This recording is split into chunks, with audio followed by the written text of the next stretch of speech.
Thank you once again and a warm welcome to everyone. Thank you.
Thank you so much, ma'am, for this insightful view. This conference is more than just a series of presentations and discussions. It is a unique platform for building networks, forging collaborations, and sharing ideas. I encourage you all to take full advantage of this opportunity to connect with your peers, engage in thoughtful dialogue, and explore new perspectives.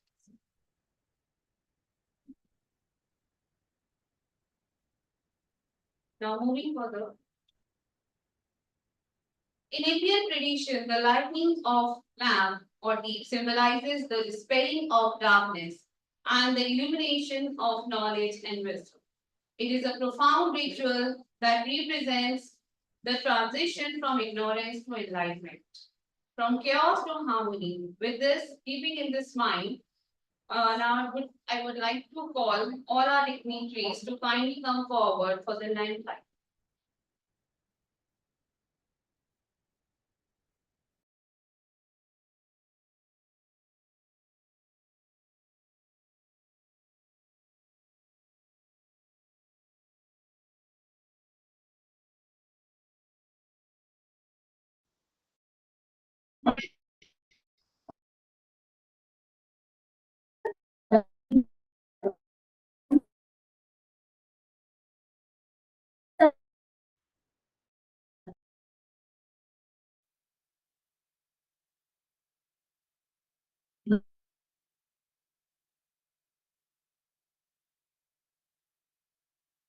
Start from here.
Thank you so much, all. Now it's time to welcome our international and national guests. First of all, as we delve into the discussions and exchanges that will shape our understanding and drive future innovations, we are truly privileged to have Dr. Hesrina Begum Abdul Hamid joining us. She will bring invaluable insights and a unique perspective that will enrich our sessions and foster deeper connections across the international network. Dr. Hesrina is a criminologist and a deputy dean for higher degree at the Faculty of Law, University Malaya. She graduated with LLB honors from International Islamic University, Malaysia, LLM in International Human Rights Law from the University of Manchester, United Kingdom, and obtained her Doctor of Philosophy in Criminology from Victoria University of Wellington, New Zealand. She has admitted to the Malaysian bar as an advocate and solicitor in 1997 and was in practice for 21 years before she transitioned into academia. Throughout her career, she has conducted extensive research on human trafficking, gender, incarceration, and prison, terrorism, and violent extremism, sexual violence, and victimization. Dr. Hasina has published books, book chapters, articles, and presented papers in various local international conferences on the above stated topics. Her work received high praise from international scholars for its originality and novelty, and is often cited in academic journals, reports, and the media. Please join me in giving a warm and enthusiastic welcome to our guest of honor. Welcome, ma'am, and over to you.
Sorry for the inconvenience. I think there is some technical issue with Dr. Hasina ma'am.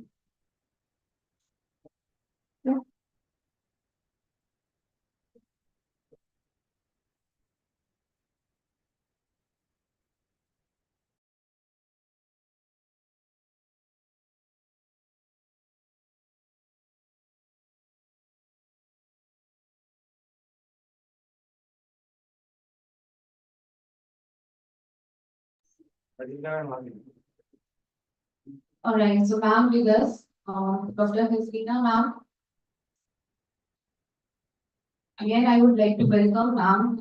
Please join me in giving a warm and enthusiastic welcome to our guest of honor, and over to you, ma'am.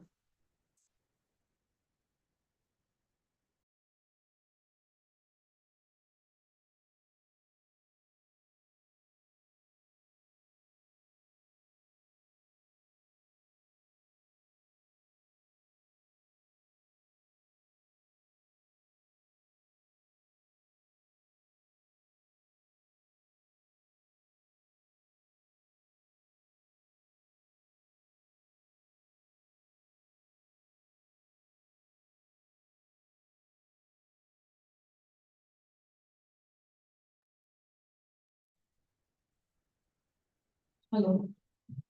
Dr. Hasina ma'am, am I audible to you?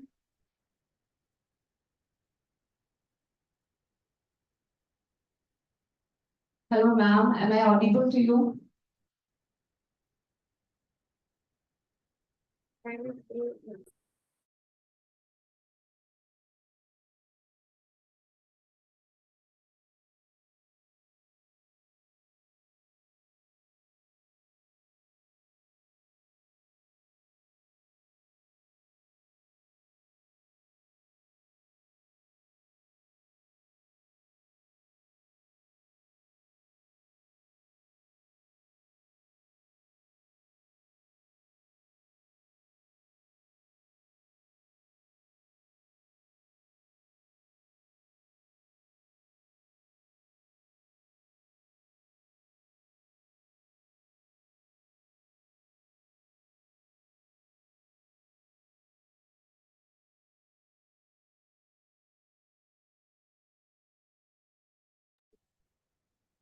Dr. Zina ma'am, am I audible to you?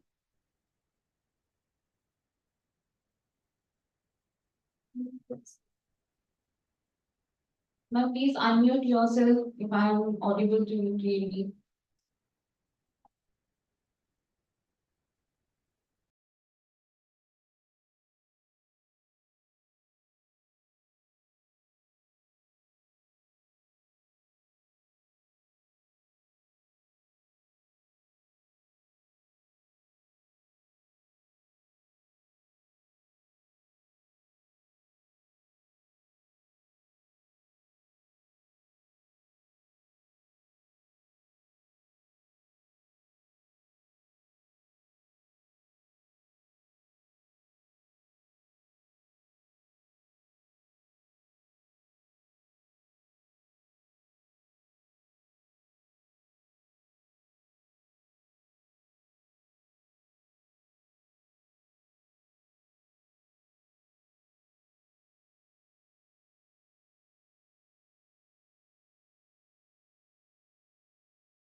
All right, so I guess we have some major technical issue from the side of Dr. Hasina ma'am. So moving forward, next we have with us Professor Budi August Rizwani, Dean of Faculty of Law, Universitas Islam Indonesia, and Professor in IP Law at Universitas Islam Indonesia, having an experience of 5 years, 10 months in Universitas Islam Indonesia, and also so has served as an executive director For more than 16 years, Intellectual Property Rights Center Faculty of Law, Universitas Islam Indonesia. He has honored with intellectual figures of law and human rights in Yogyakarta. So has completed her Doctor of Law, Intellectual Property Law from Universitas Gadjah Mada. So has various publications such as Regulations of Copyright Translation of Notation on Digital Platform, a comparative study, trademark ownership by the local government of the special region of Yogyakarta, patent suspension on the COVID-19 vaccine in Indonesian patent law perspective, intellectual property rights as a work asset, the way to change an old paradigm in Indonesia. Legislation of electronic data and service in Indonesian public institutions, a proposed future. I would like to call Sir to address the event. So please join me in giving a warm and enthusiastic welcome to our guest of honor, and over to you, sir. Okay. Hello, hello, hello. Hello. Hello. Can you hear me? Yes, sir, Yes, you're sir, you audible. are audible. Okay. Thank you. I will start to presentation. Good morning in India. Thank you for this opportunity. Before I presentation, can you give me share screen because my PowerPoint will be arranged myself. Maybe you give me as a co-host here.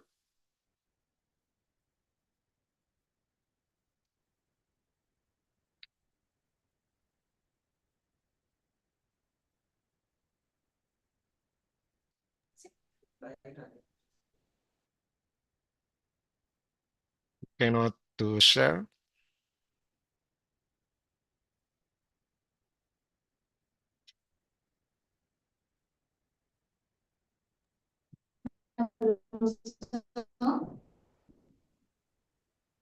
Yeah.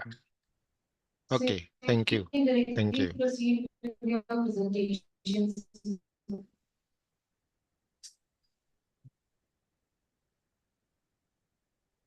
Hello, sir, may I audible? Okay. We can to show you about my presentation. This is my topic for presentation today. The topic is the importance of strengthening the strategic value of ethic in higher education of law in Indonesia. Next, the world is changing at a dizing pace fueled by technological advancement. This rapid change brings both exciting opportunities and daunting challenges. Its reality fell globally, and Indonesian is no exception. On one hand, Indonesia has made remarkable strides in physical development, claiming new infrastructure, bustling cities, and improved living standards are testament to this progress. However, this outward success masks a troubling reality. The country's non-physical development is lagging behind.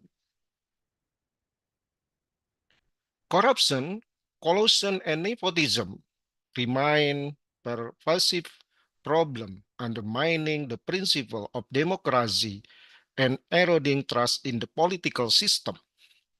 The rules of law is often compromised, leaving citizens feeling disillusioned and vulnerable.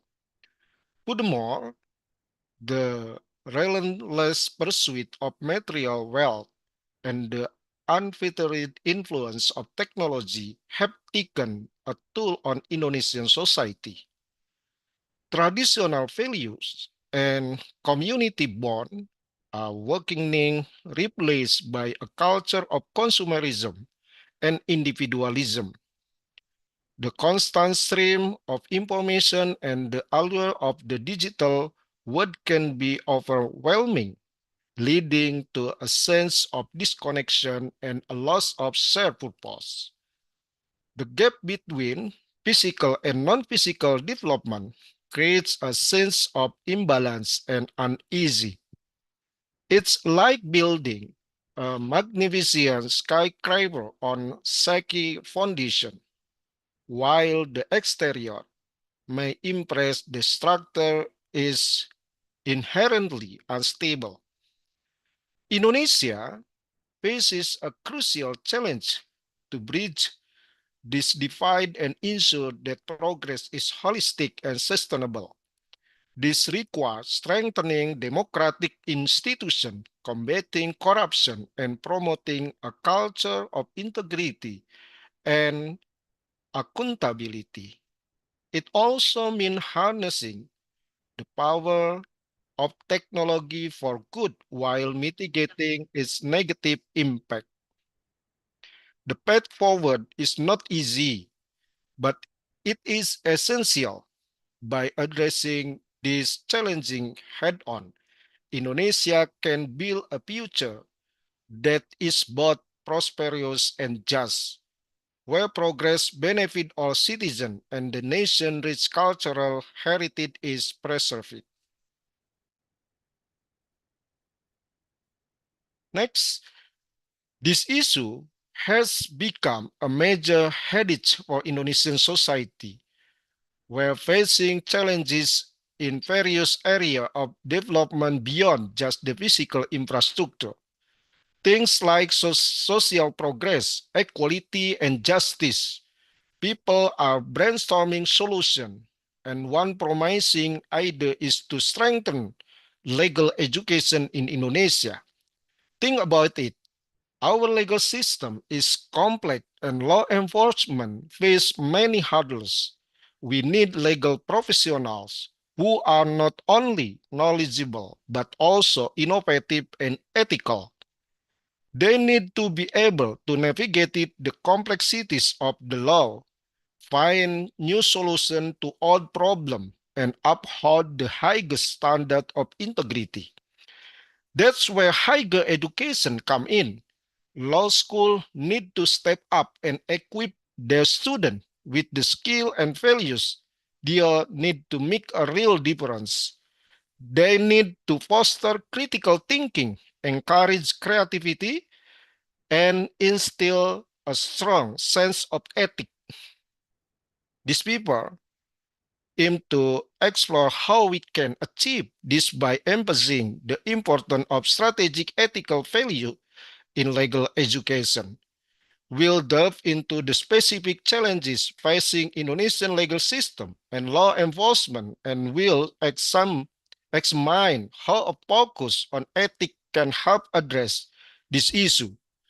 We'll also discuss concrete steps that law school can take to strengthen ethical education, such as incorporating ethics into the curriculum, providing opportunities for practical experience, and promoting a culture of integrity. By strengthening legal education and emphasizing ethics, we can empower the next generation of legal professionals to drive positive change in Indonesia. They'll be equipped to tackle the complex legal challenge we face, uphold justice, and contribute to a more equitable and prosperous society. The next, okay, let's take a close look at the big picture of higher education in Indonesia. The data on this slide paint a pretty interesting skin.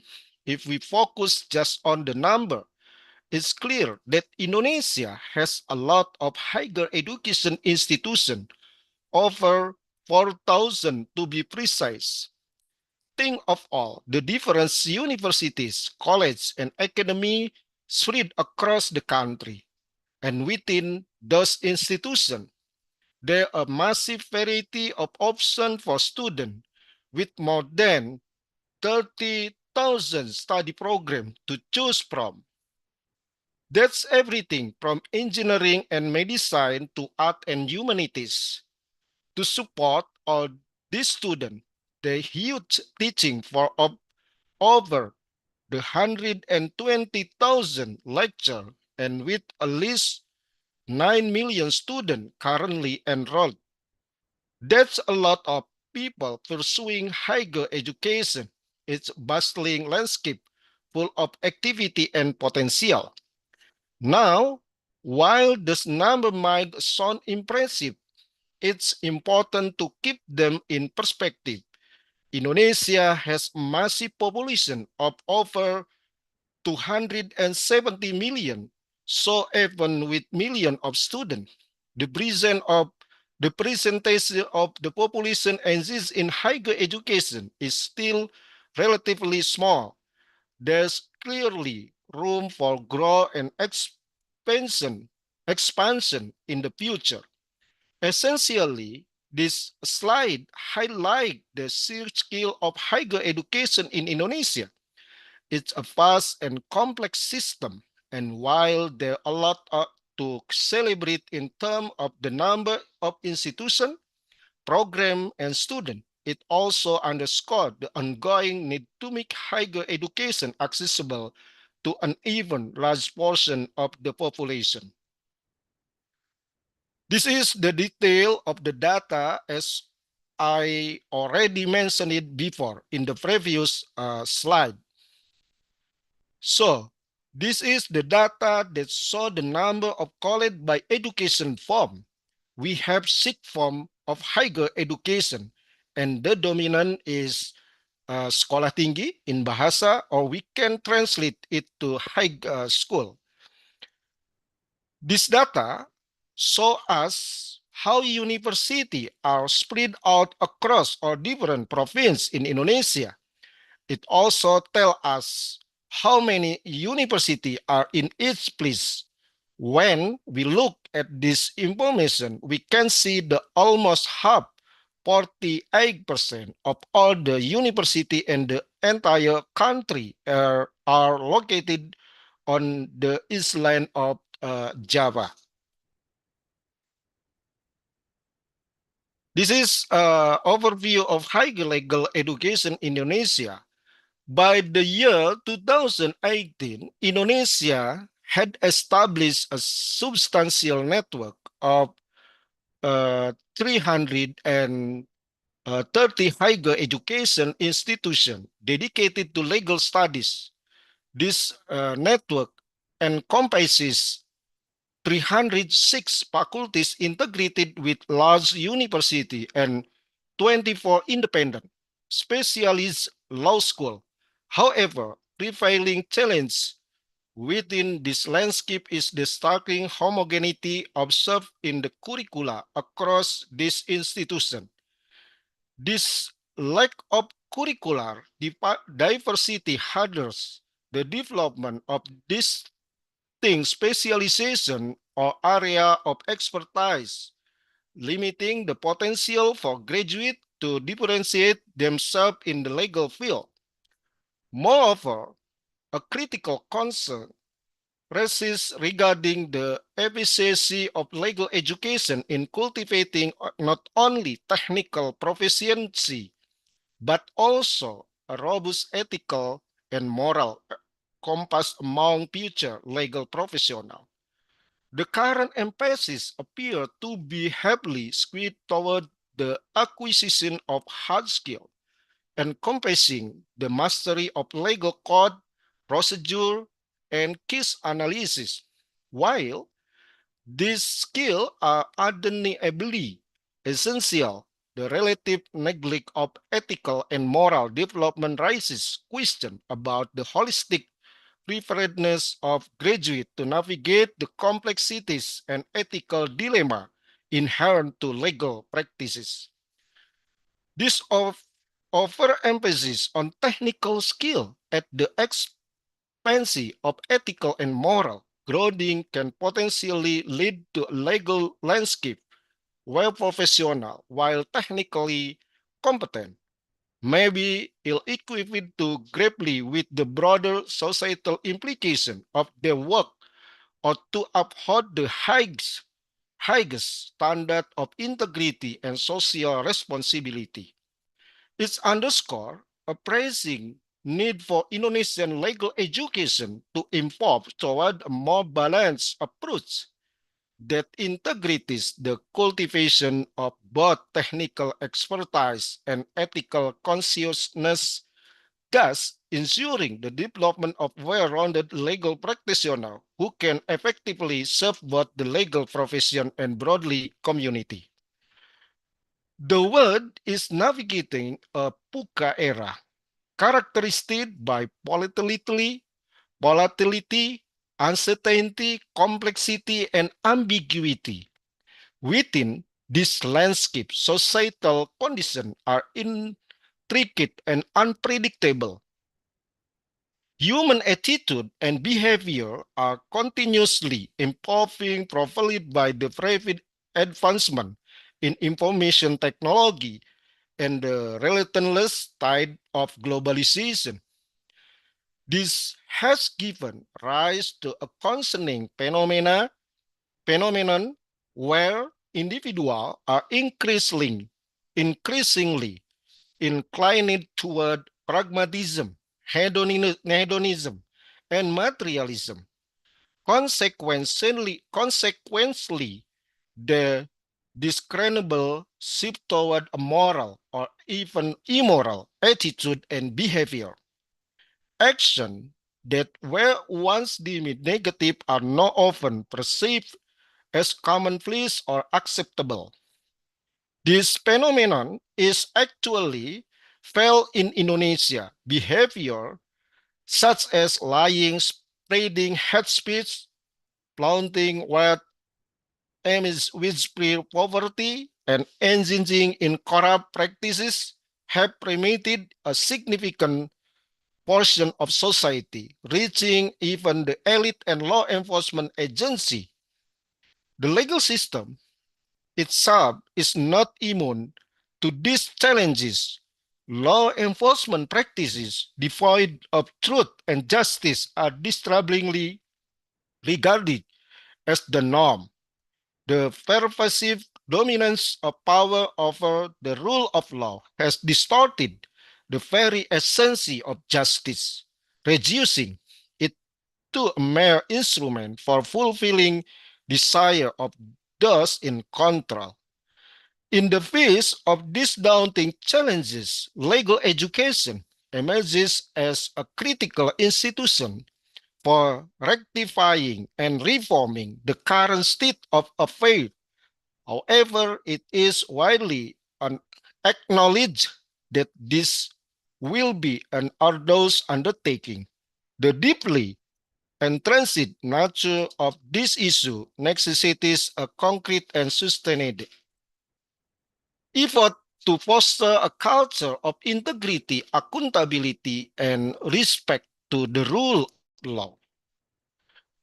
This issue of ethics and morality, which form the bedrock of law and its enforcement, and challenges by several detrimental factors. Corruption. This involves the misuse of entrusted power of private gain, undermining the principle of fairness and justice that laws are built up upon.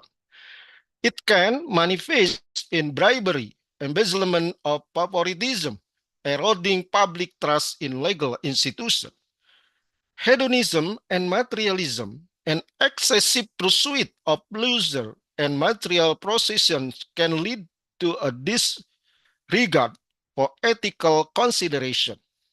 When personal gratification overrides the greater good, it can result in action that violates legal and moral boundaries.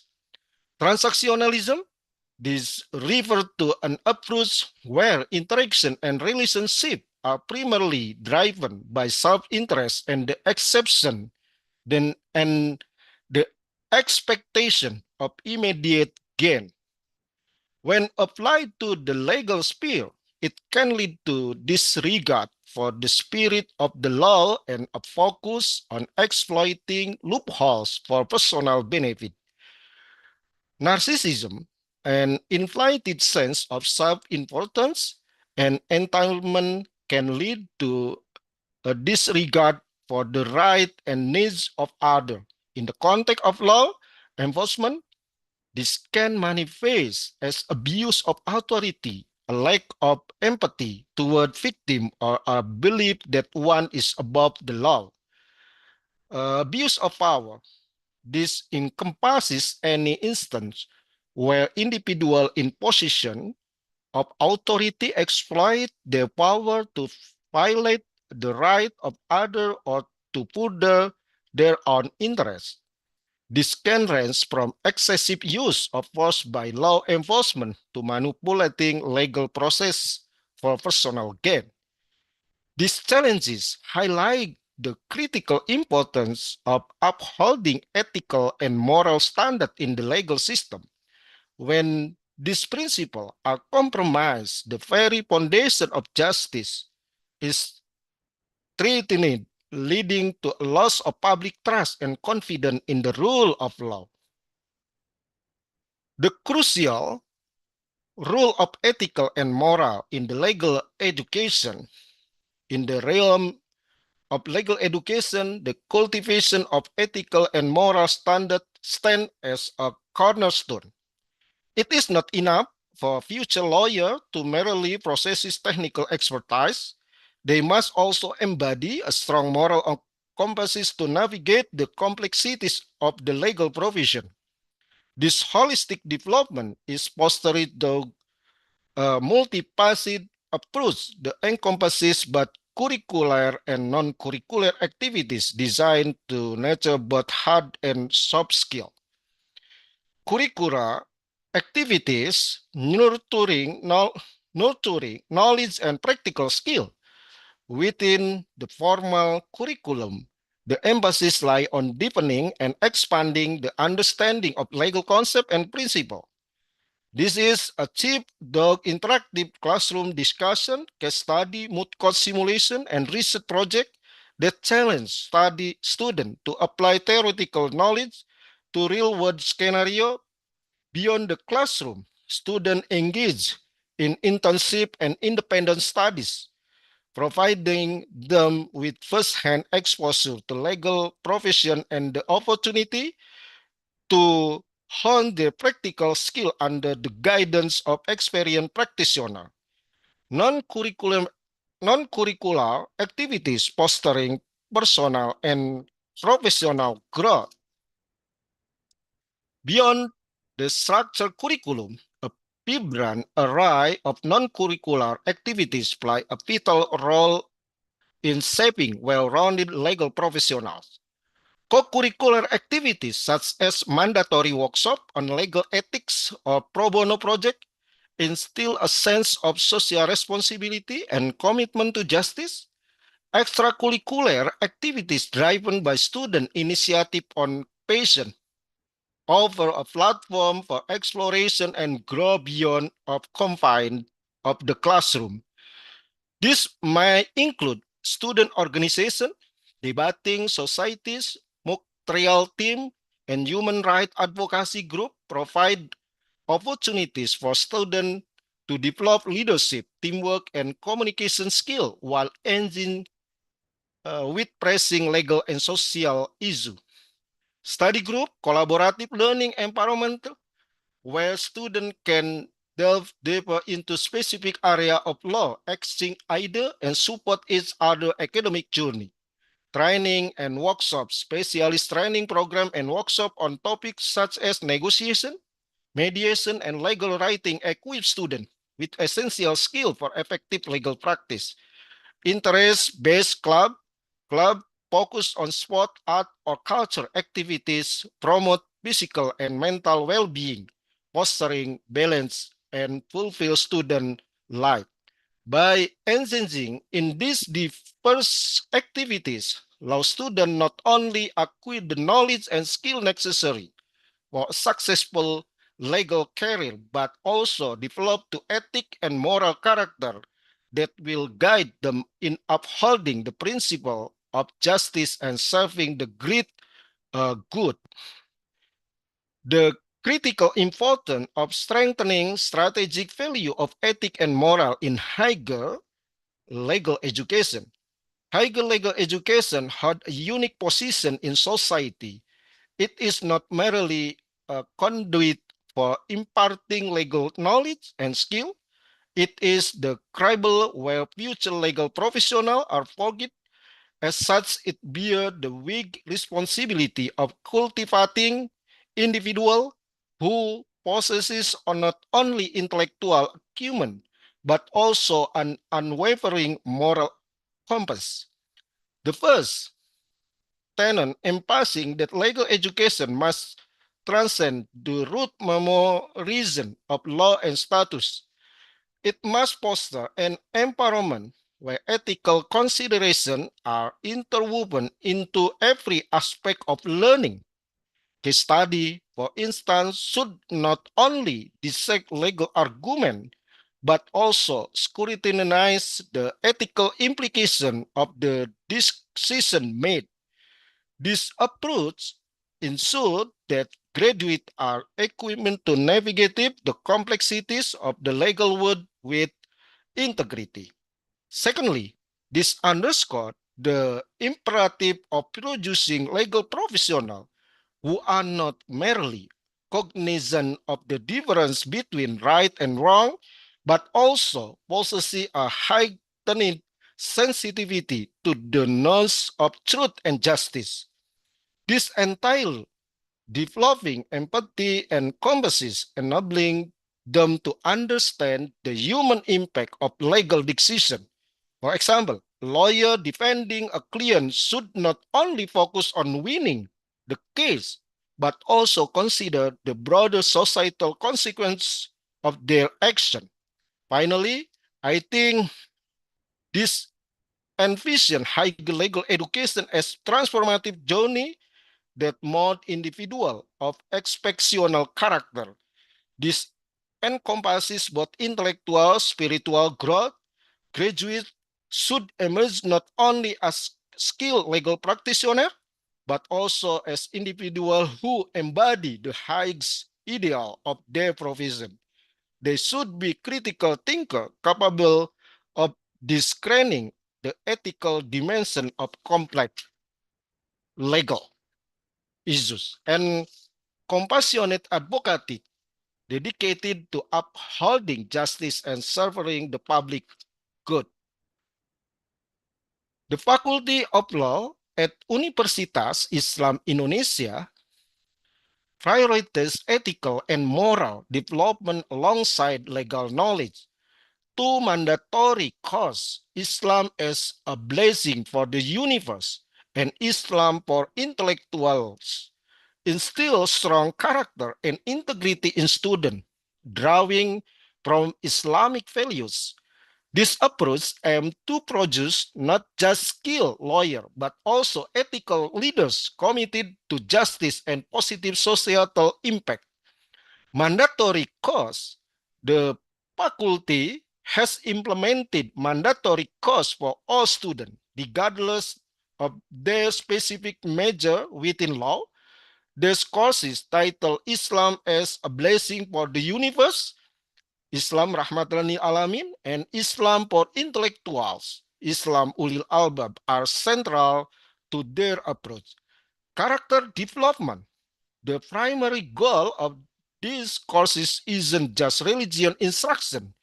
They are designed to instill a strong sense of ethic, integrity, and moral reasoning in students. This aligns with the broader aim of producing not just competent legal professionals, but also individuals who will uphold justice and contribute positively to society. Islamic moral framework discuss explicitly ground the ethical teaching in Islamic values. This suggests that the faculty see Islamic principle as providing a solid foundation for understanding and practicing ethical behavior, particularly within the context of Indonesian legal system. Cognitive and moral development, the faculty believe in the interconnectedness of intellectual and moral development.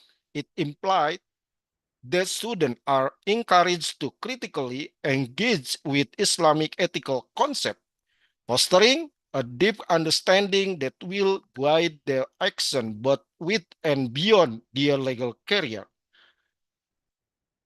Thank you very much for attention, and back to Master of Ceremony.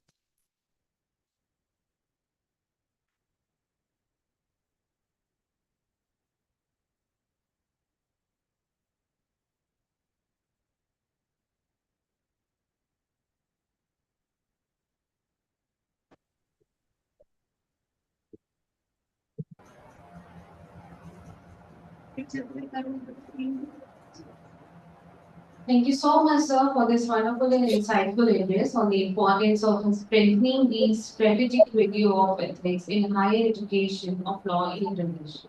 Thank you so much Okay. again for Welcome. joining us Thank you. today. Thank you very much.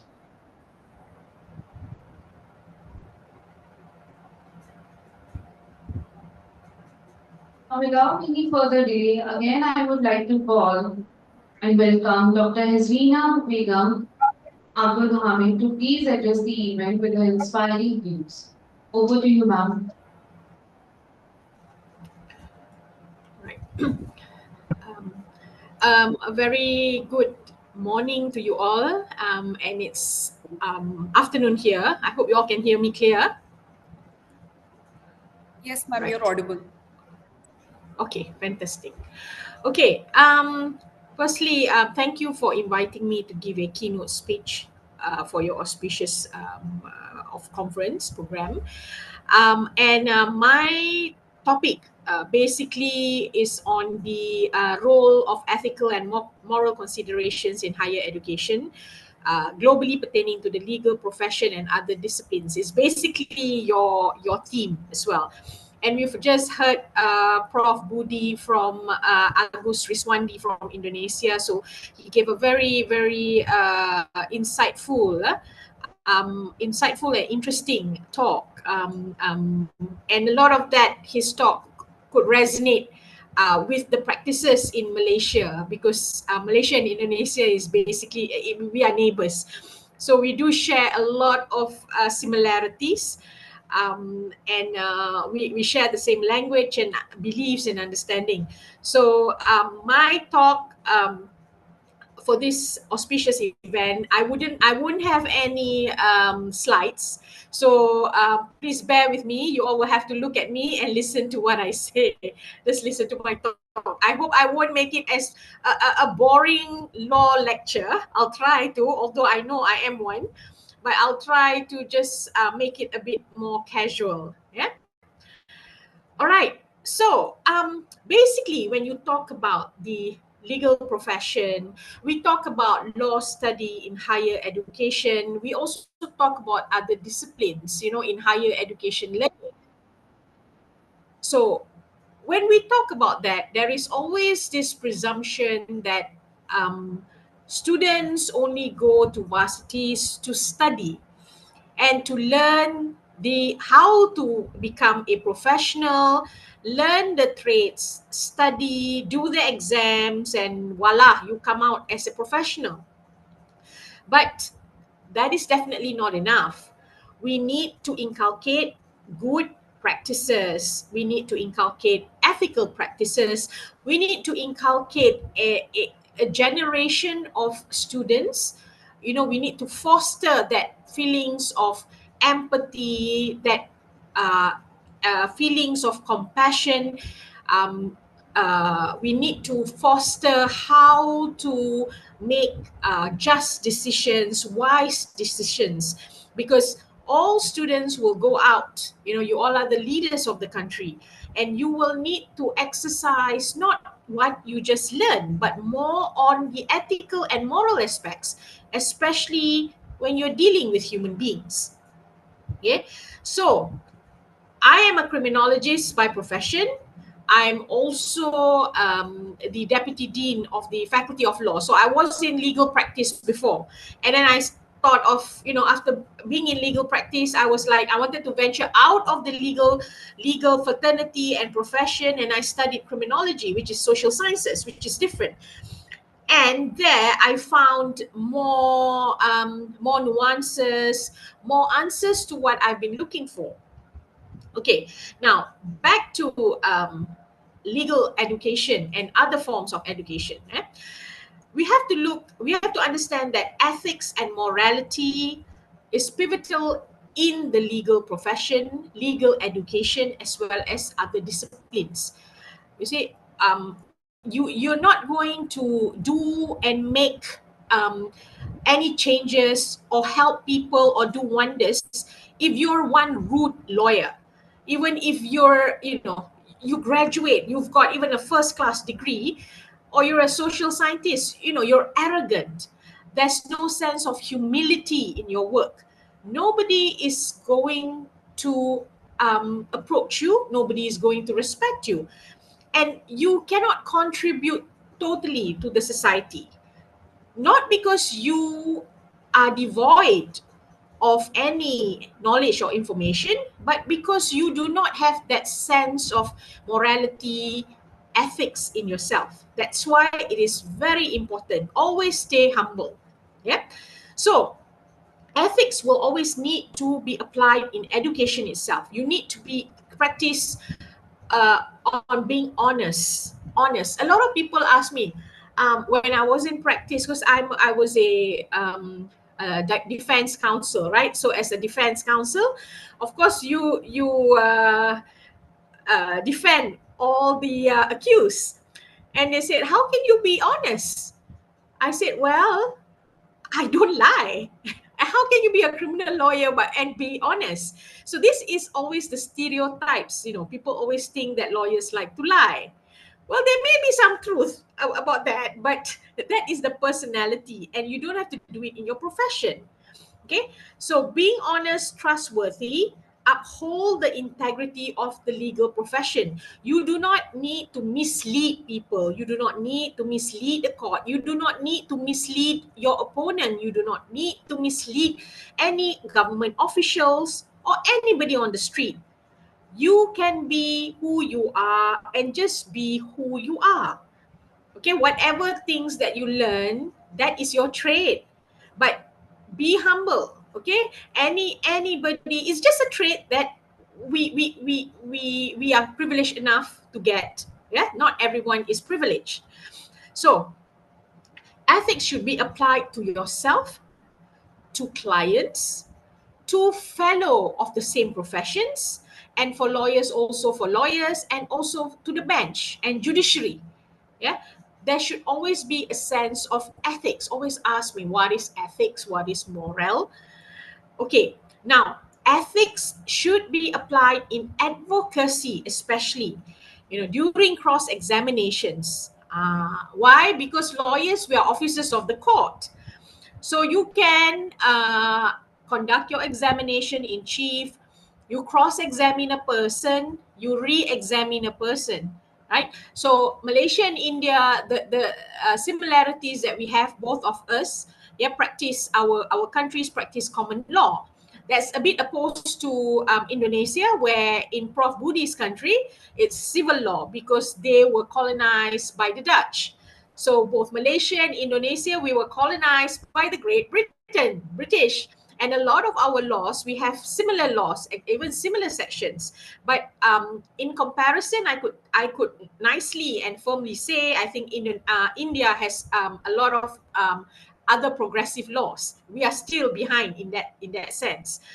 So as I was talking about how you look at these advocacy skills, how you apply your ethics and morality in your advocacy skills.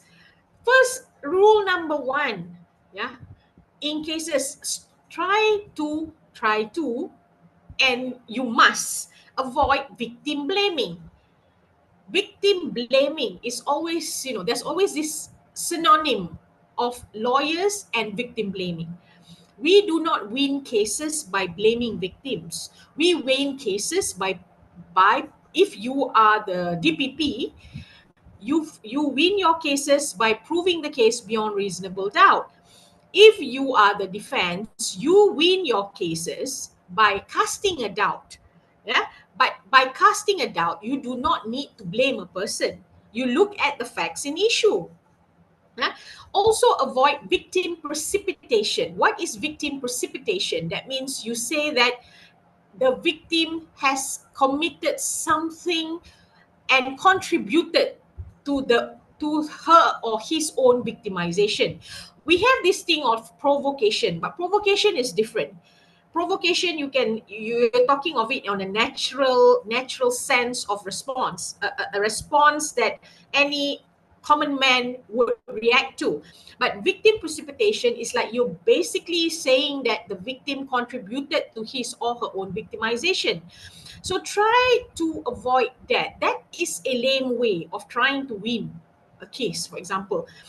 Particularly, these tactics are particularly or notoriously used in sexual cases. Yeah. So it is important to look at matters from an empathetic lens, gendered lens, remember gendered lens, and human rights lens. And when I say gendered lens, it's not just women, it's also men. Okay, men need their rights too, but at the moment it's always women who's striving for their rights, and actually women also strive for men's rights. If it's not for women, I really pity the men as well. Okay, that is the reality. I don't know in India, but it's definitely in Malaysia. Okay, you also need to be mindful and sensitive and show compassion to children and those from vulnerable groups. That you need to show. So when we talk about fairness, justice, equality, can you apply the same set of fairness, justice, inequality to a normal adult person, but to a vulnerable group? You can't. That will not be equal. That will not be fair, because children would require more set up, more compassion, more attention, because they are not at par with a normal adult person. So you need to take that into consideration. Okay, I remember when I was in practice, I was the bad lawyer, of course, because all lawyers are supposed to be bad because you are defending the accused. So there was the complainant. It was a rape case. So the police subpoenaed the victim, and she came to court wearing her school uniform. So as expected, I was not happy, of course. How can, is going to affect the partiality, the impartiality of the case if the girl is wearing a school uniform. And of course, as you can expect, I asked for the girl to change and everything. But now, I mean, but at the same time, I was thinking whether, did I did the right thing. I'm thinking about my client, but of course, I didn't think about that victim at that time. But you should understand, sometimes they do not know. You should be a bit more sensitive. Maybe you can, the way that you tell the victims, you address the victims, it has to be from a lens of compassion, empathy. That is very important. Like I said, you win your cases not by badgering people, you win your cases by proving that the prosecution has not proven enough. Okay, so that is on children, vulnerable groups. Ethics should also be applied in dealing with clients. Okay, you need to have your set of integrity, honesty, wisdom. Do not steal clients from people, from other lawyers. If you know this person has a lawyer or a legal advisor, okay, be respectful. Do not go and approach this person without the knowledge of the lawyer. That is an ethical breach. So do not practice this. It's not a good thing. It's not a good practice. You wouldn't like people to do the same to you. So don't do the same to others. Yeah. And always remember that And another thing is that there's this practices of touting champathy or contingency fee. What is touting? For example, in the Malaysian hospitals, they have a joke that, oh, when there's an accident and we are being brought to an emergency department, before we can see the doctor, we are already approached by the agent of the law firm and ask us to sign the warrant to act. And at that time, the victim or the victim's family is naturally distraught, and sometimes they will just sign any forms given to them. Okay, so even if you get somebody to do that, that is wrong, that is touting, and that shows lack of compassion and lack of empathy as well. You can see that. I know that this happens in Malaysian hospitals. I do not know whether it happens in Indian hospitals, but you all will know better. You have people waiting there, like the agents of the we call them the agents of the law firms. Yeah, and then champathy or contingency fees, where the lawyers take a certain portion of money fees from the fees awarded to the client. This always happens during accident, in running down matters, in accident cases, for example, where people cannot afford to pay the legal fees, so they allow the lawyers to do the cases, and then when the insurance company pays the money, so the lawyer will cut and take the fees from that money that's being awarded. Well, in Malaysia, the Legal Profession Act does not allow this kind of practice, although it's still being done, but they do it in another way.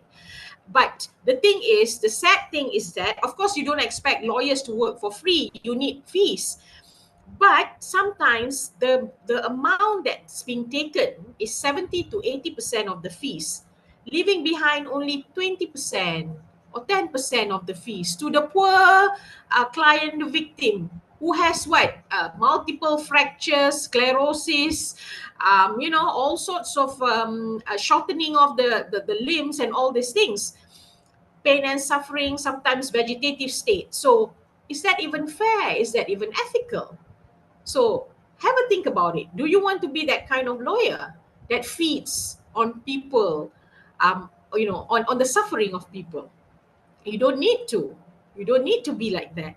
You can be an ethical lawyer. You can be a lawyer with full of integrity, honesty, and morals. There is a way to do it. Okay. Now, another thing to consider and look at AI and the legal profession. Now, there's so much hype about the AI. Artificial intelligence. Can the robots replace us? Can the robots have the same ethics and morality as a normal human being? Can AI be used in sentencing? This is one thing that's like a big hype here in Malaysia.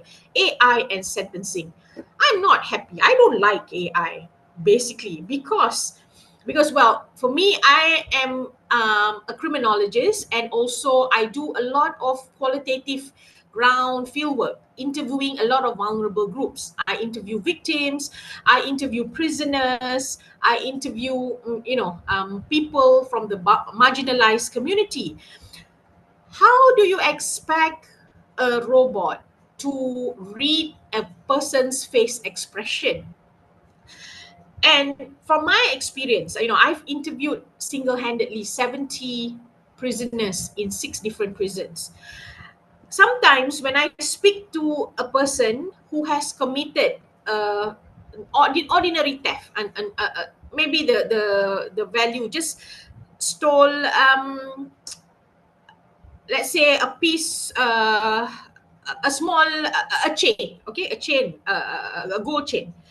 And then you have another person who robbed a bank or something like that. So the person who stole the gold chain, for example, received sentence of 2 years, for example, and the other one who robbed a bank or burgled a house received 10 years, for example.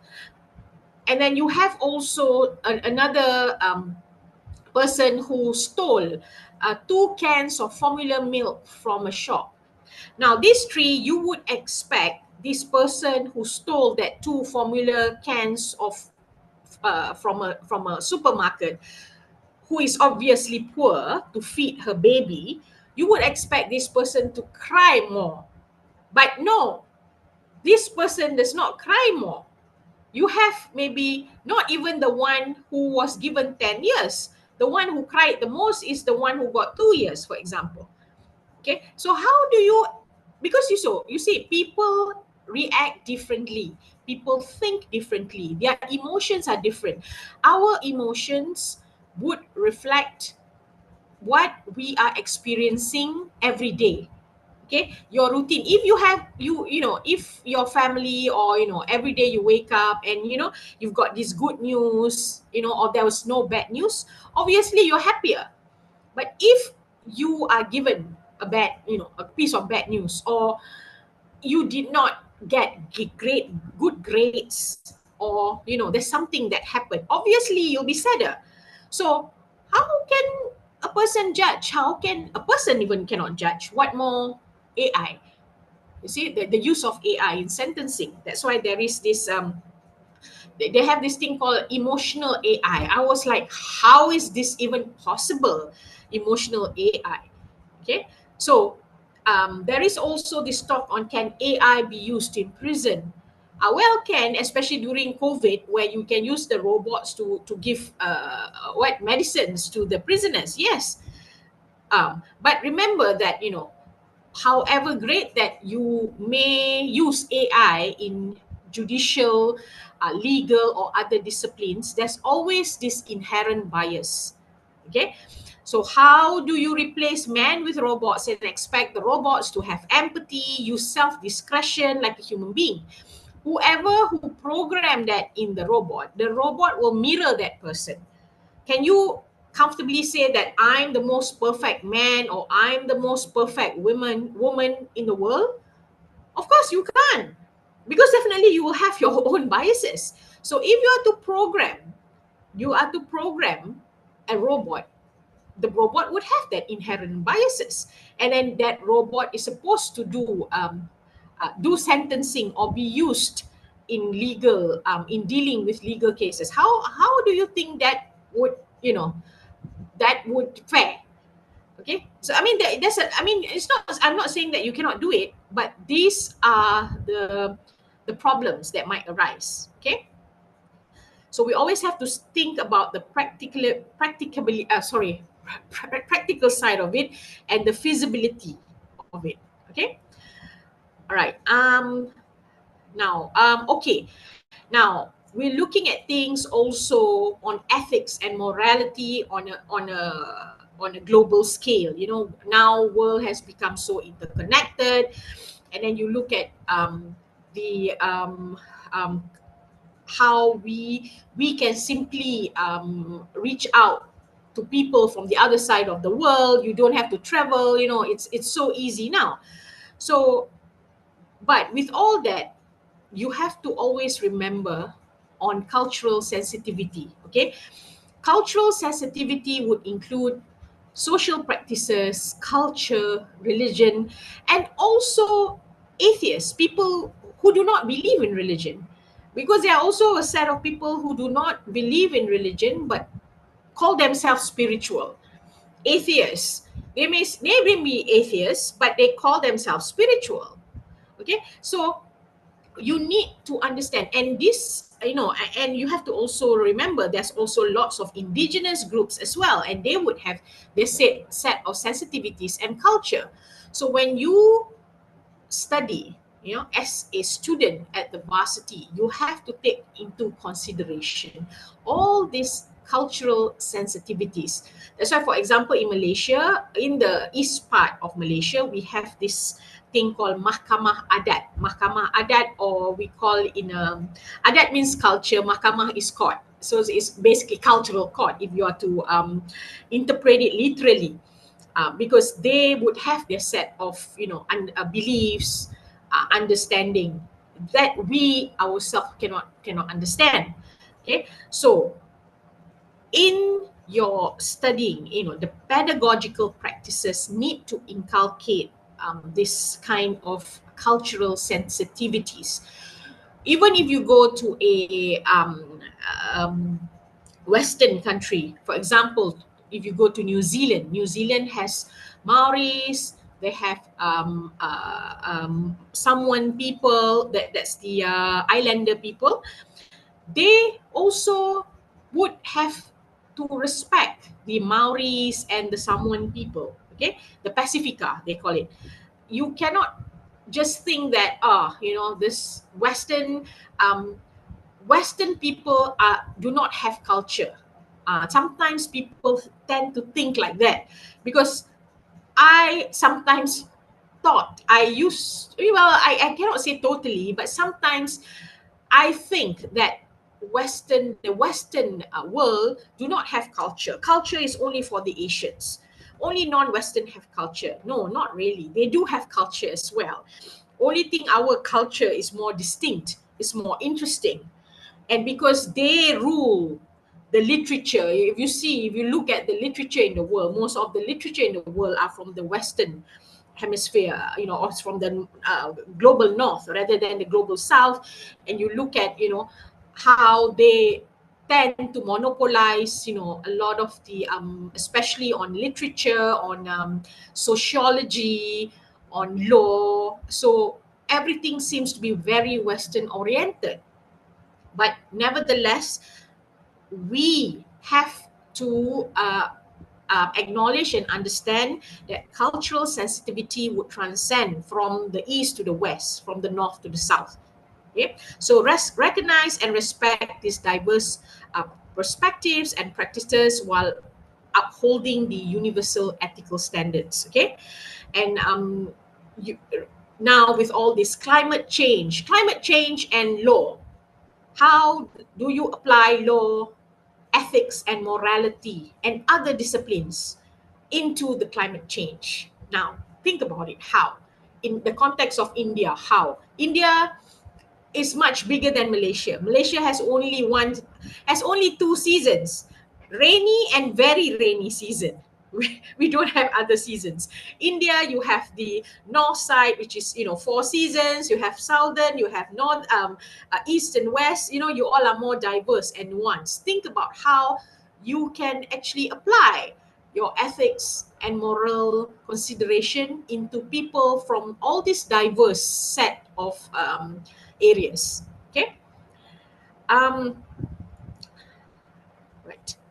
So, as you see, the comprehensive role of ethical and moral considerations in higher education, particularly concerning the legal profession, is vital for shaping responsible and reflective practitioners. Okay, so as I was saying, we don't want our graduates not only to be technically proficient or legally proficient, or scholarly proficient, but we also need to be conscientious in our work, because you need to come out as a holistic person. You need to be able to contribute to the society. Okay, right. How many minutes more do I have, Madam Chairman?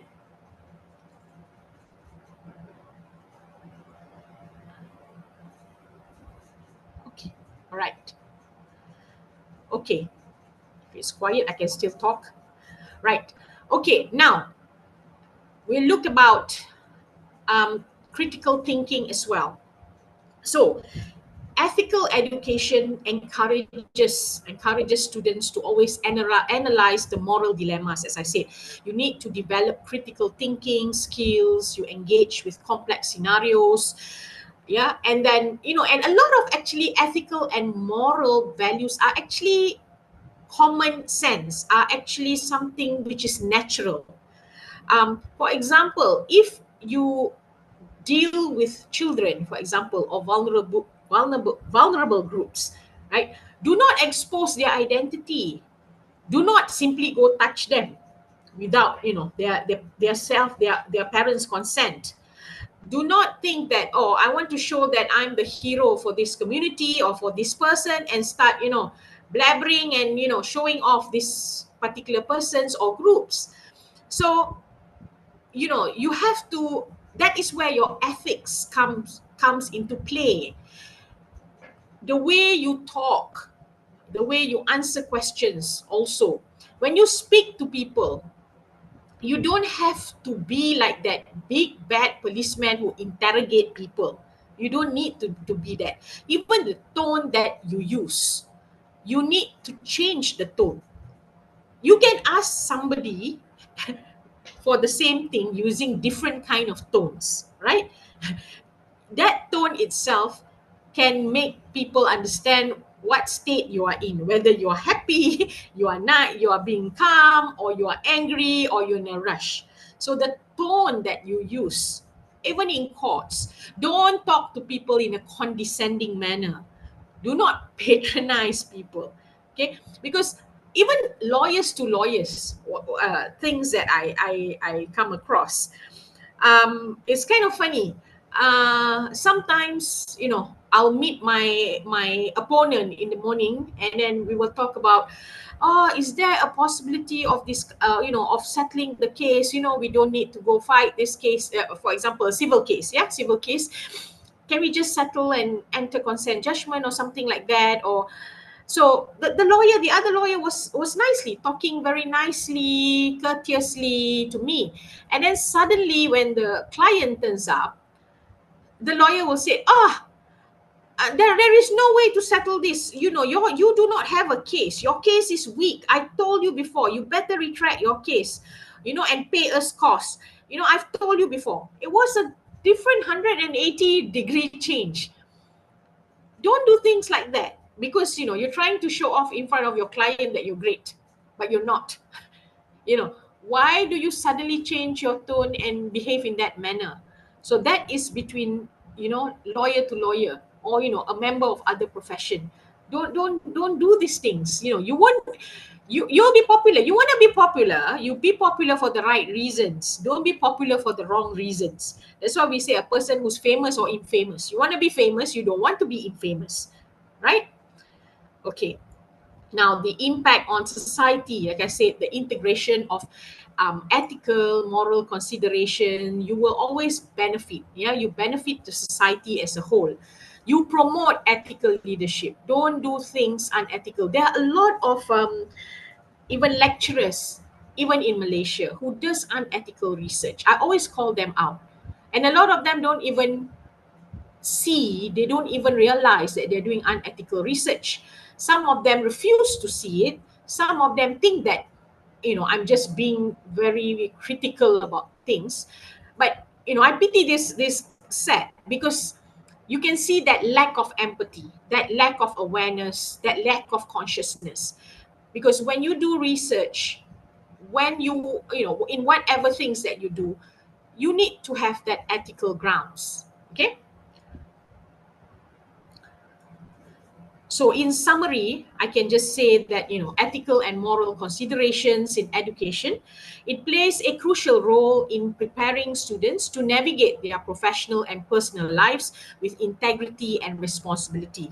So all of you, I do wish you all the very best, and I hope at least some of what I've said could resonate and be accepted by you all. Like maybe you all could at least see some of my points that I'm saying.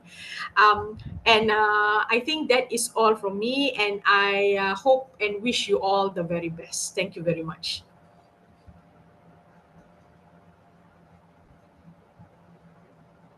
Over to you, Madam Chairman. Thank you so much, ma'am. Thank you so much for such valuable views, and we are so grateful that you shared your expertise with us. Again, thank you so much. Most welcome.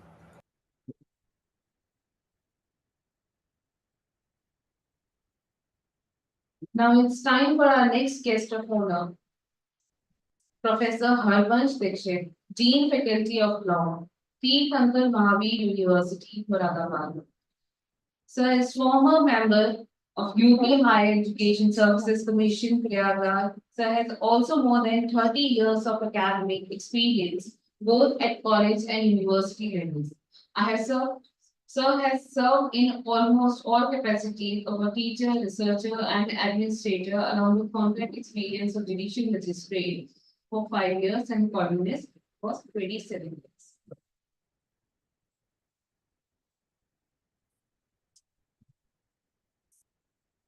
Sir has also worked as judicial magistrate first class, member Juvenile Justice Board, Moradabad from February 2005 to October 2010.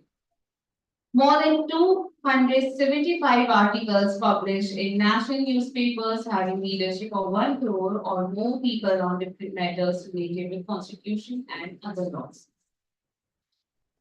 Sir has also made his contribution as an expert of selection boards such as Sir has chaired selection committees as member of UP Higher Education Services Commission in selection process of 9,000 candidates across. Sir has also assisted Public Service Commission as subject expert. Welcome, sir.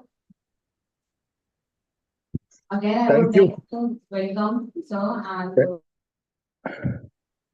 Thank you. Am I audible? Hello. yes, sir. Oh, You yeah. are audible. Oh, yes. Thank you. I thank all of you for inviting me on such an important academic gathering, academic event, and especially today's topic is so close to my heart and so close to my academic feelings that I am feeling privileged to speak on, to share my views on this topic. In fact, any developing society or any developing race is always in the stage of transition. Homo sapiens means we are not exception to that. We have certain laws, we have certain conditions which are settled, but there are certain conditions for which we wish to negotiate as per requirement, as per our capabilities and all these things. In field of law also, there are certain laws which are settled, but there are certain areas where we have to learn, we have to develop, we have to do research work so that the gap may be completed, so that there is no gap. There will be two parts. In brief, there will be two parts of my conversation. The first being legal aspect, and second being ethical or real or practical aspect. So far as requirement in the field of law is concerned, we are having many gray areas where we have to work together.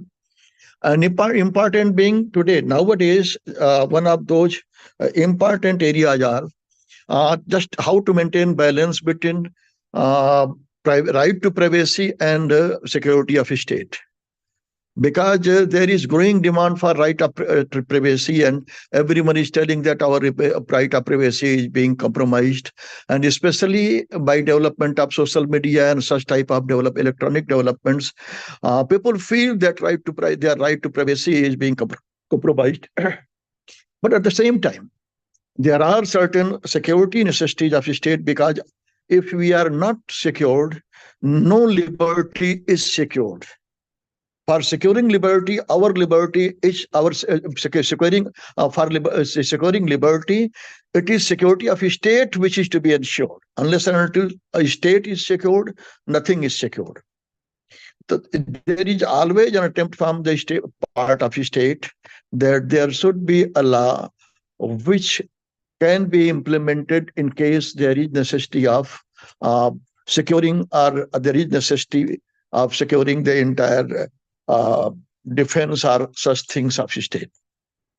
So in that area, we have to work on data protection. At the same time, we have to also work on those areas or on those things on which we can provide, or we can help in securing our social integrity, our integrity. Second thing, for example, I wish to give an example. As we know that we are not having any effective law to regulate security, to regulate social media. And in social media, everyone is free to say anything except, including all those contents which are detrimental for security of a state, which are harming security of a state. Yet we are not in a position to secure, we are not in a position to curb, we are not in a position to have any type of regulation or effective regulation over that. Second, our electronic media, our electronic media, which is all prevalent. Though we are having regulatory authorities for print media, but we are not having any regulatory authority for our electronic media.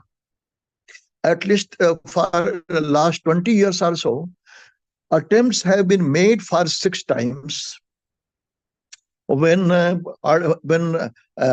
bill was drafted, bill was even 3 or 4 times the bill was put before Lok Sabha, but it couldn't see the result. Reason being that the lobby of electronic media is so powerful, they have not permitted, they have created such a condition in our country that no government could dare to put it forward, and we are still living in that condition. And the problem is that for the sake of their TRP, they can televise anything, they damn care for anything.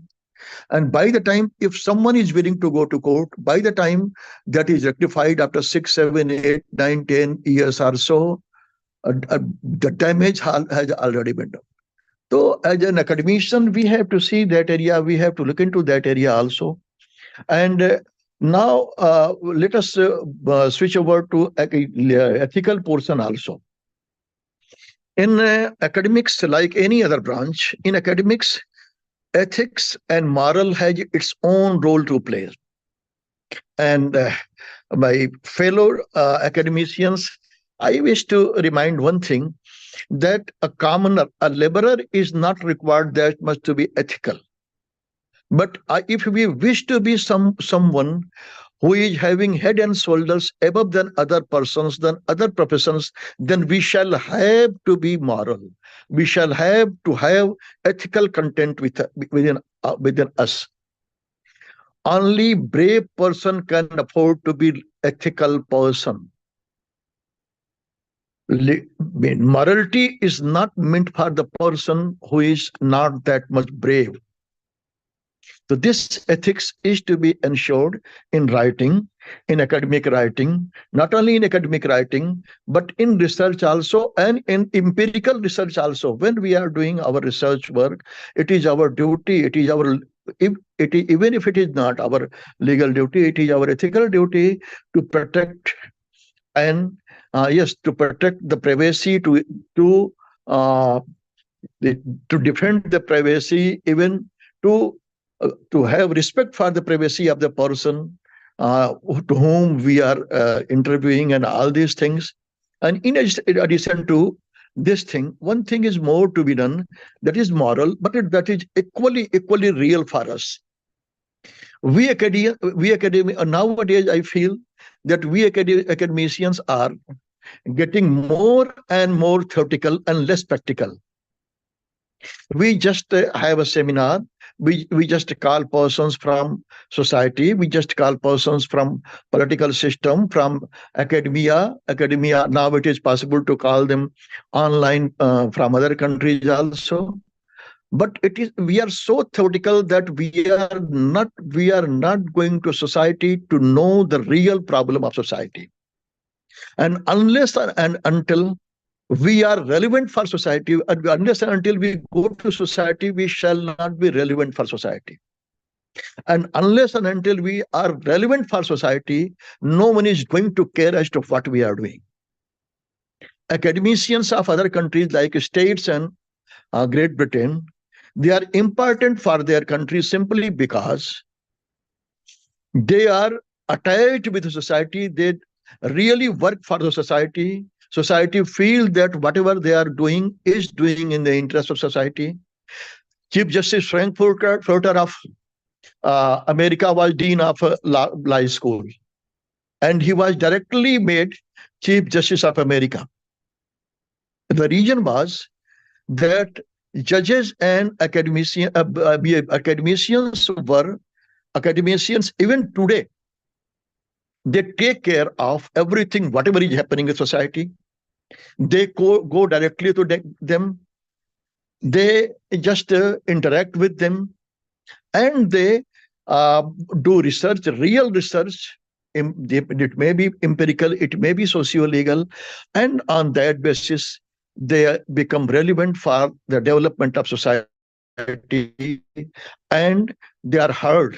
Their voice is heard whenever legislation is made. In that case, also, their voice is heard and they are consulted. And if we are not consulted, it is we who are at fault.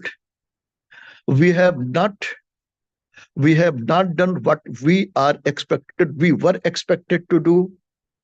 Having all the respect from society, we have really miserably failed in our duty towards society.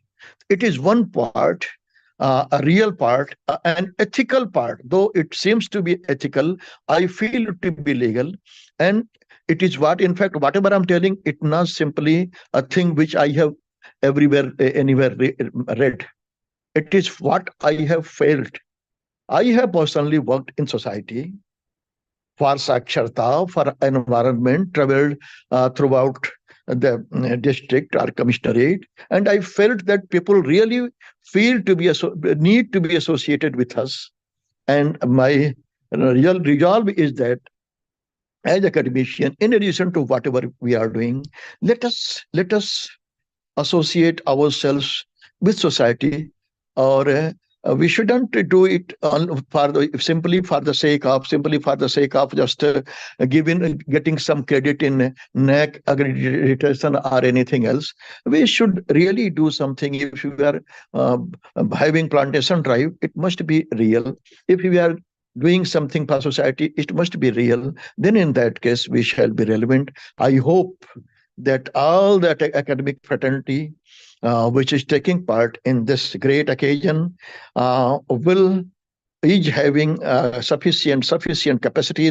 You are having capabilities, and let us move further in that direction also. I wish you the best, and I congratulate you people for organizing such a great event. Thank you, thank you, thank you very much.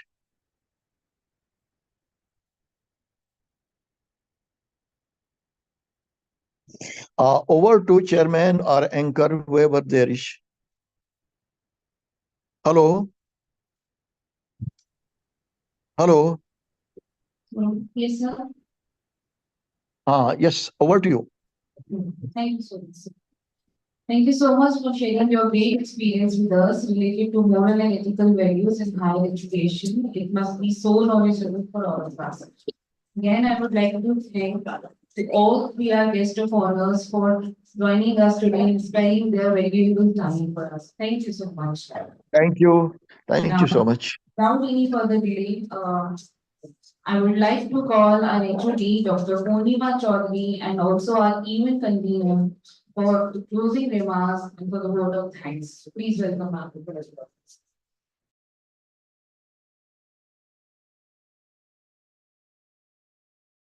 Thank you so much, ma'am. Good afternoon to one and all present here. As we come to the close of this remarkable inaugural session of the 5th International Conference on Emerging Issues in Legal Aspects 2024. It is my privilege to extend a heartfelt vote of thanks to everyone who contributed to making this event a grand success. To begin, I would like to express my profound gratitude to our international speakers whose presence and insights have made this session intellectually enriching. Dr. Hajrina Begum Abdul Hamid, she is a criminologist and Deputy Dean of the Faculty of Law at the University of Malaysia. Your thought-provoking views on the ethical challenges in criminology and law have been truly enlightening.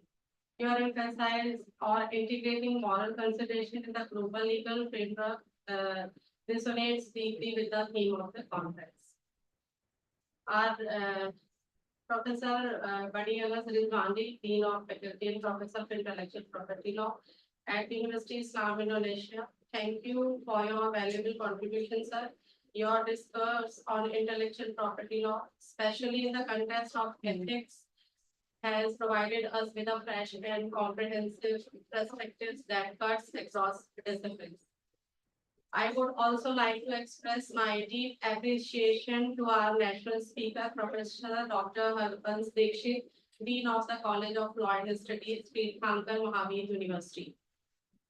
Your insights of the intersection of ethics, morality, and the legal profession in the Indian context have added immense value of this inaugural session. Thank you so much, sir.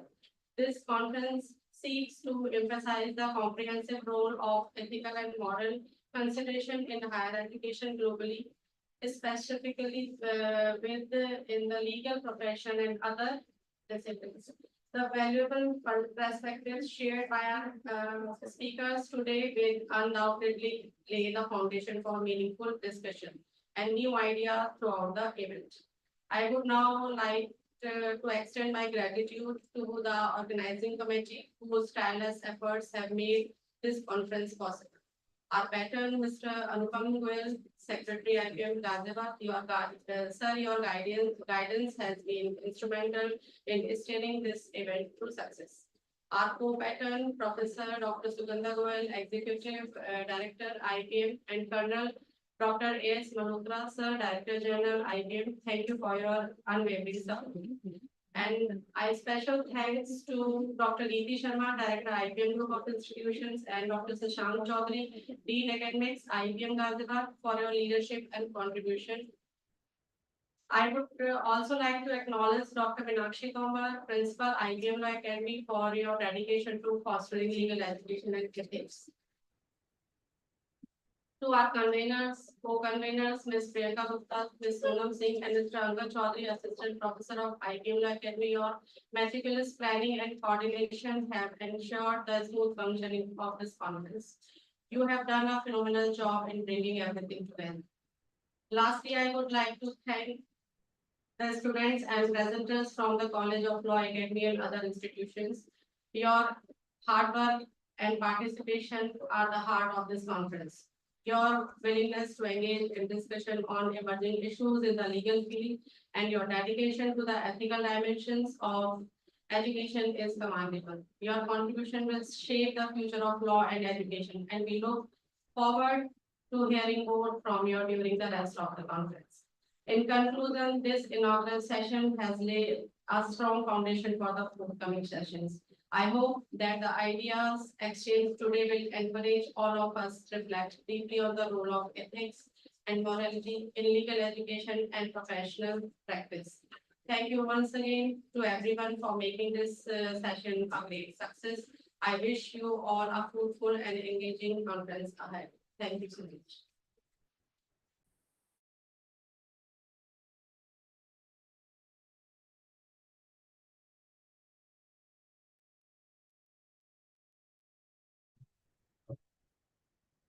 Thank you so much, ma'am.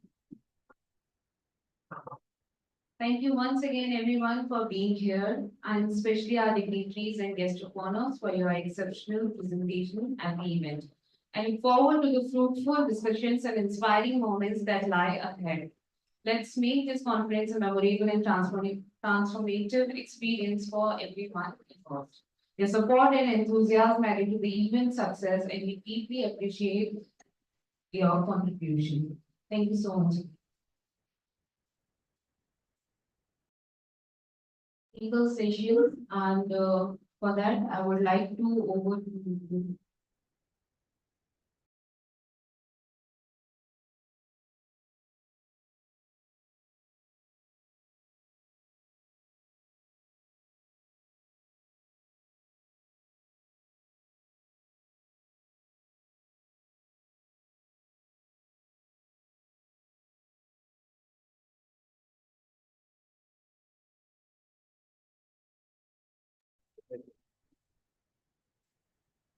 for technical session one, I would like to call Mr. Devat Anand.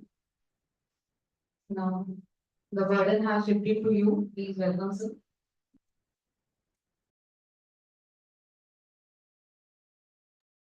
Good morning to all of you. I welcome you all this international conference. Now I would like to start the technical session first.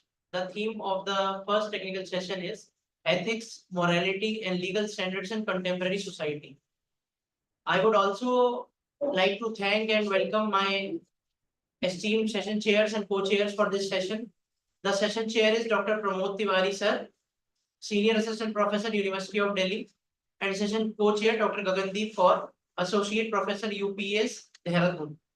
Firstly, I would like to give a brief introduction about my first session chair, who is Dr. Pramod Tiwari, Assistant Professor in Faculty of Law, University of Delhi. He has did his LLB and LLM from BHU, PhD from DU. He was civil judge at Assam Judicial Service from 2008 to 2009. He has supervised more than 30 LLM dissertations, more than 30 research articles in credit, and chaired and co-chaired many seminars and conferences throughout the nation. He has delivered many expert lectures at various institutions of the country. Also, he has more than 12 years of teaching experience. Now, I would like to invite Dr. Pramod Tiwari, sir, for their esteemed words. Thank you so very much and very good morning to one and all present over here. My sincere gratitude to Dr. Gagandeep Kaur, my best friend. Gagan ma'am, very good morning. Am I audible to you, Gagan ma'am?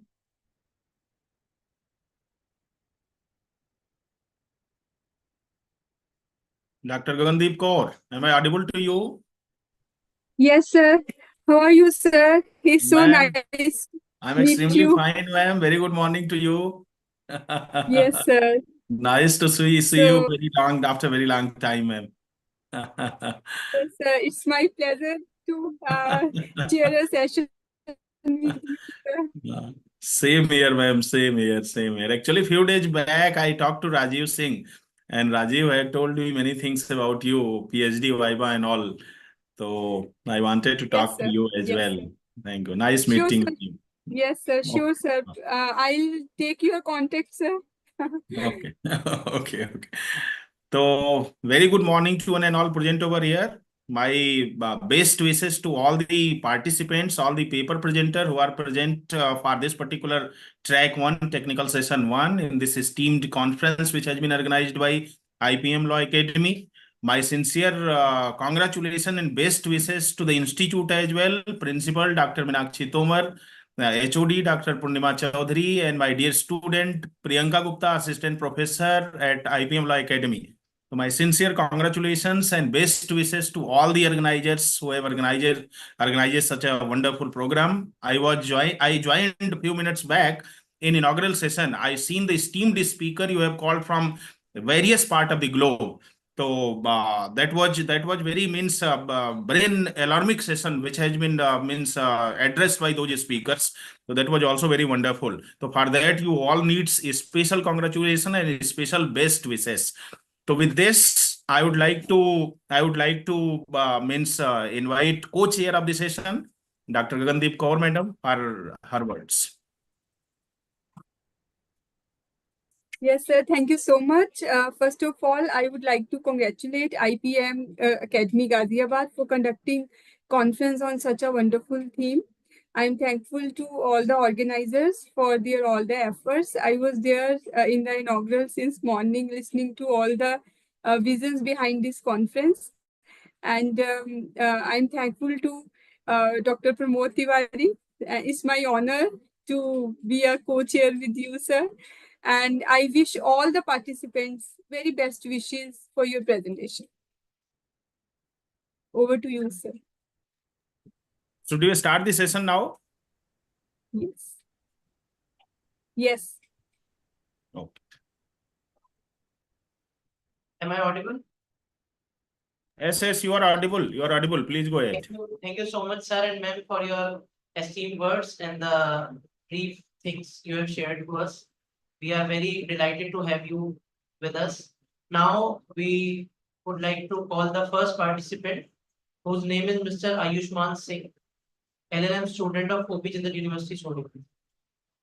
Please join and start their presentation. Thank you, sir. Good afternoon, everyone. With the due permission of chair and co-chair for the session, I would like to start my presentation. I'm sharing the screen. Yes, Ayushman, please continue.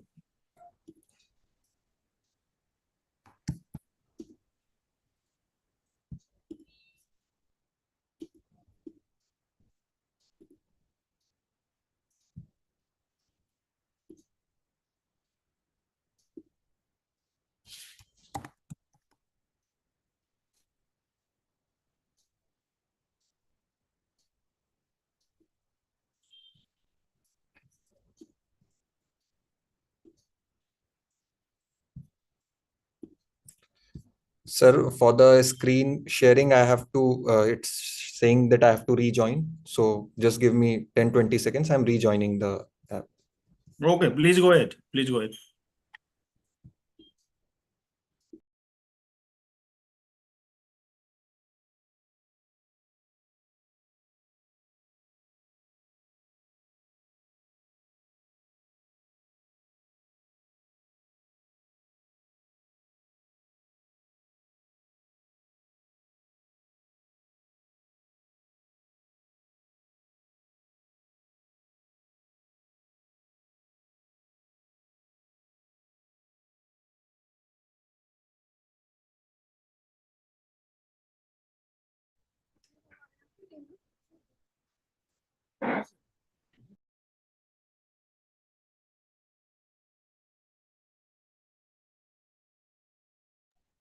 Ayushman?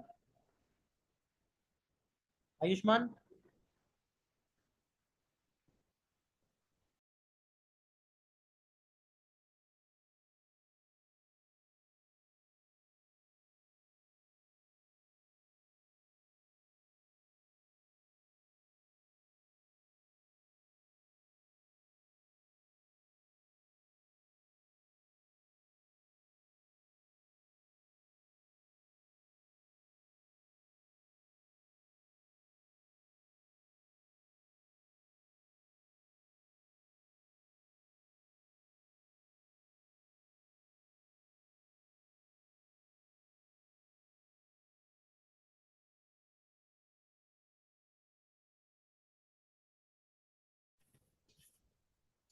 Just wanted to know if my screen is visible. Yes, Ayushman, visible. Very clearly visible. Can you see the slides?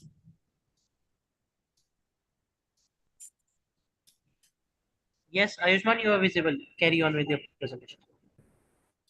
Sir, Yeah, just wanted to please start. confirm if the PPT is visible or not. It is visible, it Yes, is the audible. PPT is visible. Okay, Please thank you, start. thank you, thank you. Sorry for the inconvenience caused due to the screen sharing. So the title of my paper is Ethics of Capital Punishment. And let's quickly go to the overview of the title.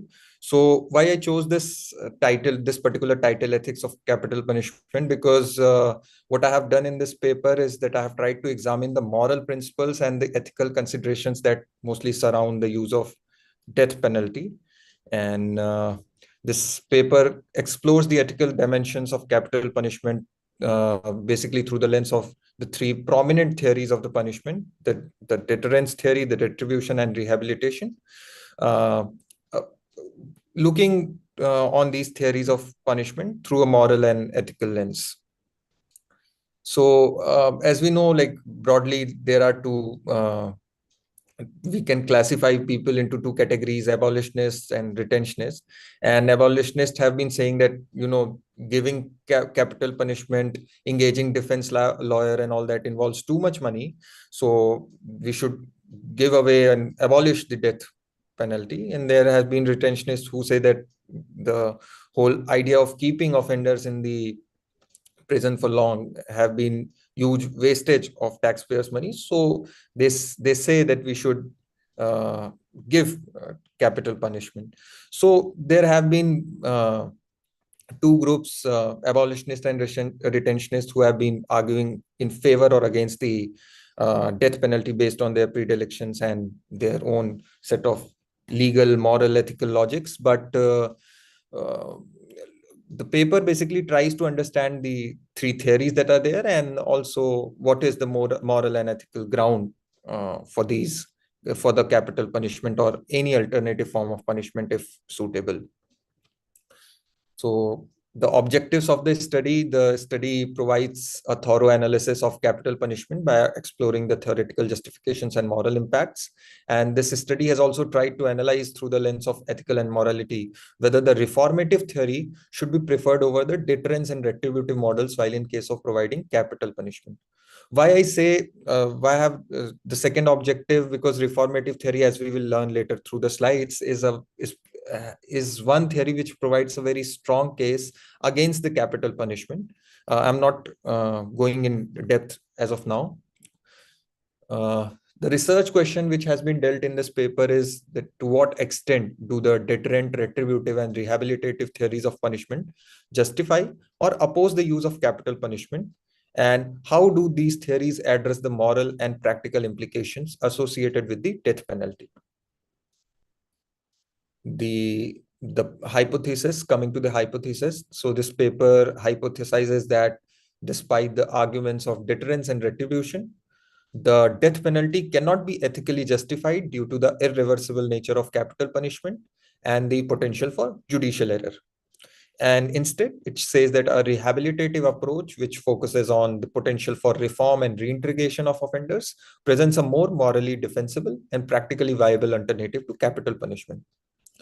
The research methodology is comparative because I have used different theories of punishment, discussed it in length, how their viewpoints have evaluated the contrasting viewpoints of these different theories. So comparative methodology is, I found, more suitable, although there have been some elements of doctrinal methodology, but to pinpoint to one, I thought that comparative methodology is the main overpowering methodology that has been used in the paper.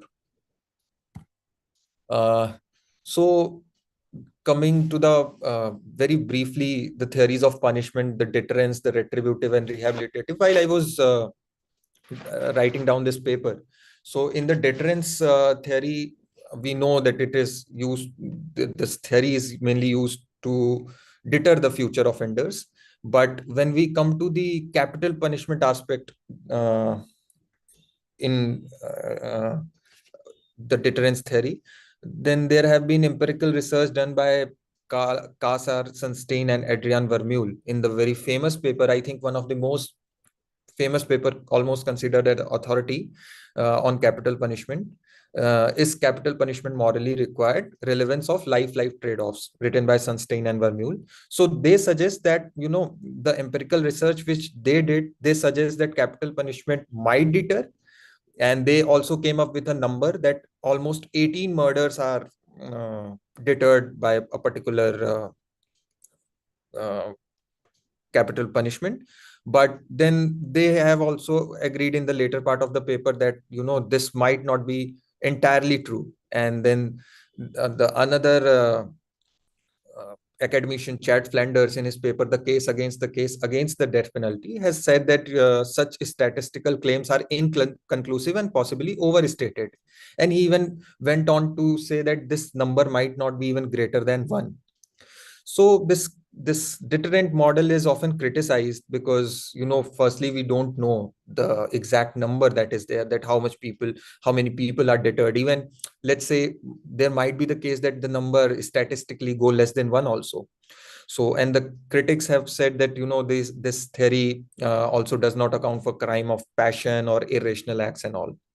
Similarly, if we go to retributive theory, the whole Kantian idea, an eye for an eye, and the punishment should be given because someone deserves it. But the thing is that then again, the main issue which comes is the quantum of punishment. While giving retribution to someone, how do you decide that this is the quantum of the punishment that is suitable? And then there have been critics like Beccaria who have said that, life imprisonment might be a more humane and effective punishment than death penalty. Then I haven't mentioned here, but in my paper I have cited an example from West country where the convicted person, after coming out of life imprisonment, has come on record to say that he thought that had he been given death penalty instead of life imprisonment, that would have been a lesser painful punishment, and he suffered more because he went to the life imprisonment.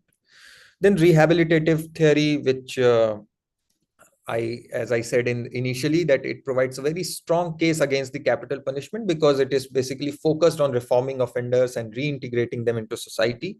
And there have been advocates like Jan Hampton who have said that reformative punishment can lead to moral education and reintegration. It is more humane and effective alternative to the death penalty. So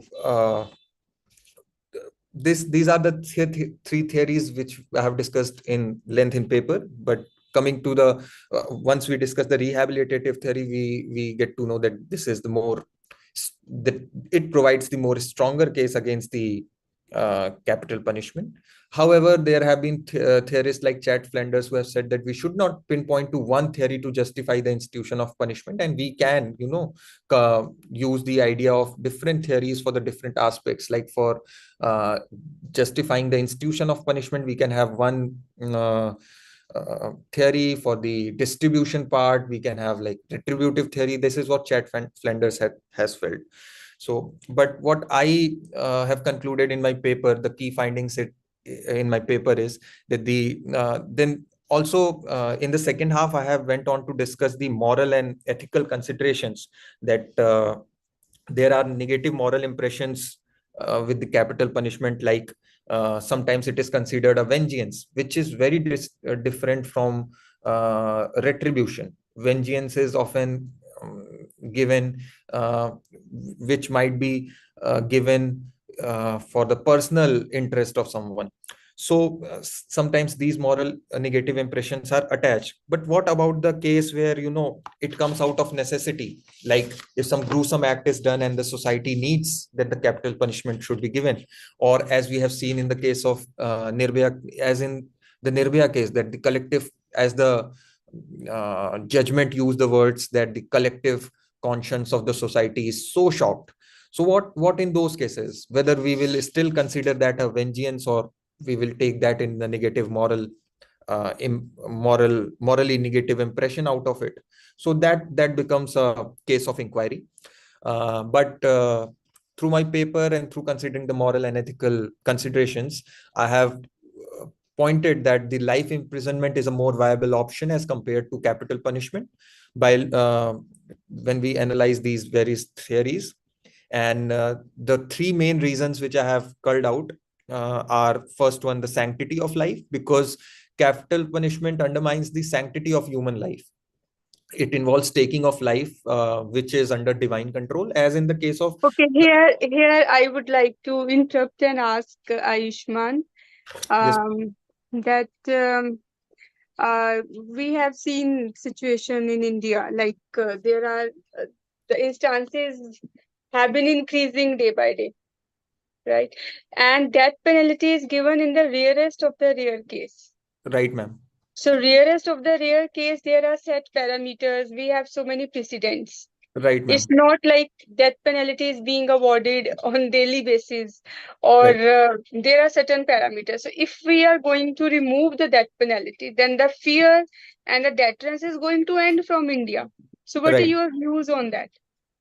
Ma'am, as you said that once the cases like the Bachchan Singh or Machi Singh had already set the standards that we see the mitigating and aggravating circumstances, and then we come to the conclusion that whether it forms the rarest of the rare scenario or not, and then we give the death penalty. But what I consider is even in the rarest of the rare considerations, we should minimize the infliction of capital punishment per se. There is a very famous paper which by Chad Flanders, which goes by the name the case against the death penalty. So it has also argued it has put forth the argument that the whole idea of giving capital punishment goes against the idea of a just and humane society, or the society, a forward-looking society in the approach. Because then there, as I pointed out, there have been theories like, if the idea is to inflict punishment, if the idea is to give a message to the society, and in the same way, if the idea is to reform the offender, so the rehabilitative theory has very is the prime example of how the offender can be reformed, I think, in a better way, Okay. with the Thank life you. imprisonment and the Thank you. deterrence. And for the deterrence part, we are not all the research, that is what the research gap, even my research gap is there, that we don't know conclusively that whether the capital punishment actually deters the offender. Okay. Please conclude your presentation. Yes, ma'am. Just in 1 minute. Ayushman, in the same line, let me ask one question. Yes, sir. Once you are of the view that, death sentence is not liable to be retained due to sanctity of life and all the component which you have given here. Right, So, sir. if you have glanced over the present criminal law which has been reformed by the government of India, particularly Bharatiya Nyaya Sanhita 2023. So, Right, sir. if you have glanced over that criminal legislation as well, so even still today we have the provision of capital punishment. So, why not government is thinking, present government is thinking regarding abolition of death sentence? So, इसमें what is your take on in this point? Sir, I think for the government to take such a drastic step to go away with the idea of capital punishment, they need more concrete empirical evidence that firstly, that the giving death penalty is not actually deterring that many people, because crime is still happening. But all the research that have been done is inconclusive. Even the leading research by Sustain and Vermeule that I pointed out, even they towards the end of the paper are not sure whether it is whether the people are actually deterred by the capital punishment. So firstly, the lack of empirical evidence, empirical research, the government is not willing to take that step. Secondly, Ayushman, yes, sir. Kindly wind up because you are exceeding your time limit. So All right, sir. Just quickly coming to the conclusion. So there are 3 bullet points: sanctity of life, irreversibility, alternative punishment in the form of life imprisonment. So this is the conclusion that the paper concludes, that the rehabilitative theory of punishment, which focuses on reforming and reintegrating offenders, presents a stronger moral case against the death penalty. It supports life imprisonment as a preferable alternative because it preserves the sanctity of life and avoids the irreversible consequences and moral dilemmas associated with the idea of capital punishment. That's all. Thank you, sir.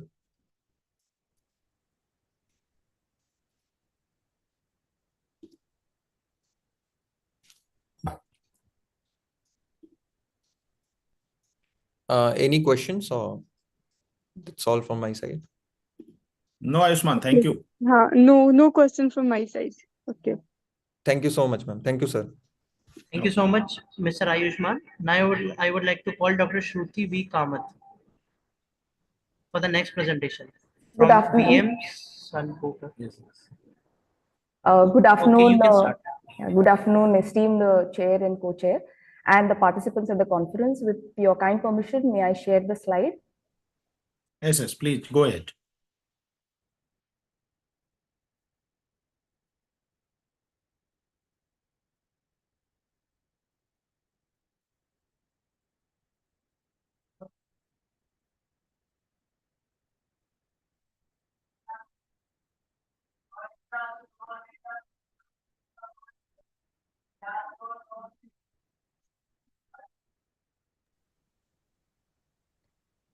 I hope my screen is visible. Yes, very much visible, and you are audible as well. Thank you, sir. Thank you, sir. Thank you, sir. The title of my paper is Dichotomy in Ethical Lawyering. The reflection of legal profession is manifestation of justice. Since time immemorial, legal profession has sketched standards that commands respect and esteem in the eyes of law. And we have different instances or examples relating to this. We have persons, esteemed persons like Mahatma Gandhi, Dr. B.R. Ambedkar, Motilal Nehru, Nani Palkhiwala, Ram Jethmalani, Soli Sorabji, V.R. Krishna Iyer, who have left an enduring mark in the country's legal system. In fact, the vision statement of Bar Council of India indicates that the Indian legal profession today consists of approximately 12 lakh registered advocates, around 950 law schools, and approximately 4 to 5 lakh law students across the country. Every year, 60,000 to 70,000 law graduates join the legal profession in India. A lawyer has, and will always have a key role to play when it comes to client or the litigant who's the seeker of justice on one hand, and the court, which is an institution that imparts justice on the other hand. The conduct of an advocate is governed by the Advocates Act 1961 and the Bar Council of India rules. The standards of professional conduct and etiquette for advocates are laid down by the statute, whereas the rules to be observed and followed by the advocates are framed by the Bar Council of India. Now, let us first try to understand simply what ethics would mean. Principles that determine the conduct of an individual within and beyond the parameters of profession are referred to as ethics. Analyzing the differentiation between right and wrong is also taught by the Code of Ethics. But here the question is, over a period of time, it is noticed that the profession is losing its identity. And is it really losing its identity? Now, actually, values are implanted much before a law student embarks the journey of professional practice. Therefore, they need to be built when the student pursues legal education. The significance of societal duties in the professional life of an advocate are overshadowed, especially when law schools overemphasize the analytical reasoning of claims and defenses while disseminating legal education. The phase of die-hard competition in the profession further increases the craving for prestige and success. At this juncture, it is not sensed by an advocate whether this craving will lead him on the right or the wrong path, and its implication is corrosion of ethical values and professional standards. However, the question is how ethical the member of the legal profession is. More so, it is acknowledged as masqueraded, which has become the most disturbing and distressing focal point of concern. The vision of society and judiciary towards an advocate has been skeptic, that has raised numerous questions on duties of an advocate. It is pertinent to mention that integrity perishes when poked with dishonesty, and code of conduct becomes insignificant when its defiance is witnessed in the field of practice. And this is what reflects in the current picture. There are many numerous instances where ethical principles have been tormented and advocates have vilified the legal profession. However, I'll be sharing and stating a few of them considering the paucity of time. In Simara Foods Private Limited versus State of Rajasthan and another, the High Court quashed the FIR, and that arose out of disputes which were of civil and commercial nature, and held that criminalization of such disputes would amount to using legal process to accomplish unlawful purpose. It was observed by the court that instruction of the client, if unethical, should be corrected through unbiased and sincere advice given by the advocate, even if the guidance given doesn't match the verbal outcome expressed by the client. In a second instance of B. Sunita versus State of Telangana, it was held that the fee charged by an advocate cannot be based on result of the case or the decretal sum, which means that election of pecuniary gain over and above legal obligation corrodes the nobility of the profession and makes justice delivery inaccessible to the needy. In yet another case of Javed Ansari versus State of Uttar Pradesh, counsel appearing for the accused in a matter for grant of bail stated before the court that the counsel for the informant or complainant had no objection if bail application is processed in favor of the accused. Immediately, it was brought to the notice of the court that counsel for the informant had forged the wakalatnama and had colluded with the counsel for the accused only with the motive to obtain bail stealthily. The counsel for the informant agreed with the fact placed before the court and stated that he had acted as per the instructions given by the advocate appearing for the accused. His service fee was paid, and this was mainly done so that the court must believe and not issue notices to the complainant or informant considering the gravity of the charges. Upon tendering unconditional apology, the counsel for the informant withdrew his wakalatnama. However, counsel for the accused asserted that such a practice is common in the High Court and was not apologetic for his act. The court blamed both the counsels and expressed deep pain after witnessing the downfall of the moral values of the profession by those advocates, one of which had 40 years and another 26 years of experience in the field of practice. Yet another area of concern is non-justifiable resolution passed by the Bar Association denying to defend any party in a specific matter that vilifies the profession and denigrates the legal community. There is a fundamental right of consultation and defense through practicing advocate of choice, which is guaranteed to an arrested person by the Indian Constitution. And there is also right to legal aid under life and personal liberty, which is part of the fundamental right. In A.S. Muhammad Rafi versus State of Tamil Nadu, the Apex Court of India opined that resolution passed by the Bar Association for refusing to accept the brief and appear for an accused is a nullity. In Captain Harish Uppal versus Union of India case, it was clearly stated that abstinence resorted by an advocate through strike and further refraining from showing his appearance before the court of law amounts to breach of professional duty, contractual breach along with breach of trust, and would also amount to professional misconduct, especially when an advocate has consented and produced wakalatnama on behalf of the party. Abstinence cannot be counted as a fundamental right of an advocate, whereas this transgresses right of speedy trial, the right of which is evolved to right of life and personal liberty, which is guaranteed to a litigant. However, despite this move by the Apex Court, there are instances wherein lawyers boycott court proceedings, take law in their hands, and prohibit the fellow colleagues from representing the litigants before the court of law. So, in fact, there is a dichotomy. There is a doubt of where we are right, where we are wrong as far as the legal profession is concerned.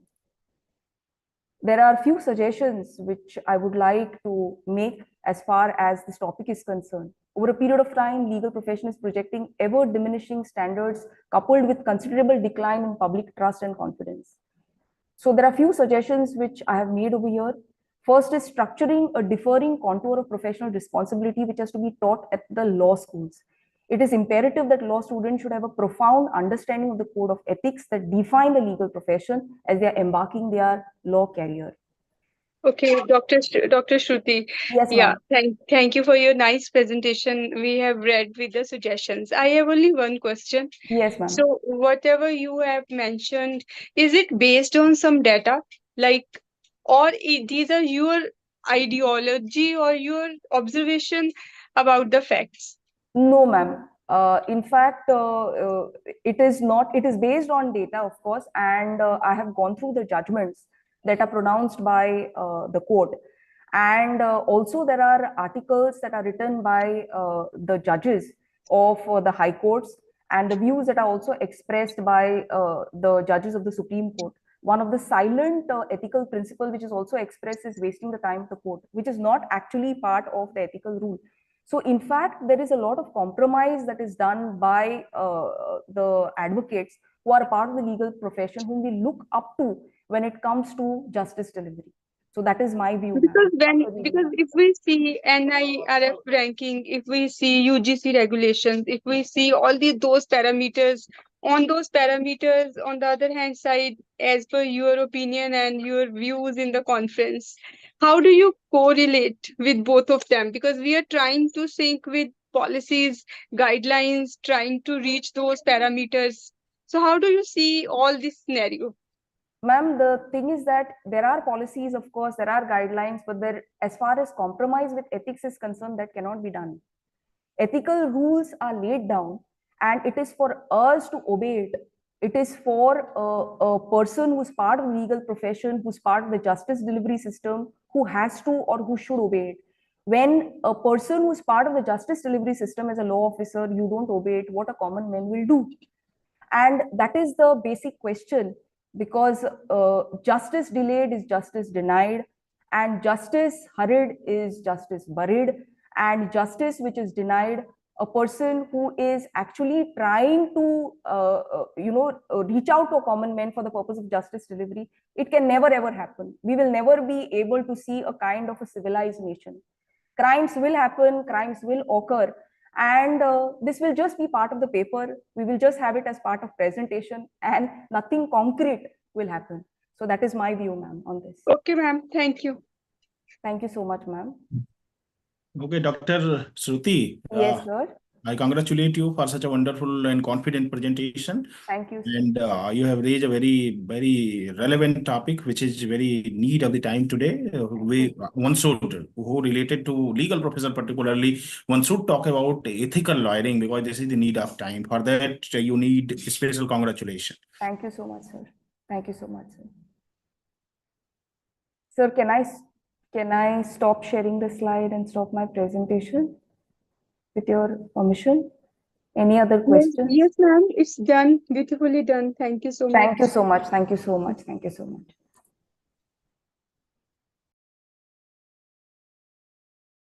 Law schools are producing. Am I audible? Yes, sir, you're audible. Okay. Right now audible, or I'm audible from very beginning? Yes, sir, Because I have you're said audible. many. Yes, sir, you're audible from very beginning. Okay, so that is what my take on, Dr. Shruti. Actually, we are also from teaching profession, so they educate liars. They can ask this question to us as well.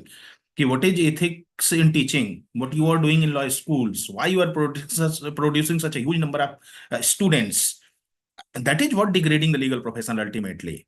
So not only liars, they are means blame for this thing. Ethical lighting is required only on their part. No, there are many stakeholders, and all these stakeholders should come together. Then only we can improve the ethical lighting in court of law. So that is what Absolutely, my sir. comment on your presentation. I am not asking the question. This is my comment on your. Yes, sir, absolutely, sir, agreed. Okay. Thank you. Thank you.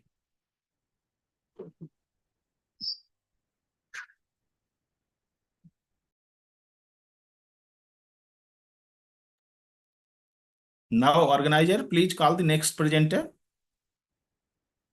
Priyanka, are you here?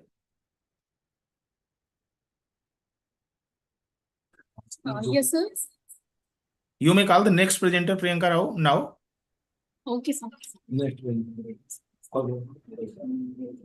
Okay, now I would like to call the next participant.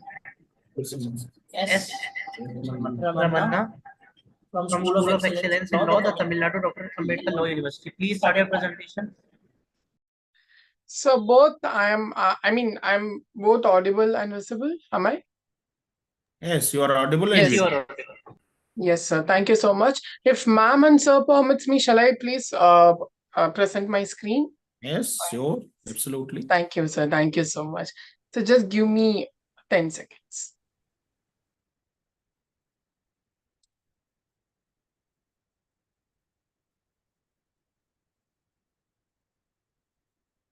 So hope my screen is visible, sir and ma'am. Yes, visible. Greetings to the honorable judges on the dais and also my fellow participants. It's my privilege to present my ideas on the topic, the ethical implication of active euthanasia upholding the medical professionalism in India. So this paper is co-authored by Dhanush and Deepashri as well. And we all are students from School of Excellence in Law, the Tamil Nadu Dr. Ambedkar Law University. And we all are from 3rd years and 4th years respectively. So primarily why we did this papers, so we were given an assignment in our university to read on the case Anurag Shambang versus Union of India. So that's the case which actually spoke about a lot of procedures pertaining to the euthanasia, procedures to be adopted by the High Court when such an application is being filed. So after reading the judgment, we were very curious to know why active euthanasia is being considered as an homicide as of now, and how it is conflicting with the medical professionalism. And we are also in a stake of stating that we need to legalize active euthanasia provided in certain circumstances, which I have given as my suggestion at the end of the paper. So this is my brief overview about the paper. And what are the objectives of the study? To investigate the ethical issues associated with active euthanasia and its impact on medical professionalism, and analyze the current Indian legal provisions of euthanasia and identify gaps or inconsistencies related to active euthanasia, and compare active euthanasia regulations and ethical considerations with different countries. Indeed, we compared with 5 countries to identify the lessons for India and evaluate how medical professionals view the ethical and professional dilemmas posed by the active euthanasia, and also to develop recommendations for upholding the medical ethics in potential future legislation on active euthanasia in India. So moving forward with the research questions which we had in our mind were, and also which we try to essentially answer in our paper, are listed as follows. What are the ethical implications of the active euthanasia from the perspective of medical professionals, and how does the current legal framework in India addresses or fail to address maybe the ethical concerns associated with the active euthanasia, and what are the international legal and ethical approaches to active euthanasia, and what can India learn from them, and how do medical professionals perceive the impact of legalizing active euthanasia on their obligations to the patients, and finally, what are the roles that does the patient's autonomy plays in the debate on the active euthanasia, and how does it interact with medical ethics? So moving on to the literature reviews, what and all we did, we basically went through the judgments. So the primary precedent is Aruna Shahbang case. And also we also went through a lot of international conventions. And also we also went through around 4 to 5 country laws, which is working on the euthanasia to state Netherlands, Belgium, Switzerland, Canada, and United States. United States, particularly the Oregon. So these are the countries we went through, and we did our literature review. So our research methodology is doctrinal in nature, just non-empirical study, and we have also adopted a comparative methodology in order to compare the other countries' euthanasia laws, and also we have also highly relied on the secondary data from the official sources, such as WHO and Indian Journal of Palliative Sciences, in all those, in order to gather the conclusions. Okay, key findings. So primarily, we have to look into the ethical concerns of active euthanasia. So primarily, the autonomy versus the sanctity of the life. There is a fundamental conflict between respecting patients' autonomy and preserving the sanctity of life. Advocates for active euthanasia argue that individuals should have the right to end their suffering and choose the manner and the timing of their death. Conversely, opponents emphasize that life is sacred, and thus the active euthanasia undermines the principle, potentially leading to moral and ethical erosions. Non-malfeasance and beneficence. The principles of non-malfeasance, which obligates healthcare providers to avoid causing harm, is challenged by active euthanasia, as it involves intentionally ending a life. However, the proponents for the same argue that the continuing to force suffering on terminally ill patients is a greater harm, thus supporting active euthanasia as an act of beneficence to alleviate suffering. Potential for abuse. There is also significant concerns about the potential for abuse, especially in a country like India, where with uneven access to healthcare. Vulnerable population might be pressured into choosing euthanasia due to the socio-economic factors or inadequate medical supports, and safeguards are necessary to provide the abuse. And also to these are the reasons, these are the for reasons and against reasons for legalizing active euthanasia. However, we have certain data which primarily discusses that active euthanasia is much needed. So to quote few, the Indian Journal of Palliative Care estimates that over 1.5 million new cases of cancers are diagnosed each year in India. Many patients suffering from the terminal stages of cancer have to bear intolerable pain and distress, as many of 70% of the patients can suffer seriously. As per the World Health Organization's report on 2021, in India alone, only 2% of patients who require palliative care actually get the service. In the absence of proper palliative care service, the suffering of terminally ill patient worsens. And also, there is also a survey which is conducted by the Hindu, which reported that at least 40% of the families with terminally ill patients favors euthanasia as an option. Research in the Lancet Oncology revealed that about 30% of the patients with severe incurable illness would resort to the euthanasia if it was legally available.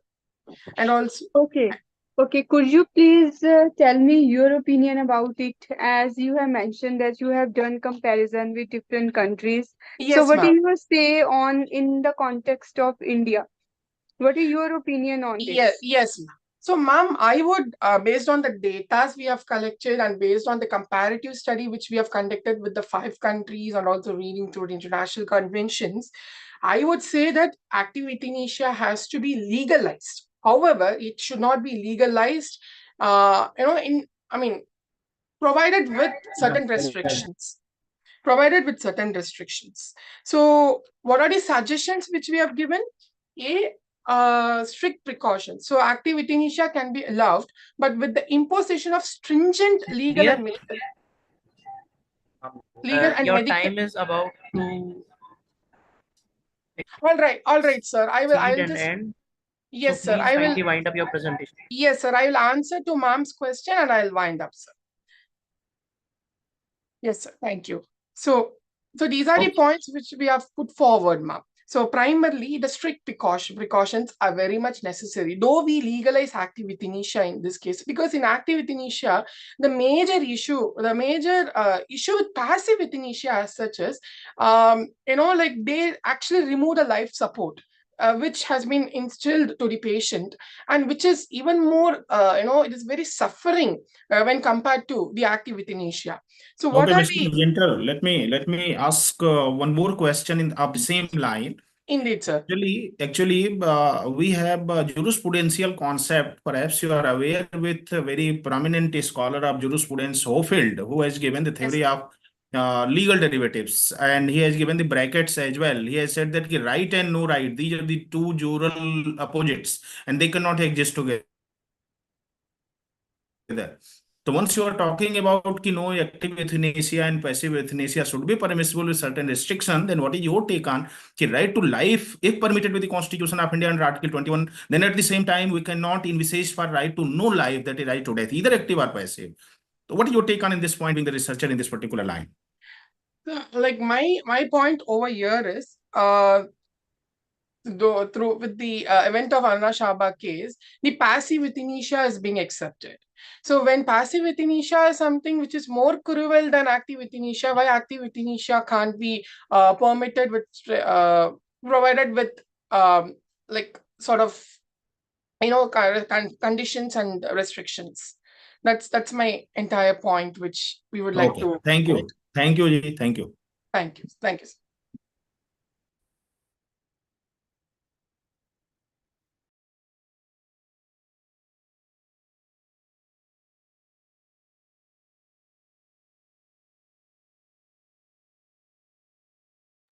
Now, I would like to call the next participant, Miss Abhilasha.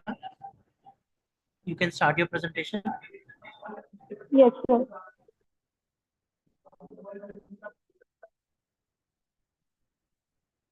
Good afternoon, everyone. Myself, Abhilasha, student of Faculty of Law, DU. If our co-chairperson and chairperson permits, can Yes, Abhilasha, permitted. Please go ahead. Good afternoon. Good afternoon, sir. Good afternoon, everyone. Myself, Abhilasha, student of Faculty of Law, DU. If our chairperson and co-chairperson permits, can I start my presentation? Yes, Abhilasha, please go ahead. Thank you, sir.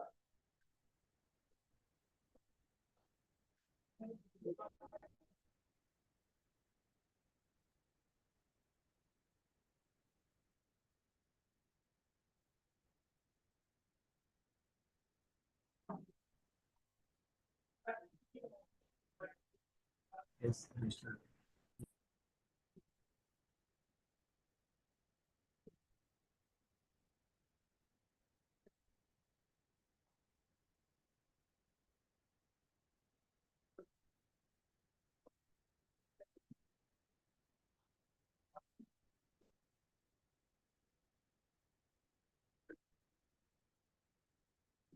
So can I take 10 seconds?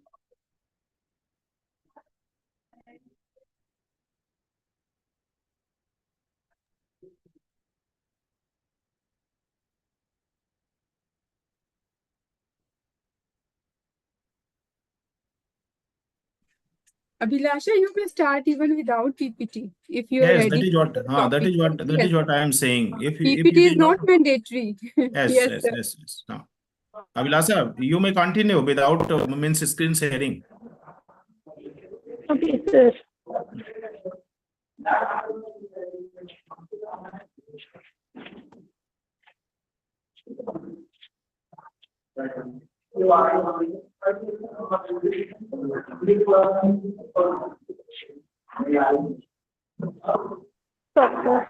Abhilasha, I think there is some network error. Kindly check. Sorry, ma'am. My research topic is exploring research etiquette in online mediation for family law dispute in India. Sir, I'm audible? Yes, you are audible. You are audible. Okay. So my research article topic is exploring research etiquette in online mediation for family law disputes in India. Family disputes are often complex, emotionally charged, and deeply personal, impacting not only the individual but also children and the extended family members. Traditionally, such disputes have been resolved through litigation or face-to-face mediation. However, with the advent of technology, the advent of mediation has provided an alternative venue for the resolving family disputes. While online mediations offer several benefits such as convenience, reduced costs, and increasing accessibility, it also raises significant questions regarding the research etiquette. This article explores the ethical consideration, methodologies, and the best practices in conducting research in online mediation for family disputes. So, research etiquette refers to the standard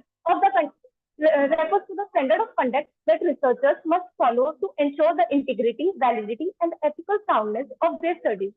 In this context of the online mediation, these etiquettes are particularly critical given the sensitive nature of family disputes, the privacy concerns of the participants, and the challenges posed by the virtual environment. In this article, we will delve into the key areas such as personal informed consent, data privacy, researcher neutrality, and the impact of online platform on mediation outcome.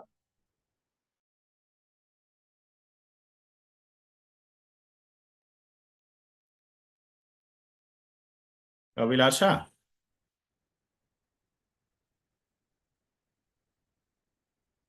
Which to take measures to take precautions for the data privacy, and the researcher should be neutral, and researchers should not be biased. And so the last point is researchers should not generalize any findings. Thank you. Abhilasha, let me ask one question to you. Am I Yes, audible? sir. Yes, sir. Yes, sir. Okay, you are talking about online mediation in family dispute. No, this is what your research topic, no? Yes, So, yes, sir.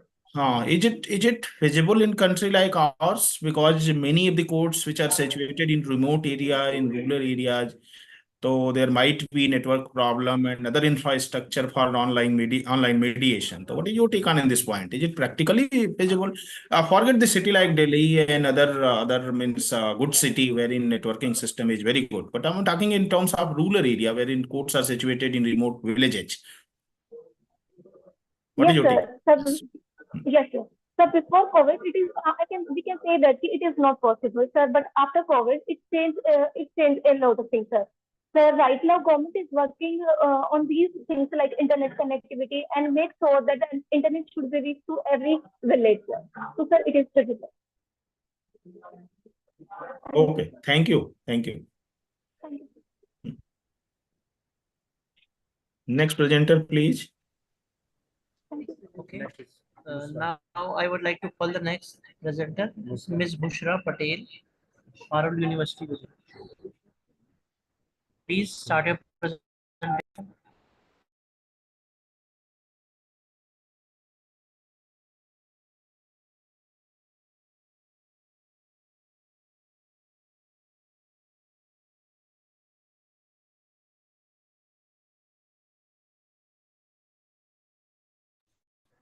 Ms. Bushra, are you there in the meeting?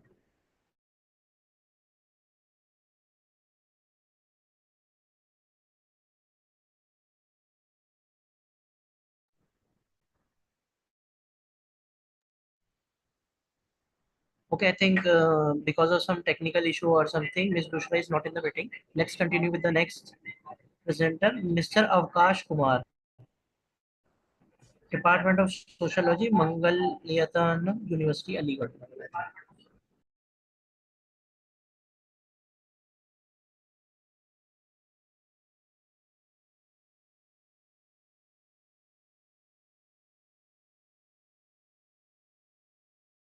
Mr. Avkash Kumar.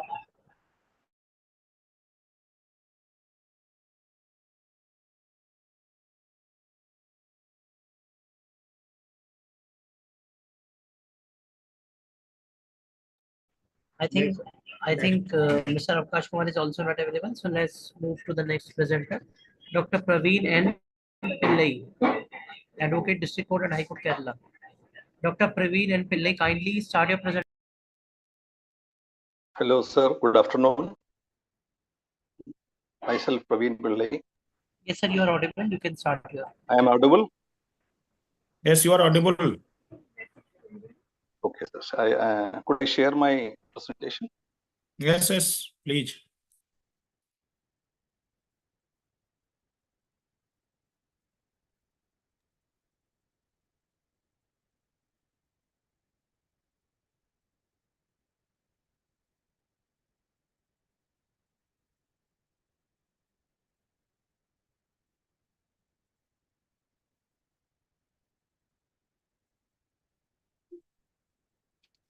Sir, I am finding it difficult to put my PPT here. So could I go with some my explanation? You may start. You may start without a screen sharing. Okay, thank you, sir. Thank you for your permission. See, my topic is role of ethics and morality in higher education. Here, I heard my co-panelist has given some good examples in various segment of moralities and ethics in different fields. Here, I also prepared some theoretical explanation right from our ethics and morality mentioned in our Smritis, Puranas, and Dharmashastras, Manusmriti, and other Smritis. Even from the recent development from our independence, our Constitution of India has incorporated the fundamental rights, fundamental duties. All are basically supported with the ethics and moralities and human rights. And recently, key recommendation of new education policy 2020 is also in same direction, giving some enriched concept of ethics and moralities, like enhancing the quality of good behavior, courtesy, cooperation, teamwork, and improve the constitutional values which are incorporated in our constitution, especially in part 3 of fundamental rights, as well as fundamental duties which mentioned in Article 51A. 11 fundamental duties are mentioned, especially the 11E. For 51A is very important, where the cooperation and mutual respect are mentioned in that. Apart from that, we can assess the ethics and morality in the recent development in United States, where the judiciary has introduced code of ethics. In that, the judicial officers, how they should follow some ethics and morality in while announcing or while assessing the judicial process. Now, all these are very theoretical background. Since I am an advocate on practice, so I want to share one practical experience that I have witnessed in recent time. I am audible, sir? Yes, Hello. you are audible. You are audible, Ji. So, sir, just I want to share one, as it is very much basically related to ethics and morality. One fine morning, I received a call from District Legal Service Authority. Since this is a sub-judice matter, so I will give very restricted information in that. So that a person, as you all aware that the Motor Vehicle Act Amendment Act 2019 came into a very beneficial scheme for victim, that is the compensation to victims of hit and run motor accident scheme 2020. So the district legal service authority called me and told that Praveen, one victim is there in hospital, that he is a victim of hit and run motor, and we called 3 or 4 lawyers. They denied to take the case.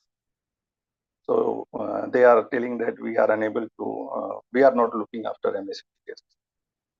So even I am not also very much interested toward MSCT cases, but since he called me that I consider the case and went to the RDO office to get some compensation. Since this compensation scheme is not through judicial channel, this compensation scheme is through executive channel.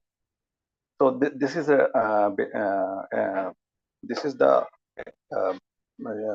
new concept. So what happened? I went to RDO office.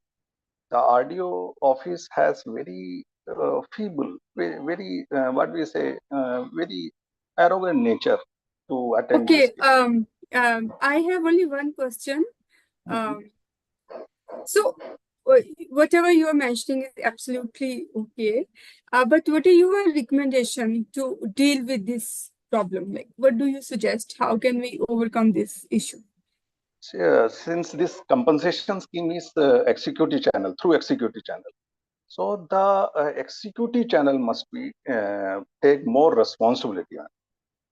See, here the ethical and moral values come. Morality term is very, very wider term. It varies from person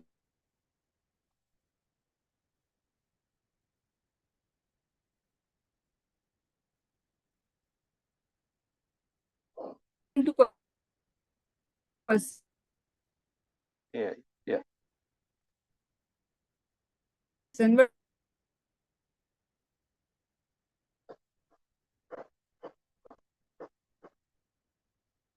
what is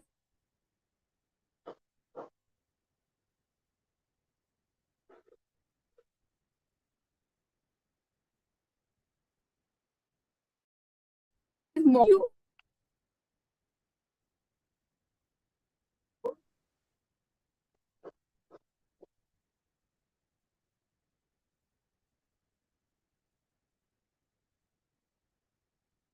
This is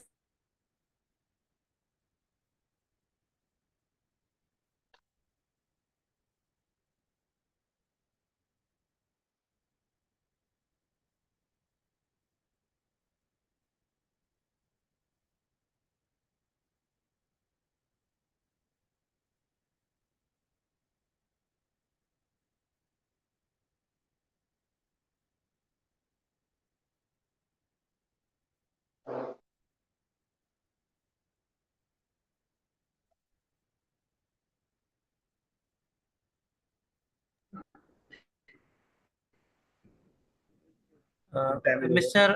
Praveen and Illai, have you done with your presentation? Yes. Okay, then now I would like to just call want to just want to conclude with that. Ms. Swikriti Mahajan and Ms. Gagandeep, ma'am, is there some issue with your? So I am back. Yes, I lost my connection because of weather problem. I'm back. Yeah. Okay. So, ma'am, can we continue with the next presentation? No. Yes, sir. We can continue with the next one. Mr. Praveen, you wanted to conclude? Please take a Yes. second, 2-3 seconds to conclude it. Mr. Praveen, Just want to conclude that in my conclusion, I want to give some 2 or 3 suggestions that as what I have learned from that experience, that some type of courses, short-term courses and event-based courses should be introduced in the executive platform, when even in district level or state level, and in also the district legal authority also should take some initiative to educate the lawyer that always should not run towards money. Sometimes we should do something for the welfare of the society. Okay, sir. Thank you. Thank you so much. So we can call for the next presenter.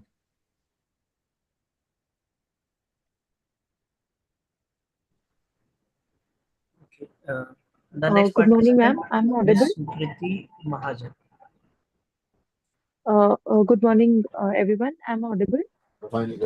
Yes, ma'am. You are audible, visible. Ma'am, yes, ma'am. My name is Swikriti Mahajan. I am a research scholar from the Law Department, Jammu University. Ma'am, due to some technical issue, my PPT is not able to connect. I'm unable to connect my PPT.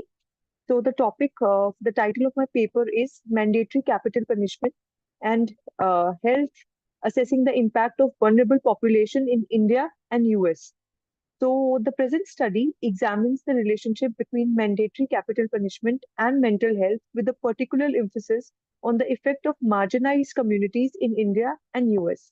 So the objective of my study is to examine the moral and legal ramification of death penalties mandatory application to those with mental health disorders in India and US to determine the obstacles, and the second objective is to determine the obstacles and vulnerable groups must overcome in order to receive equitable legal representation and mental health evaluation.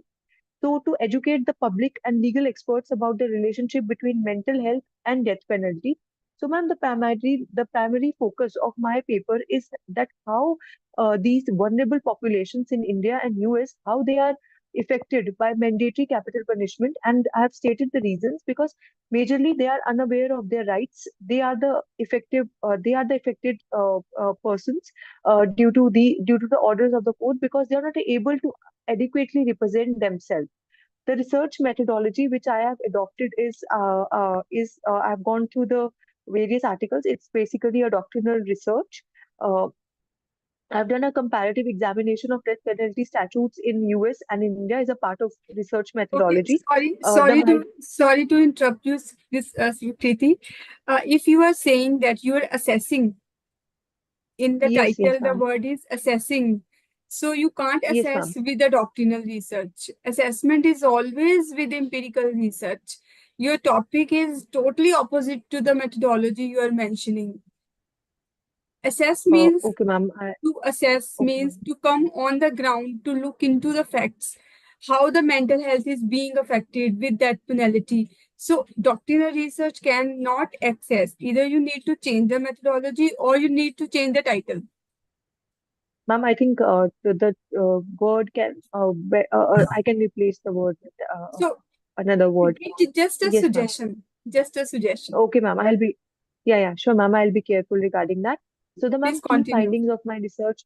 Yeah, ma'am. The key findings of my research is a legal framework. The US and India both have laws that address mental health issues in instance involving the death penalty. Although these laws are frequently not implemented properly, the justice system barriers, access to mental health evaluation, and competent legal counsel is severely restricted for vulnerable communities, which result in disappropriate sentences, systematic biases. The disappropriate number of low income and minority people on death row draws attention to systematic inequality in criminal justice system, and there is a need for reformation. A comprehensive revision which include mental health issues into laws pertaining to death penalty and enhanced defendant access to mental health resources are desperately needed because I think in the recent times the most common issue is that how our mental health is affected, and the under trial prisoners, there is pendency of cases and we have under trial prisoners. So we need to consider this issue at both at the India, at the US, and the US level. So the conclusion of my study is the study supports the idea that the vulnerable people with mental health disorders are disproportionately affected by obligatory capital punishment, which violates their human rights. This results in there must be some legislative changes, and priority must be given to mental health issues, and consequently and simultaneously some changes need to be made in the existing laws.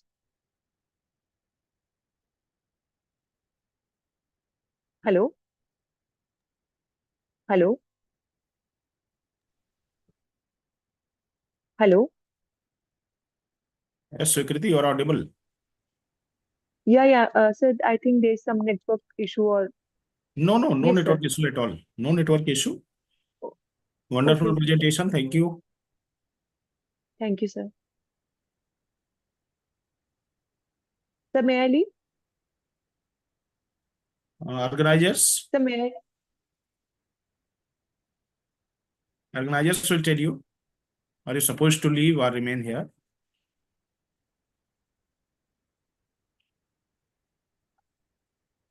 Where are organizers? I think, sir, there is some issue because Okay. no announcement is being made. Network problem is there, I think. Yes, sir. Okay, we'll should wait for So 2 as minutes. per the as per the Gagan, ma'am? schedule, there is next is Ankita. Sir, next is Ankita. If Next she is presenter, you here, may she start. can come. Yes. Next presenter, you may start. Ankita, her topic is human rights violation in the context of female labor migration, Yeah, a global perspective. good afternoon, all the dignitaries and all my intellectual participants. I am audible. May I audible? Yes, you are audible, Ankita. Yes, sir. So due to technical glitch, I'm unable to connect the PPT. So can I verbally No issue. No issue. Go ahead. Thank you, sir. The title of my paper is Human Rights Violation in the Context of Female Labor Migration, a Global Perspective.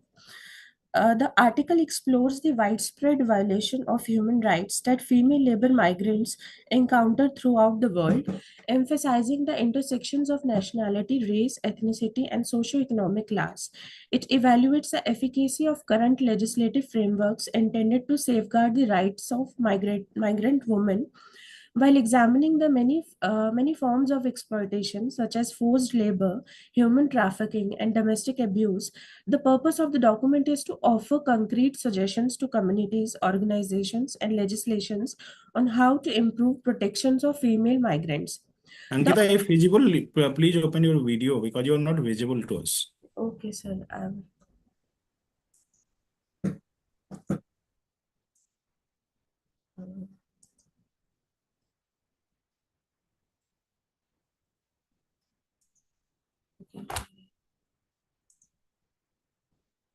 Okay, I'm visible. You are visible now. Okay, sir. The objectives of my research paper is to examine the human rights abuses experienced by migratory women workers, to evaluate how well national and international legal systems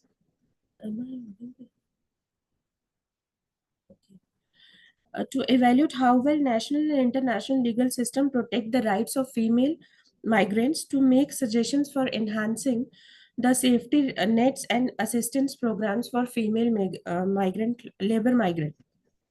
The research question of my research paper is which are the main human rights abuses that female labor migrants experiences, and how well do the current legal system address these problems? The hypothesis of my research paper is the theory posits that the current legal frameworks are inadequate in safeguarding the rights of female labor migrants, hence resulting in pervasive human rights because breaches and exploitations. The research methodology I used in the research paper is a qualitative research methodology.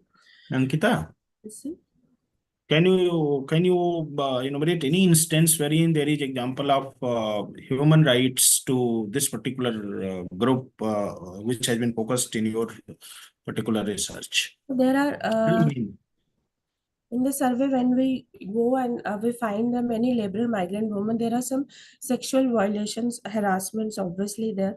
Some kind of wage discrimination, discrimination in remuneration also, and then the working period hours also. I have found that there are some many discrimination like gender-based violence, discriminations, and sexual discrimination, remuneration discrimination, and many more like racialization kind of discriminations. It is your personal observation, or do you have collected any data and any research in this particular point? Sir, I went in a labor community, so I personally asked few women migrant workers, not more than 5 women migrant workers, but at least I talked with the 5 women, and I discussed with them, and they told me they actually face such kind of things while working. So these are the common issues, I believe. So, hello. Can So I? what is Indian legal system to address with this particular problem? Have you mentioned in your paper? Tell me one legislation dealing with this problem. Yes, ma'am, I have mentioned in the paper.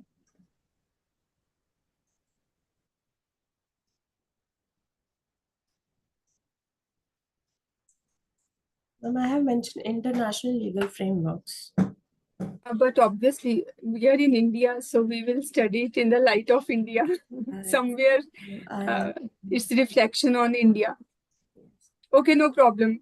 Just take it as a suggestion and add it in your research. Thank you. Thank you so much. So I like to conclude my paper that promoting gender equality and gardening the rights of the female labor migrants are upheld require addressing the abuses of their human rights. In order to empower female migrant workers, we need to strengthen their protections. Their study emphasizes the necessity of the basic human rights of the comprehensive legal reforms and international cooperation and community-based efforts. Through the implementation of these protocols, we can able to provide protections to the migrant labor women. So I have concluded my paper now. Any question? Okay, thank you. Okay, thank you, sir. So, Sir Pramod sir, almost all the presenters have completed their presentations as per the schedule given to Yes, ma'am. us. Yes, ma'am. Yes, ma'am. One last presenter is someone else, no? 10th point is also there in that But schedule. name is not mentioned. Name is also mentioned, no? Name Yogesh is- Kumarji. Okay, I can't see that name. Maybe. Organizers, who is here? Purnima ma'am. Is there any left? And two papers are absent. Yes. Right, sir? Two papers are absent. That is Bushra Patel and Mr. Avkash. Is it? Yes, sir.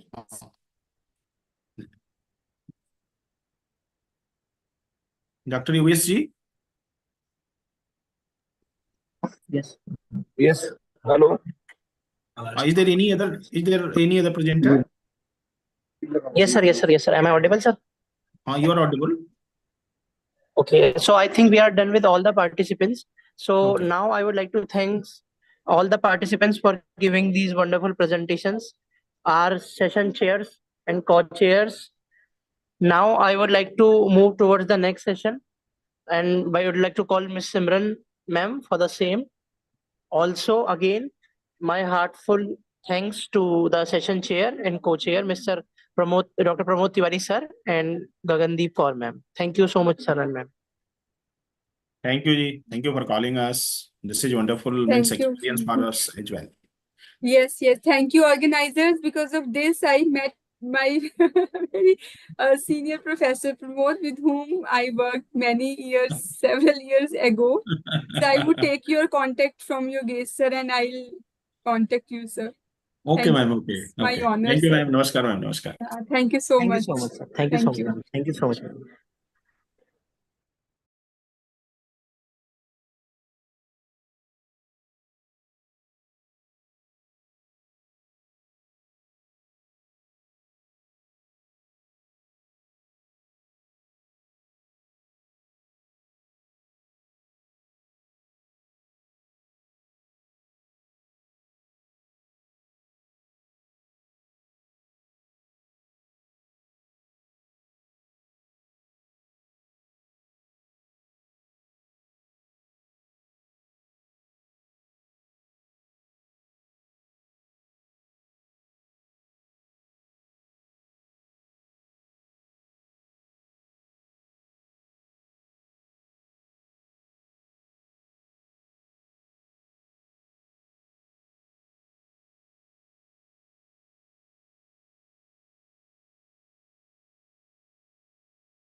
Good afternoon, everyone. Am I clearly audible to all?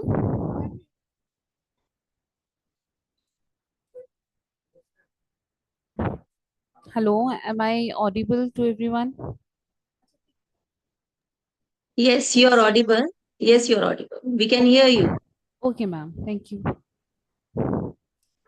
All right, so we are ahead to our next technical session one, track two, with the theme ethics, morality, and legal standard in contemporary society. All right, so we first of all, I would like to welcome our session chair, Dr. Rahul Mishra, Associate Professor and Head Legal Services, IPA Law School, and our co-chair, Dr. Monica Narang, Associate Professor, Jammu University. Welcome, ma'am. Welcome, sir. Thank you. Thanks a lot. Thank you so much. I hope we have Dr. Rahul Mishra, sir, here. Sir, are you there?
Rahul, sir, are you there?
Hello. Is there any problem? Ma'am, Yes. we are just waiting for our session chair, Mr. Rahul. Okay. Okay. Okay. Please let me know Yeah. when he's here. Yes, ma'am. Sure.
Hello.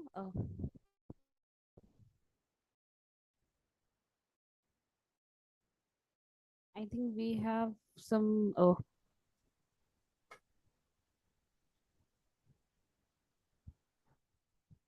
Hello, am I audible? Yes, ma'am, you are audible. Okay.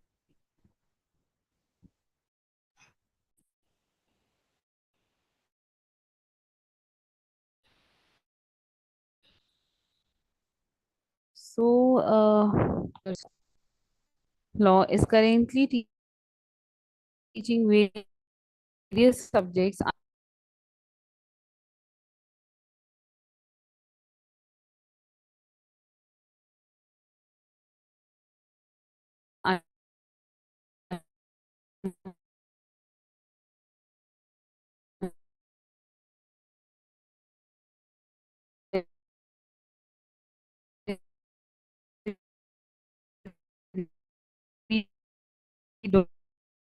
domain of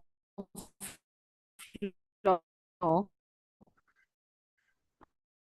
at the law school.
Hello, ma'am. Am I audible? Yes, we can hear you. Okay, ma'am. Is, So, is there some technical problem or so? yes, ma'am. There is some music issue. Okay. So, things. Yes, ma'am. So, there was yes, few weddings that we should proceed. से देखो हो गया ये ना मतलब वो ना उसमें क्या हो रहा है कि हमें रोस्ट को रेस्टोरेंट का चल रहा है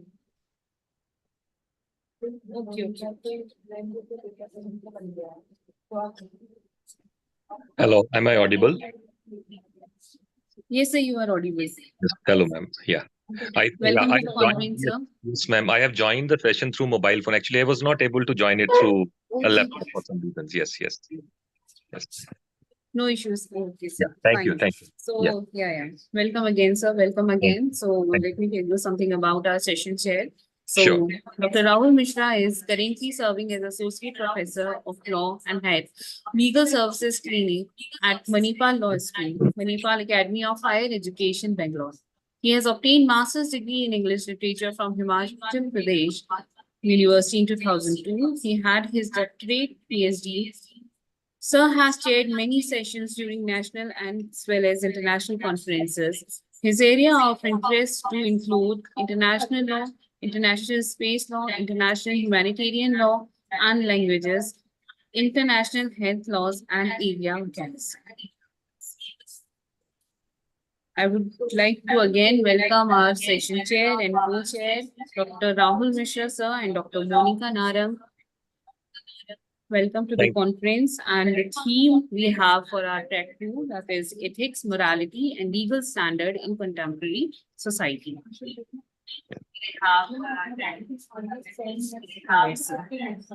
Over to you, sir, and ma'am. Yes. Yeah.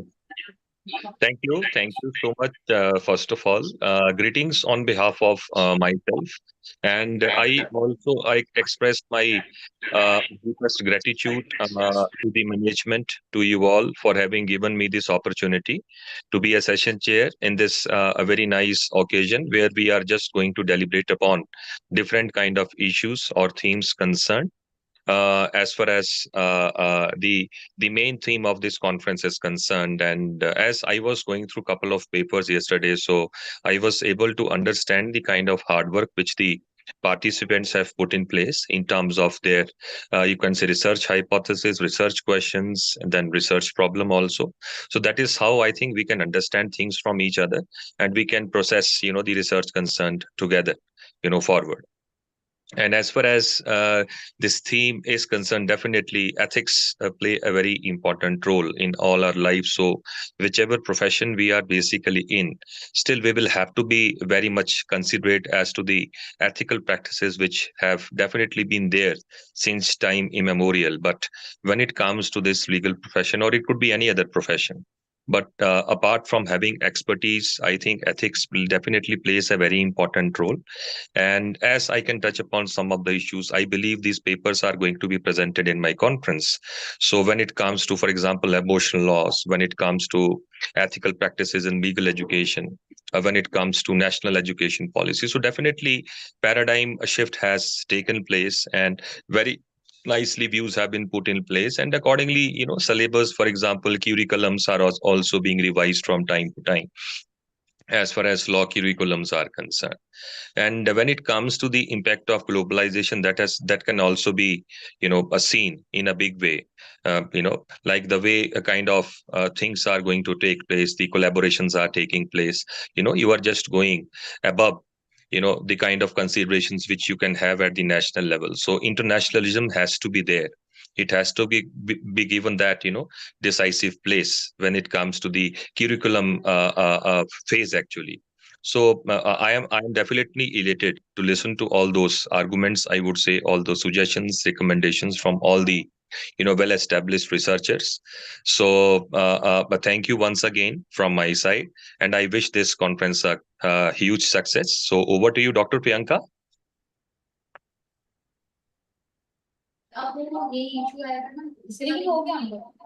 Hello. Yes, Dr. Priyanka, if you can start, if you can start with the paper presentation. Yes. Yes, sir. I would like to ask Dr. Monica ma'am to please say a few words for our presentators. Thank you, Priyanka. Thanks a lot. So a very good afternoon to all of you. Professor Mishra, Thank you. Purnima Chaudhary, Professor Meenakshi, and Priyanka also.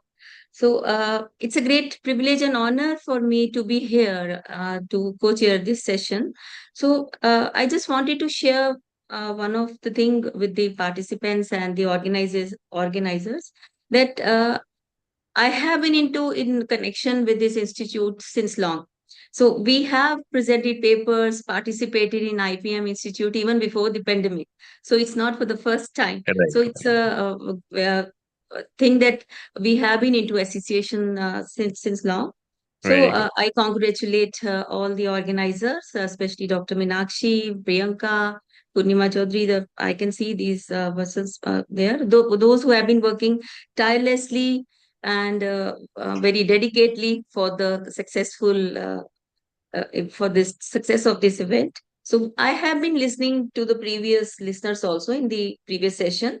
So they have put very good efforts and provided insight into the main theme of this paper. That's actually the morals, ethics, and how we can relate it with the legal procedure or the contemporary legal standards, because these are the two things like ethics and morality which we find today that they are missing in the human society. Yes. So they need to be revived actually. But we have seen many of the things. It's been long that I've been into this law area. So many years that I've been teaching in the law school, Jammu University. Actually, I have not introduced here. I'm in law school, Jammu University. I'm the associate professor over there. So, but I was in their programs in IBM Institute when I was assistant professor also. So even my two scholars have presented paper now, right now, Ankita and the Swikriti, yes, and another one scholar more who's going to present paper. So I congratulate all the organizers and the others, those who are in this conference. So we can proceed with the session now without wasting time. It's already too late. So let's start. Over to Priyanka. Yes. Thank you so much, ma'am. Thank you again to both our session chair for your address for the participants. Okay, so moving on with our presentators. So first of all, I would like to call Miss Pratiksha Saxena. Is Pratiksha here? Yes, I can hear you. Am I audible? Yeah, Pratiksha, you are clearly audible there. So may I seek permission to present my PPT? Yes, you can Yes, start yes, with your yes, madam, you PPT. can go ahead. Yes.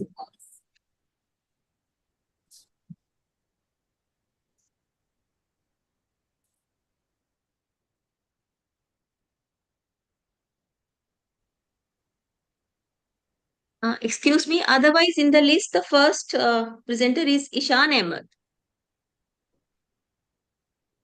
I can see in the list. Yes, ma'am, Ishan Ahmed. Yes. I think as per the order, yeah, they can proceed. Yes. Yes. If he's there, Yes. Ishan Ahmed, he is assistant professor in Jamia Hamdard. Is my PPT visible to all of you? Ma'am, I can see. Yes, Madam Presenter, I can see your PPTs. Okay, thank you, sir. No problem. You can proceed further. By the time you can just do your level best as far as PPT presentation is concerned, but you can start the presentation as. Yes. Yeah. Co-chair has also said now because time is running up, so you can just go ahead. You can go ahead. Good afternoon, everyone. My name Yeah. is Pratiksha Saxena. Today I'll be presenting on regionalism, integrity, ethics, and law in higher education at 5th International Emerging Issues in Legal Aspects. In this presentation, we will explore how regional cooperation affects legal frameworks, ethics, and integrity in higher education systems. The brief overview of this presentation is regionalism refers to the shift from national to regional priorities in the context of higher education. Yes, ma'am. Pratiksha, sorry to interrupt you, but can you just turn on your camera, please? Okay, sure, ma'am. Yeah.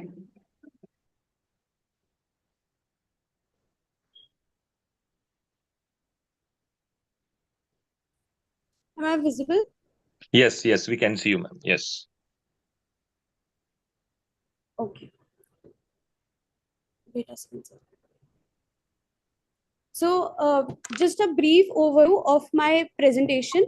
Regionalism refers to the shift from international to regional priorities in the context of higher education. This involves collaboration between institutions across different countries within the same region.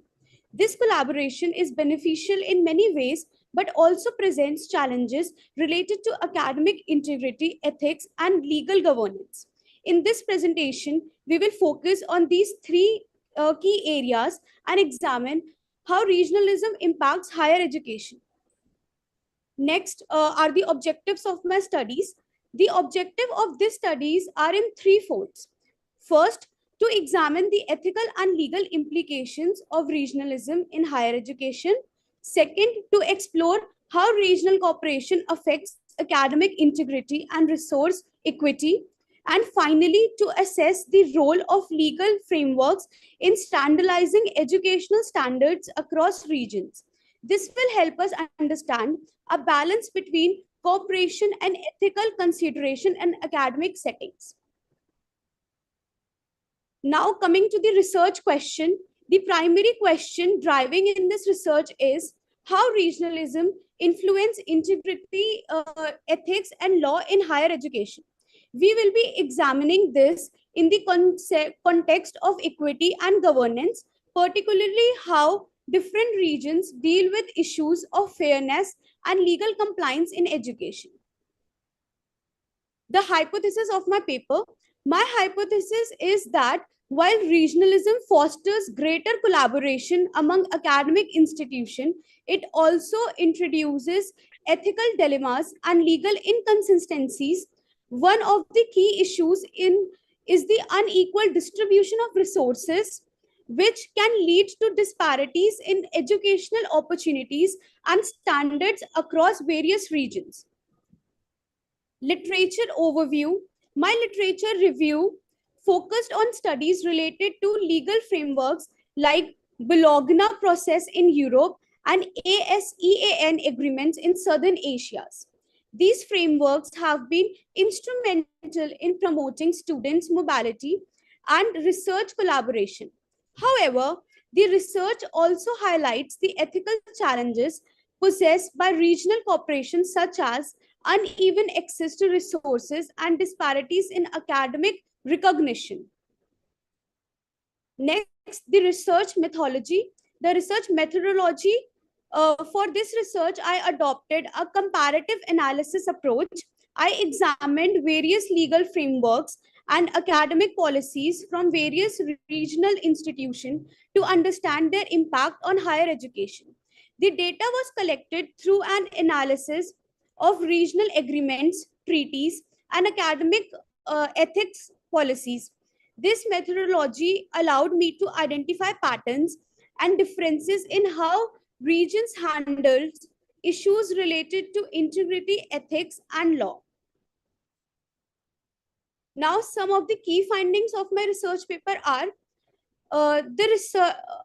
as follows. First of all, the regional cooperation in higher education fosters mobility and research partnerships, which benefit students and faculty alike. However, ethical dilemmas arise due to resource disparities between wealthier and poorer regions, leading to inequitable access to educational opportunities. Legal frameworks, while helping, yes, ma'am? Shall I continue? Yes, you can continue. Please continue, Pratiksha. Yes. Okay. However, ethical dilemmas arise due to resource disparities between wealthier and poorer regions, leading to inequitable access to educational opportunities. Legal frameworks, while helping to standardize academic degrees and mobility, often face challenges in ensuring consistency across different regions. Now, what are the challenges of regionalism? One of the major challenges of regionalism is brain drain, where talented individuals from underdeveloped regions move to wealthier regions for better opportunities. This creates a gap in the quality of education across regions. Additionally, inconsistencies in academic standards, accreditation, and intellectual property laws across different regions make collaboration more difficult. To address this, we must consider the principle of justice, ensuring equal access to educational resources for all the students, regardless of their location. Now, I would like to conclude.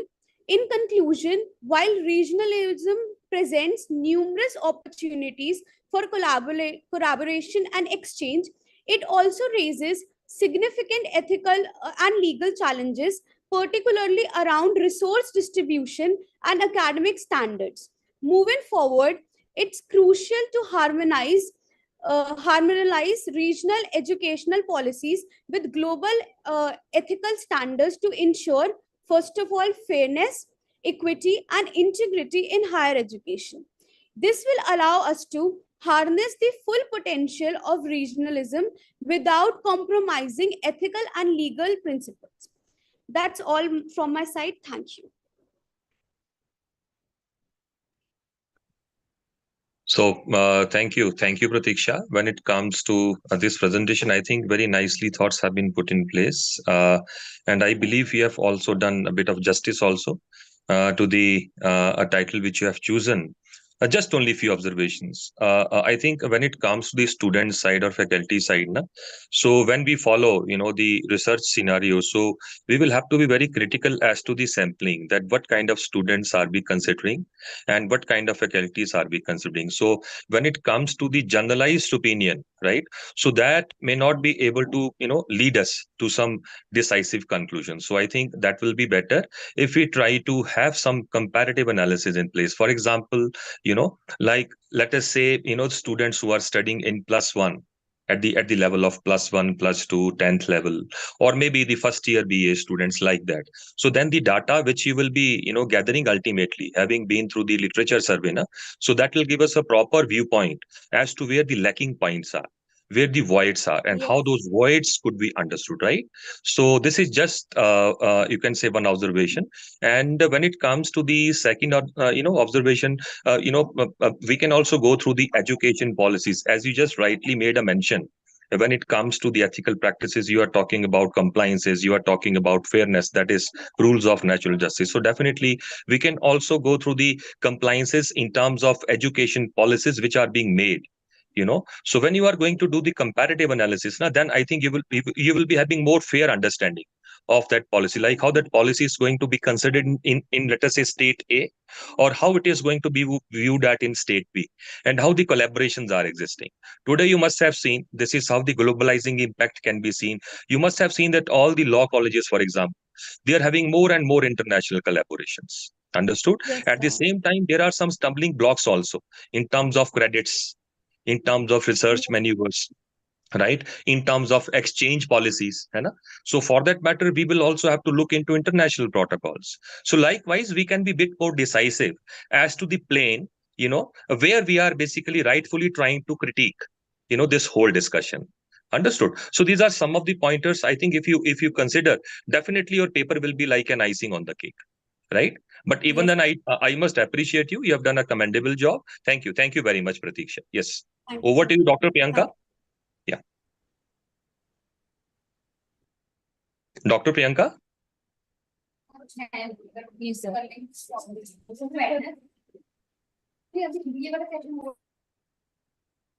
Is Dr. Purnima, Dr. Priyanka? Can we have the next presenter, please? Yes, sir. Our next presenter is Dr. Brinda Govind. Yeah. Very good afternoon to you, sir. Hello, ma'am. It's my great privilege that last time also I have presented this paper and you were the chairperson. Thank you, my pleasure, madam. Sir, I again take this honored privilege to present in your session as a technical Thank you, ma'am. technical session. Ma'am, So thank you. without wasting much of the time, Please, sir, there please, was some technical issues in on the part of the whether on the organizing on my part, whatever. No but problem. I have logged in, sir, through IDs. Right, madam. And my PPT is displayed here, sir. No problem. Without I can see, madam. I can see your PPT. Yes, you can so proceed. sorry for the inconvenience. Madam, no problem. Please go ahead. Sir, I will just come directly to the problem of the research. And the research explores how the ethical considerations that are embedded within the legal systems influence the societal attitudes, behaviors towards gender equality and women's rights. And therefore, I have taken the privilege to title the paper as Ethics and Morality in Global Legal Studies, the Impact on Women Empowerment in India. Now, sir, the hypothesis, right, sir? Thank you, sir. Hypothesis that I have based my study on is on three hypotheses. One, to delve into the ethical dimensions of the global legal studies and its profound implications for women's empowerment in India. To explore how the ethical considerations are embedded within the legal systems that influence the societal attitudes and behaviors towards gender equality and women's rights. And therefore, the gap has arisen between the legal reforms that are based on ethical principles and practical implementation. And therefore, it hinders the full realization of the women's empowerment. If you see the literature review that I have mentioned is only 2 slides, sir. But I have a lot of literature review behind this, which I will share it with the organizers. If you see, there is Beena Agarwal's study which talks about the historical exclusion of women from legal rights. Then there is Martha's Sex and Social Justice book that examines how Indian laws are influenced by global norms, which can either support or hinder the women's empowerment. And if you see, they talk about the social justice, which is enshrined in our Article 14 or Article 15(3) of the Constitution.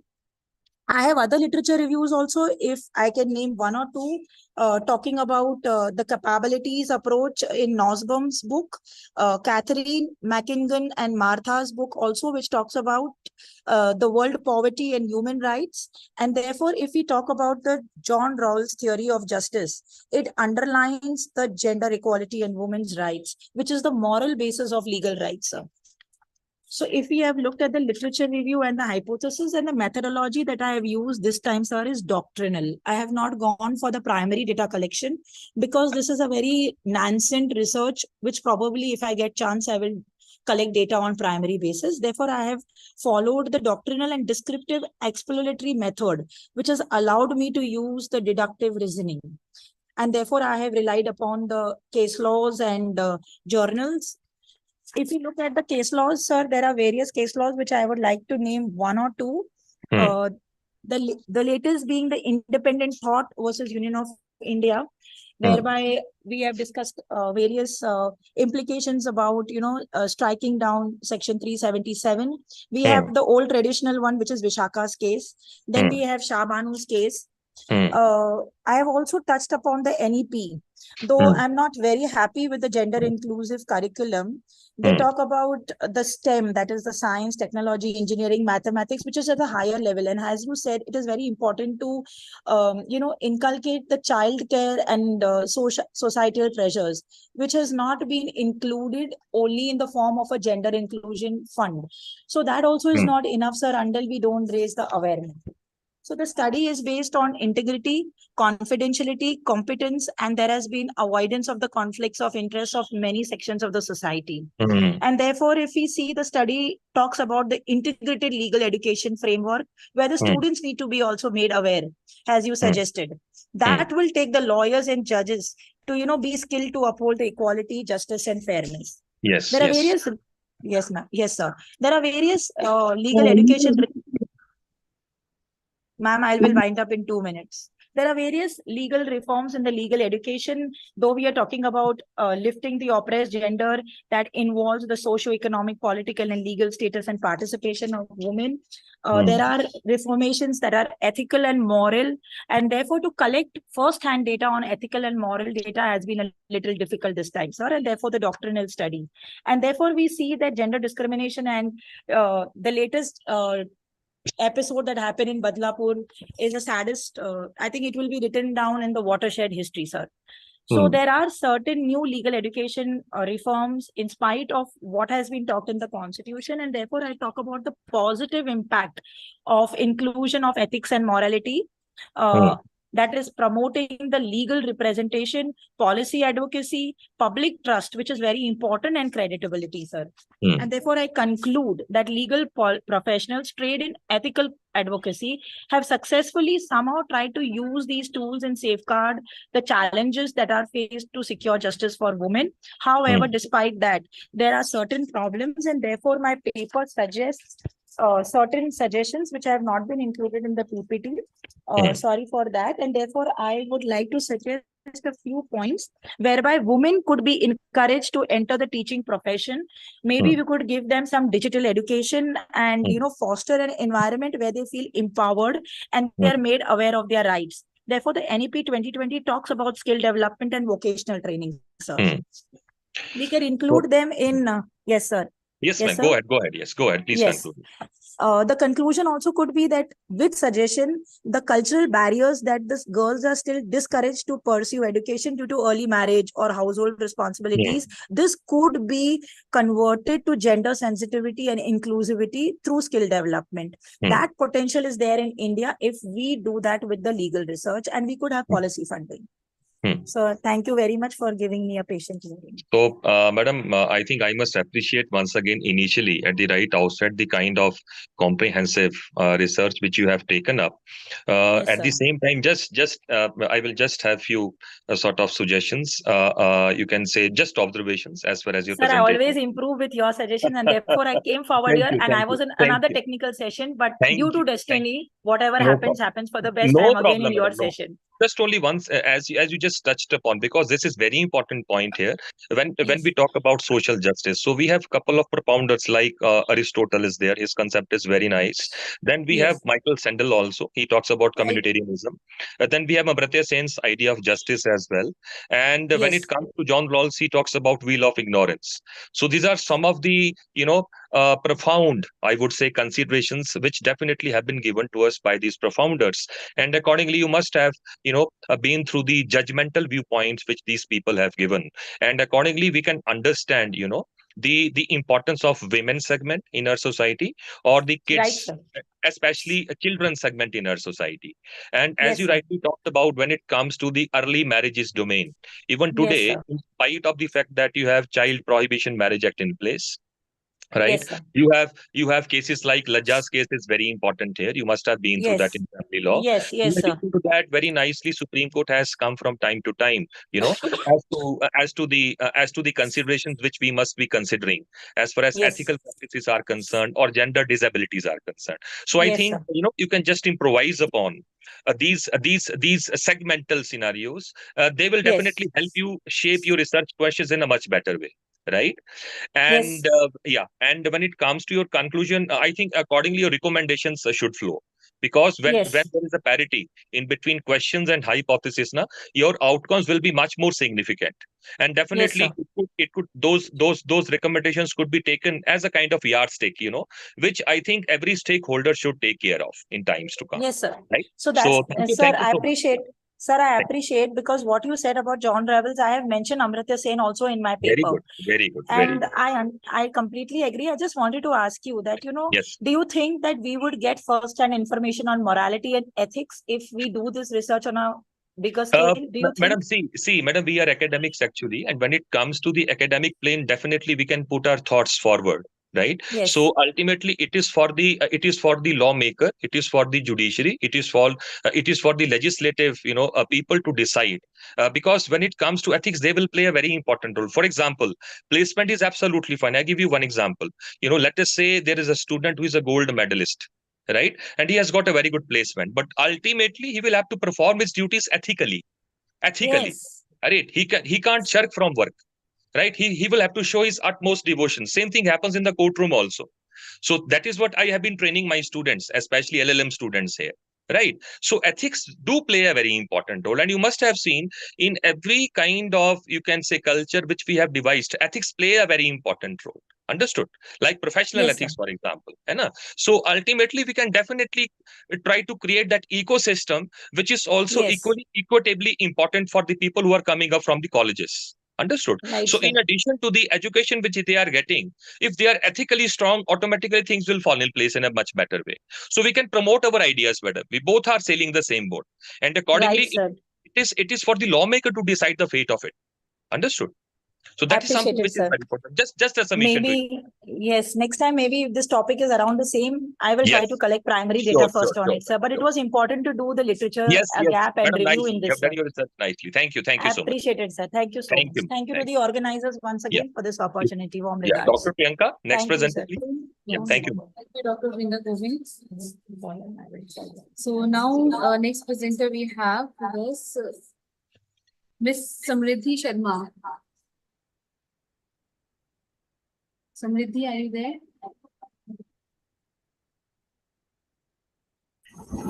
Hello. Hello. Yeah, Samriddhi, you can continue Yeah. with your presentation. Thank you, ma'am. Just give me a minute to please present my PPT. Yes, sure.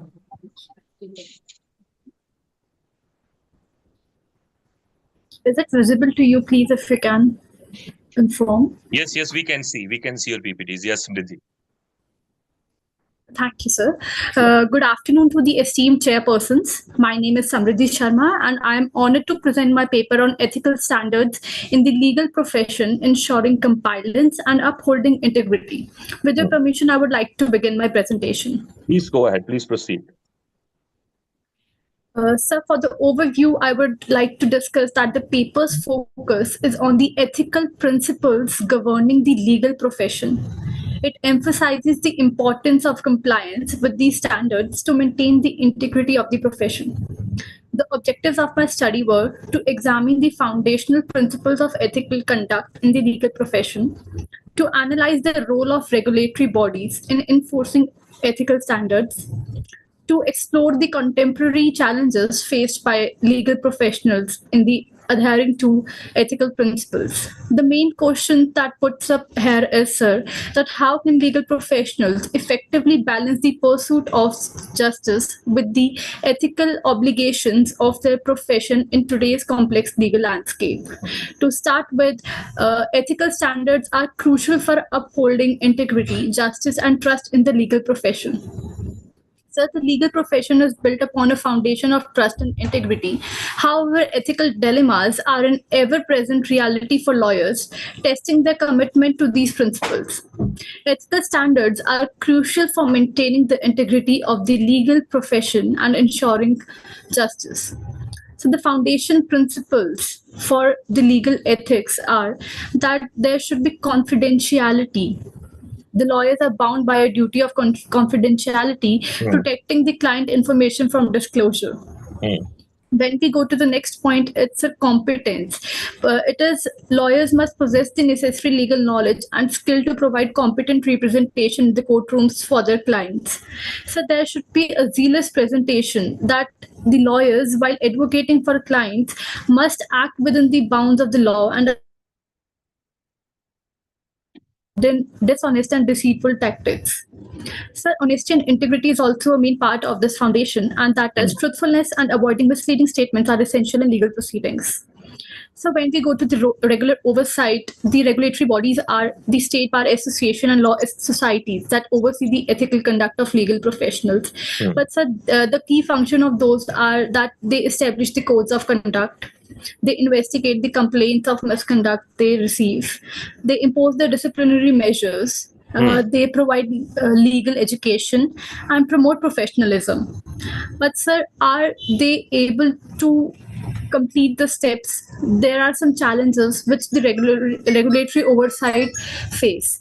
So these are that they are not able to have some resources, the proper resources they're not having. They have some limited resources and they have very difficulty in proving the misconduct. So the lawyers who do the misconduct do not think that they have done the misconduct. They say that this is the part of a profession. So this is a big challenge for the regulatory bodies.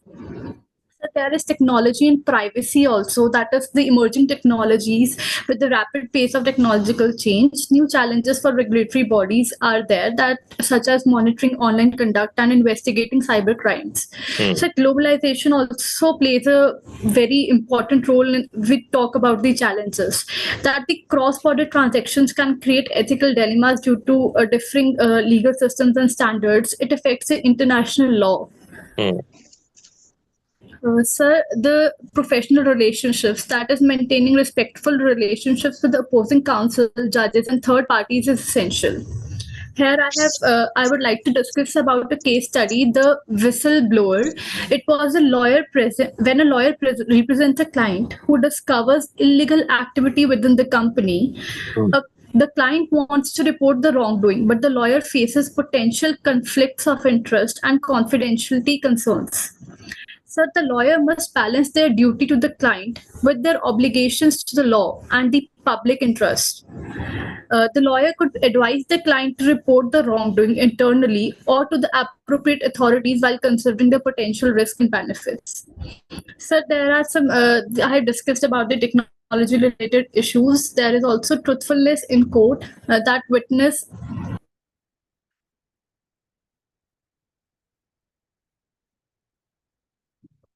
Yes, Smriti, you are not audible.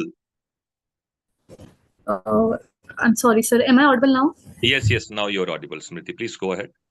Okay. Okay. Sir, when I talk about the recommendations which I have put upon in this paper are that we can invest in the technologies. The regulatory bodies can invest in technologies to improve their efficiency and effectiveness. This can include using data analytics to identify potential ethical violations and using online platforms to make it easier for lawyers to report misconduct. The second point is the strengthening partnerships. Regulatory bodies can strengthen partnerships with other organizations such as law schools and professional associations to promote ethical conduct and raise awareness of ethical standards. So promoting transparency and accountability is a very good option. Regulatory bodies can increase transparency and accountability by making their investigations and disciplinary proceedings more public. Sir, regulatory bodies must be prepared to adapt to emerging ethical challenges, such as those related to technology, and updating codes of conduct and developing new guidance for lawyers. In today's increasingly complex legal landscape, practitioners face new and evolving challenges to ethical compliance. Globalization has brought about issues such as conflicts of interest in cross-border transactions and the complexities of maintaining confidentiality in digital communications. Additionally, the ethical implications of emerging technologies such as artificial intelligence and blockchains pose new dilemmas for legal professionals. Navigating these challenges require nuanced understanding of ethical principle and proactive adaptation to evolving ethical norms. By addressing these challenges and taking proactive steps to improve their effectiveness, regulatory bodies can play a vital role in ensure that legal professionals adhere to the highest ethical standards. Sir, the code of principles that should be followed are some mentioned here. I have discussed them with you.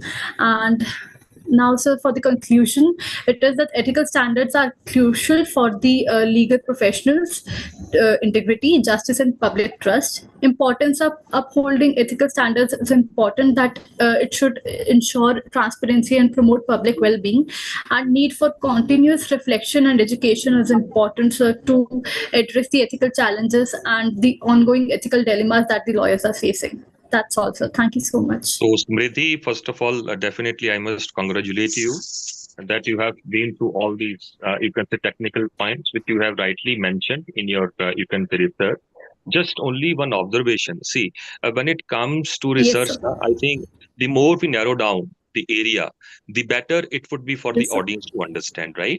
So therefore, like you have talked about AI, you are talking about blockchain, because when it comes to ethical practices, definitely they will be varying from, one particular scenario to another scenario. So therefore, this is advisable that if you could have taken, let us say, 1 or 2 research questions, right, in consonance with your research problem, then I think the result would have been much better, so that at least the audience is able to understand the ifs and buts or the alpha and omega of that whole issue. Hai?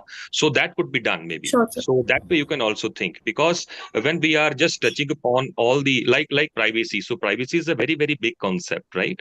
And we have the DPDP law also, which is there in place. And when it comes to AI, for example, law is yet to be had so far as India is concerned, but in Europe, law has come into being. So what could be the repercussions? And when it comes to these technical scenarios, this is always advisable that if we do some comparative analysis, for example, Europe has this law, India does not have. India is just on the upgrade as to the law of this kind. So definitely we can find out the complexities, or the tough nuts which are crackable. So that is how we can just devise all these strategies. And I think the results which are coming out of your doctrinal research or empirical research will be very, very magnificent and takeable. So just a suggestion from my side, more or less, you have done a great job. Thank you so much, Samriddhi. Excuse me. I have a simple question from my side, Samriddhi. You talked about the legal profession and especially the lawyers. So have you researched on this area also, do they maintain that confidentiality, or do they have some parameters as per the financial area also, that how much they Yes, charge? ma'am. Have you researched on this Ma'am. area also? Yes, ma'am. Actually, I've not taken the primary data, but through different research papers and articles, I have found out that the in the ethical standards which we are setting up, we should also include pro bono services. That is the free work to the free things to the free legal services. yes, ma'am. Free legal services, ma'am. So this is the point I have discussed about, that the lawyers are charging very high, and the persons who are not able to afford the lawyers are not getting justice. And ma'am, about the confidentiality, I have discussed about in my paper that the lawyers, due to money, to take out money from their clients, they help the other client, the opposite party. So this is the thing I have discussed in the paper, ma'am. So is this according to ethics? What do you think? Just No, a ma'am, simple this is not. question. Now, where are the ethics and morality then? Yes. So we need to work on that. This is a very crucial point. Yes, Smriti, I think Madam has raised a very nice point. See, the thing is, even I may quote also Dr. D.Y. Chandrachud ji here. He was also of the opinion that when it comes to the access to justice, still you have fistful of people from the rural India who have the tendency to come up to the level of Supreme Court. Understood? Because they have lack of understanding. Nobody wants to take their case. Just a submission. I am not saying this. This is what Justice Chandrachud ji has also made a mention. Right? It's some of the addresses which are now in the public domain. So definitely this question is very important, that when it comes to the ethical role, how this ethical role comes into being in the mind of the lawyer, as you said, pro bono.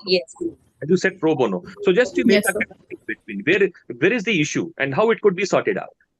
And one more thing, the legal services which are being given under Legal Services Authority Act, actually. And I have seen some of the cases, like matrimonial cases and the other cases, where the lawyers, they don't work. Even the victim asks the professors to prepare the case for them, because they'll say, I will not get this much of this. This is a reality, very black reality, where they are not drafting the case properly, because they know that they don't get so much as a private client would be giving them. So I have researched on these areas. So Even Dr. Monica, I can also add more value to what you are saying. Like when it comes to family matters, mediation. Right? When it comes to mediation, that is being preferred by High Courts and Supreme Court also. But this can also be questionable, that how the mediation is working. In this area, how the matters are being sorted out. Because when it comes to mediation, it is not something adversarial system. Right? You are need to sit in a proper way and discussions are happening, and let there be some kind of congenial atmosphere which could be created. But this is not the case. This is not the case as far as courts are concerned. So this is also a very tough nut to crack. How these situations are going to be decoded. That could also be just you looked into by you. It was a good paper, Smriti. Yes. Thank you so much, ma'am. Thank you. Now we can move further. Yes. Can we have next presenter, please? Yes, sir, sure. So next presenter we have with us Ms. C.M. Vaishnavi.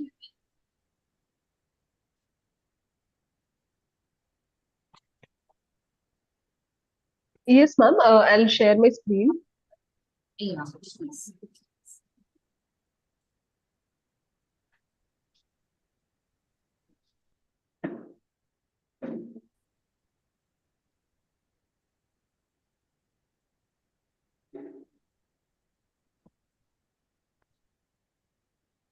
Ma'am, is my screen visible? We can see I you. can see. Yes, we can You see are you. visible. Yes, you are visible. I have kept my video on. No problem. Actually, you can just proceed. You can try your luck from your side, but you can proceed with your presentation. That's fine. No problem. I think I was visible. You are visible. We can see you, but we can't see your PPTs. But you can go ahead with your presentation. Impromptu. Yeah. Okay. Sir, I hope I have started presenting my paper as well. So, No problem. good afternoon, all. I am C.M. Vaishnavi, and I'm currently pursuing my master's in law from Maritime Law from Gujarat Maritime University.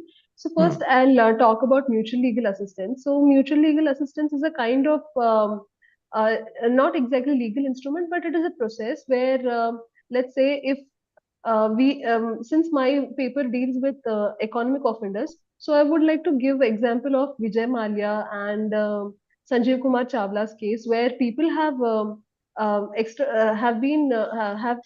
in order to evade the legal process, they have shifted to other countries, and that makes the executive a bit difficult to bring them back and to prosecute them. So in that context, we need the concept of mutual legal assistance. So when we look about the process of mutual legal assistance, the United Nations Office of Drugs and Crimes defines mutual legal assistance as a process where, in order to seek help from a country where the accused have been staying, with the use of judicial process and with the use of the executive, they'll be connecting with the other countries so that they could bring them back and prosecute them. So there's also a convention which deals with transnational crimes.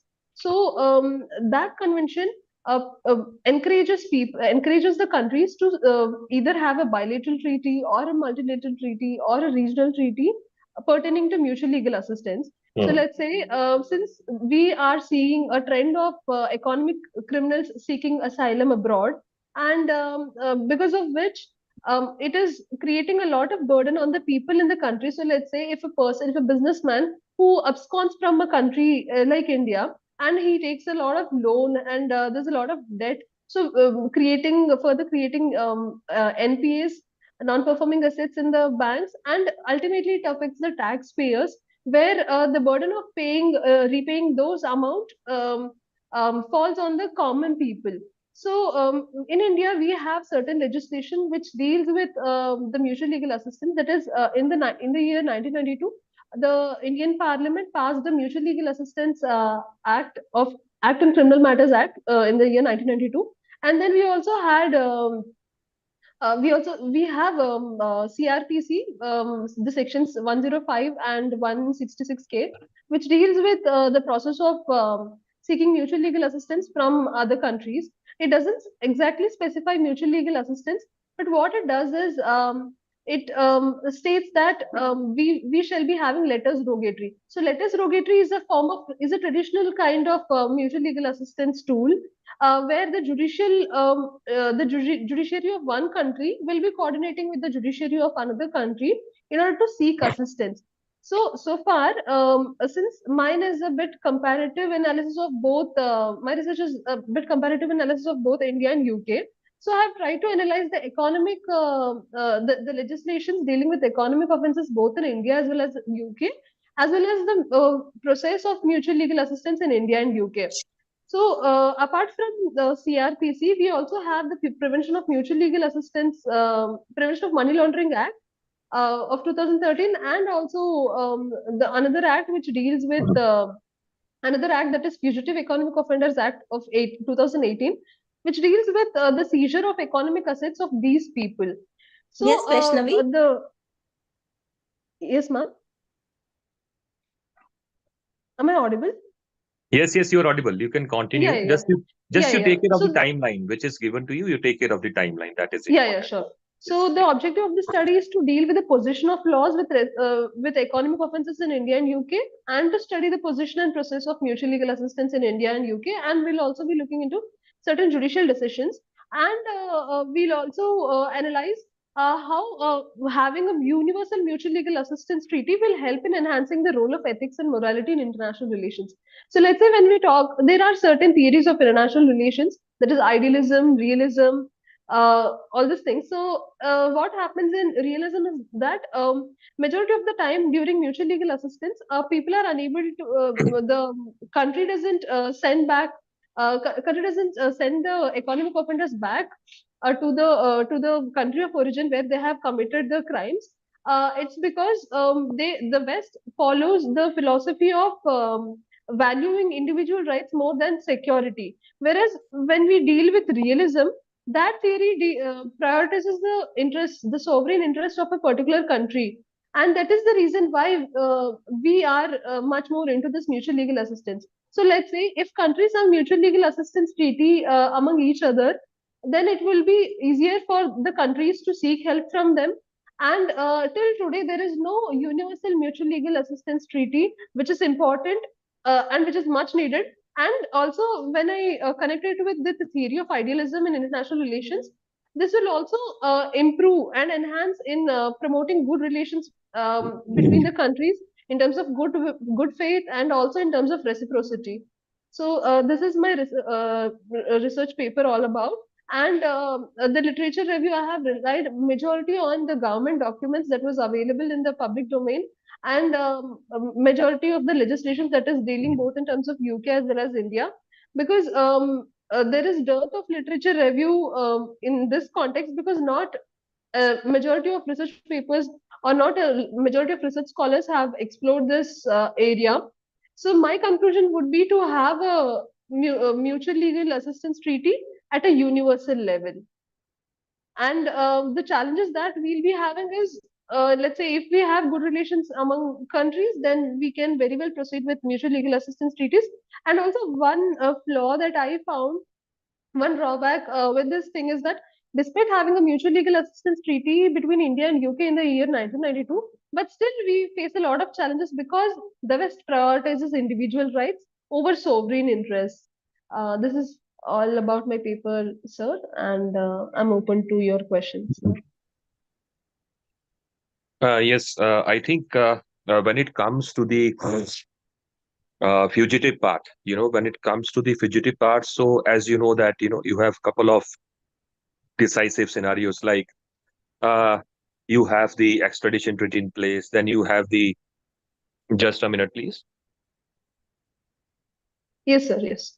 You have the diplomatic channels also in place. So I think, have you just found some kind of case study where there has been a success which has been attained by one of the nations, wherein you have the presence of one fugitive in another state and it has been given back to the country where it has done damage to the economy of that state? So have you just gone through those kind of case studies as you are doing the comparative analysis in between India and UK? So there have been a number of case studies. When Yes, sir, you yes. study this, when you study this economic offenders law and all, a lot of case studies are there. And so far as Supreme Court is concerned, different kind of verdicts have also been given from time to time. So have you also made a mention of those historic case laws in your presentation? Yes, sir. Yes, sir. Yes, sir. So, sir, there have been 4 case laws which I studied. In Vijay Malia's case, it took a lot of time, that a lot of people have already been knowing.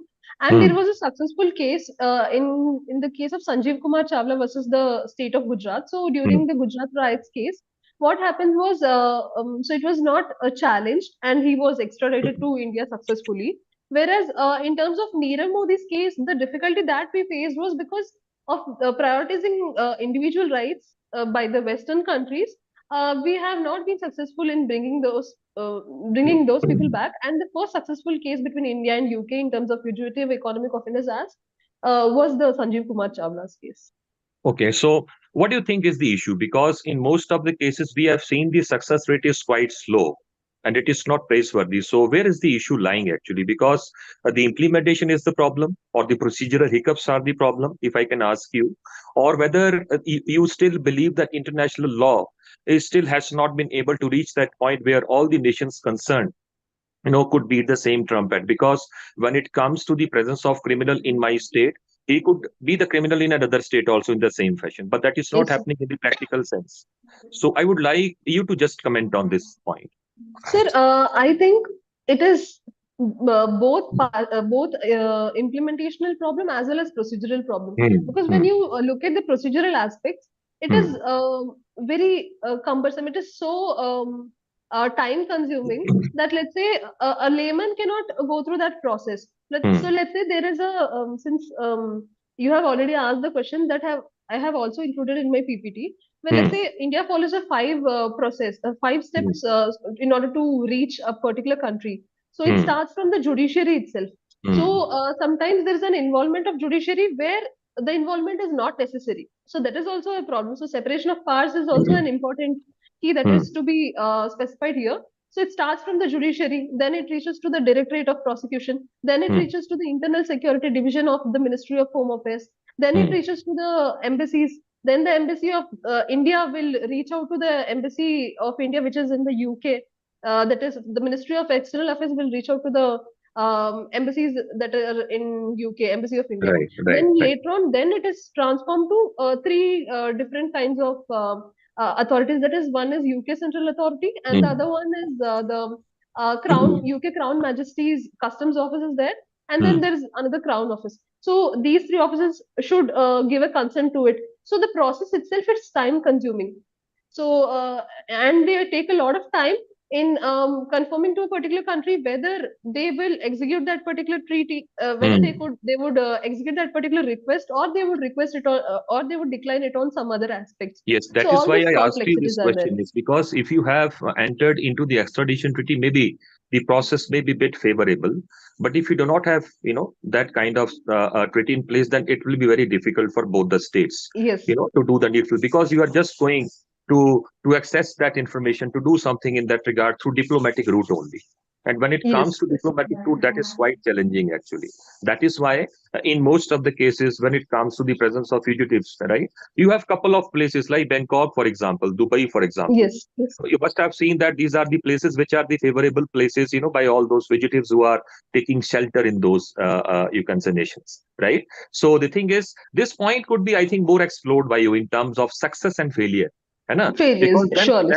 in the light of the theories, as you just talked about, like international relations, so you have the liberalism, neoliberalism, neo-classicism is also there. Yes. So all these theories are there. So very nicely, things have been propounded by the international thinkers. So you can see that how we can regenerate that sort of confidence, because trust will play a very important role here, right? Exactly. When you are having a relationship with the other state. And Montevideo Convention, Article 1, 2, 3 also you must have gone through.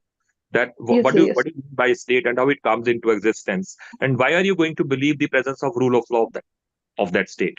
Mutual cooperation is also very important. Understood? So these are, I think, some of the focal points maybe you can zero in on, and you can accordingly, improve your research questions and hypotheses also. Just a submission from my side. Thank you, Vaishnavi. Sure. Yeah. Thank you. Yes, Vaishnavi. Yes, ma'am. I have two questions for you. First of all, Yeah, I ma'am. want to know that the university I was looking, Gujarat Maritime, you're in Gujarat Maritime University? Yes, ma'am. Yes. What is this? I'm looking for the first time. What is this kind of university, Maritime University? You are So a it's student of LLB or so? LLM.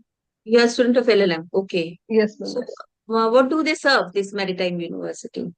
Ma'am, the project of Gujarat Maritime University is big because it is part of the GIFT city, that is Gujarat International FinTech City, and they have a lot of projects coming under them. That is GMAC, the Gujarat International Maritime Arbitration Center is there, and Gujarat Maritime University is there, and we also have Gujarat Maritime Board, which is the part of all the Sagarmala Vision and the Maritime Vision 2030. So the university is a part of it. So so we have LLM in maritime law and international trade law. So, but majorly focusing on maritime issues. Okay. Thank you so much. Another question: the treaty which you were talking about, Treaty of UNO, isn't that? Which treaty that you was dealing with? You were dealing with the treaty. You talked about some treaty. Yes, ma'am. It's Mutual Legal Assistance Treaty of 1992 between India and UK. Which year? 1992. 1990. Okay. It was good. So we can proceed further. Thank you, Vaishnavi. Thank you. Yes, next presenter, please. Can we have the next presenter, please? Yes.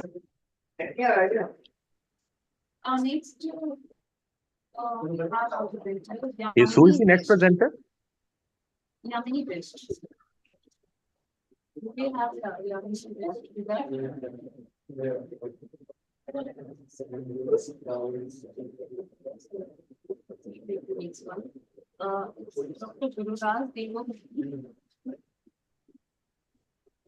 Hello. Yes, the next one. Can we have the next presenter, please? Yes. Is Dr. Priyanka? I hope she is the moderator of. Yes, ma'am. Yes, Dr. Monica. Yes. I think she is there. She is there. She's the moderator. Yes, Priyanka. Dr. Priyanka, can we have the next presenter, please?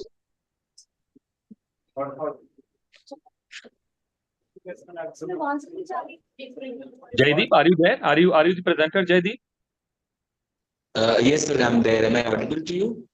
Yes. So, Dr. Monica, can we go ahead with Jaideep? Yes, of course. Please go ahead. Go ahead. Jaideep, you start. Just a second, sir. Thank you, Dr. Monica. Yes. Sir, I am having this overlap of voices. I don't know. Yes, please. Hello, am I audible? Yes, we can hear you. We can hear you. Yes. Yeah, yes, ma'am. So, I was saying our next presenter is Yamini Best. Do we have Oh, Yamini Best with us? okay. Okay, Yamini. Yes, Yamini, Yamini, please are go you there?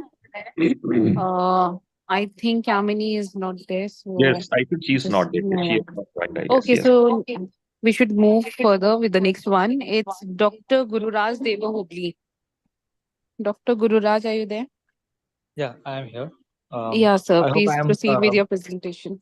I hope I Yes. am visible and Yes, we sorry. can see you, Dr. Guru Raj. We can see you, yes. Yeah. So my 2020, the opportunities and challenges which are presented with this particular policy. Now, I'll just present the introduction. When you talk of the national education policy, basically it is the policy which establishes a comprehensive program of radical change for the entire education system in India. From the general education to the technical education, from professional education to vocational education, and also at all levels from pre-primary to post-doctoral, everything has been sort of modified by this particular policy. The goal is basically to elevate the India's education system from the last bench in a global classroom to the first bench during the next 10-20 years. Now, this policy basically is used in past education and technology committees to advocate for a significant revamp of the country's education system. In my particular paper, I have basically examined what authorities in the legal profession should do if such a comprehensive revamp of legal education, including the professional legal education, is required to be completed within the scope of the NEP 2020. And also for the nearly 150 years, because if we see the history, the institutional framework of higher education in India has remained mostly intact since the introduction of the British model.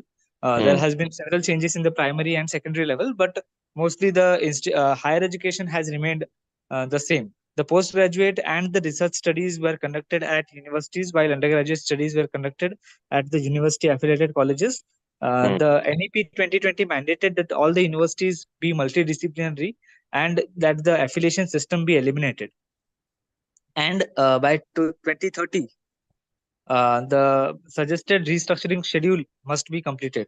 Now, because of the professional legal education is being delivered through higher education institutions and is also considered component of general education, higher education institutions restructuring will have a significant impact on the professional legal education as well. So this article is basically my article is basically examine 4 reform schedules in order to illustrate how such reforms will be implemented in a planned manner. The NEP, which proposes a 360-degree reform, including the following. First of all, it provides for a new regulatory framework under a single umbrella organization. Second, structural reforms to the higher education delivery system. Third, the content reforms to make academic courses more multidisciplinary, multi-skill learning. And the last is rethinking the purpose of higher education and reforming the teaching learning methodology and procedure. So with this particular objective, I have tried to understand, first of all, the common framework for regulation. By first understanding a single regulatory system, the policy basically states that for decades, higher education regulation has been excessively heavy-handed. Much too much has been attempted to be regulated with far too little benefit. So the regulatory system's mechanical and disempowering nature has also created a slew of fundamental difficulties, including a high concentration of power in a few entities, conflict of interest among these agencies, and also a lack of accountability for these agencies. The framework, the regulatory framework basically requires a fundamental revamp in order to re-energize and sustain the higher education industry. And it has also been proposed that the entire system of higher education be consolidated under a single umbrella entity called the Higher Education Commission of India, HECI, with a 4-dimensional responsibilities for regulation, accreditation, grant distribution, and academic standard setting. So now all these will be the 4 verticals, one for each of these 4 duties, each working as an autonomous body under the commission's roof. And it includes the National Higher Education Regulatory Council for regulatory purposes, the National Accreditation Council for institutional accreditation, the Higher Education Grants Commission for grant distribution, and the General Education Council for academic standard development. Now, when we talk of this particular regulatory mechanism, the legal and medical education has been excluded from this particular domain. Only the legal and medical educations are exempted from this particular single point regulator for higher education, including teacher education. Now, with respect to that exclusion, there is some debate about whether these two fields of education should be included in the HECI or not. The reason for this is that the exception for law and medical education is indicated in paragraph 18.3 of the NEP, which established the NHERC. And now, because of this particular language, if you see, it is evident that NHERC has no jurisdiction over legal or medical education.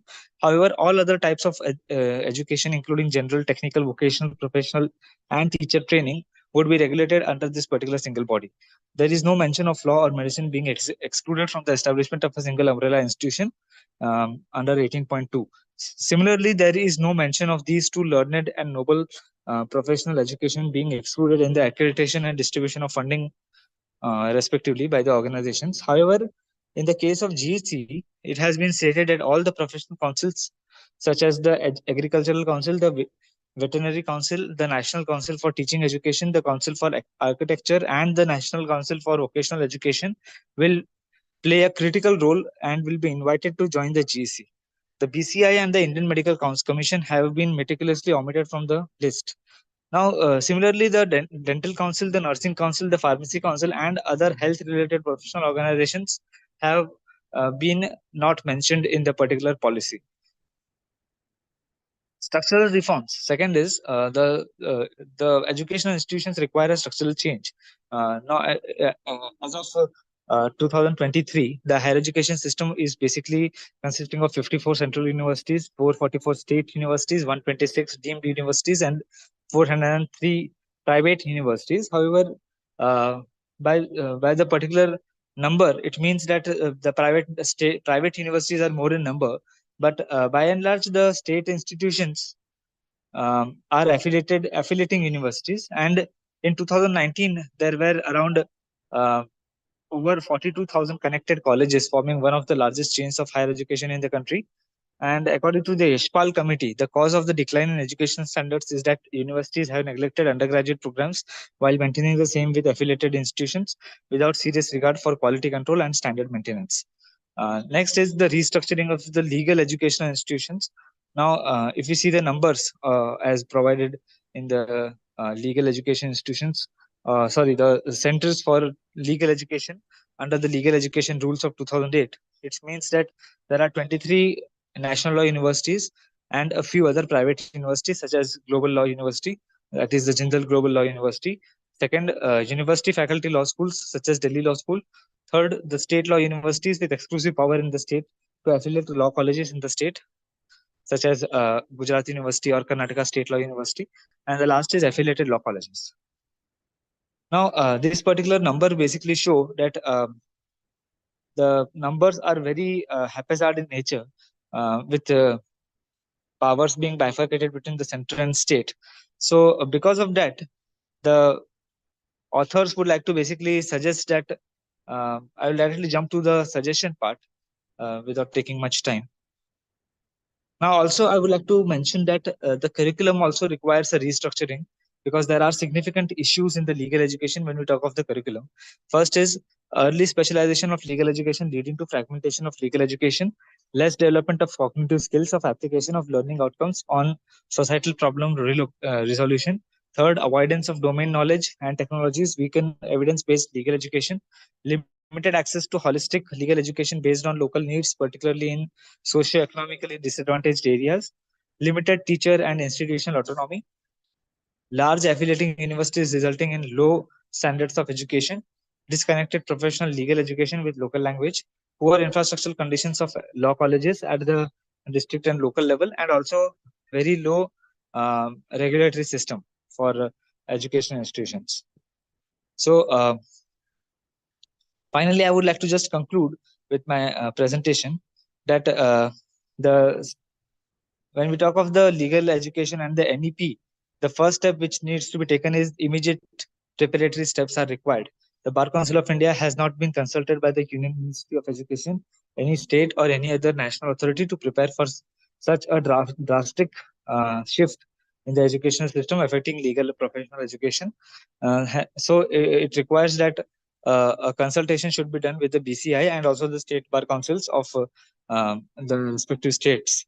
The second is the initial step should be taken as to the course architectural design, that whether because when we talk of the course designs, there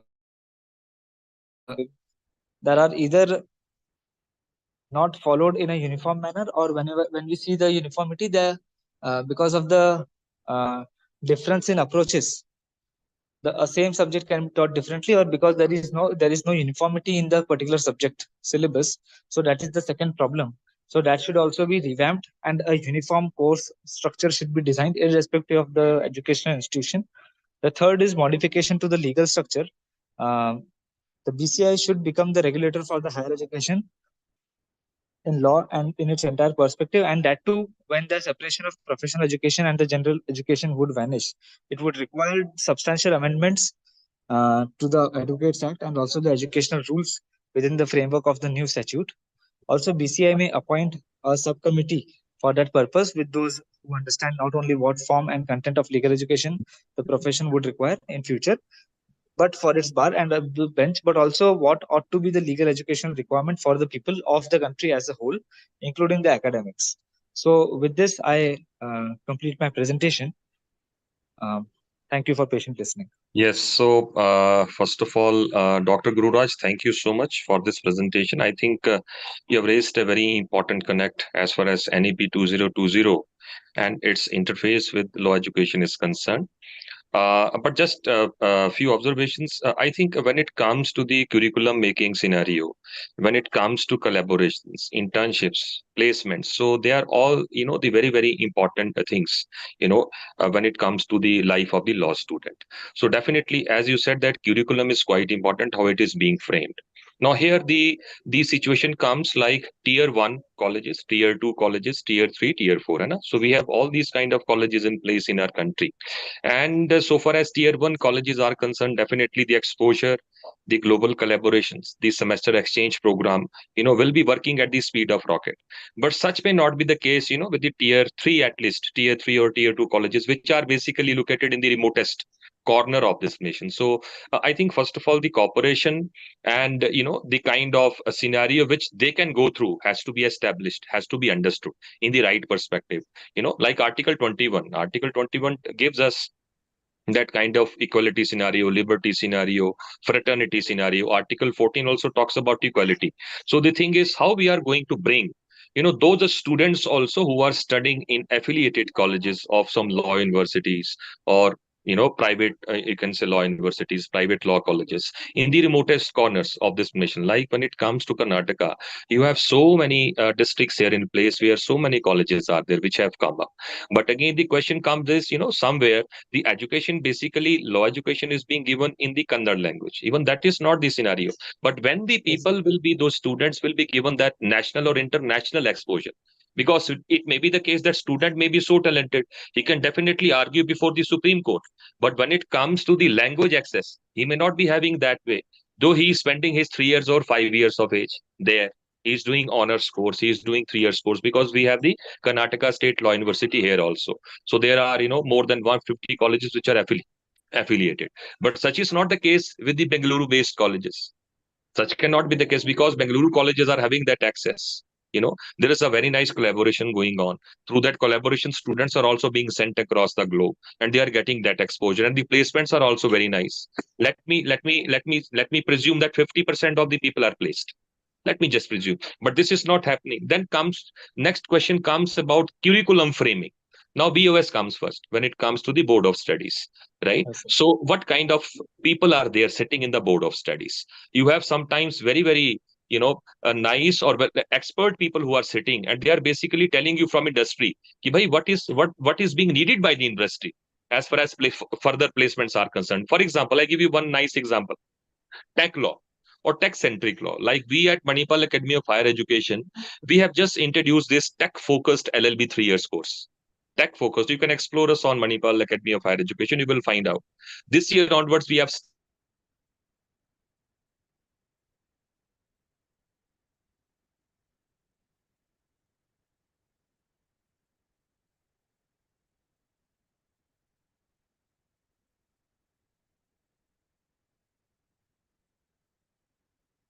Yes, Rahul sir. Hello. I think Rahul sir connection is not working. Sir, am I audible? Yes, you are audible.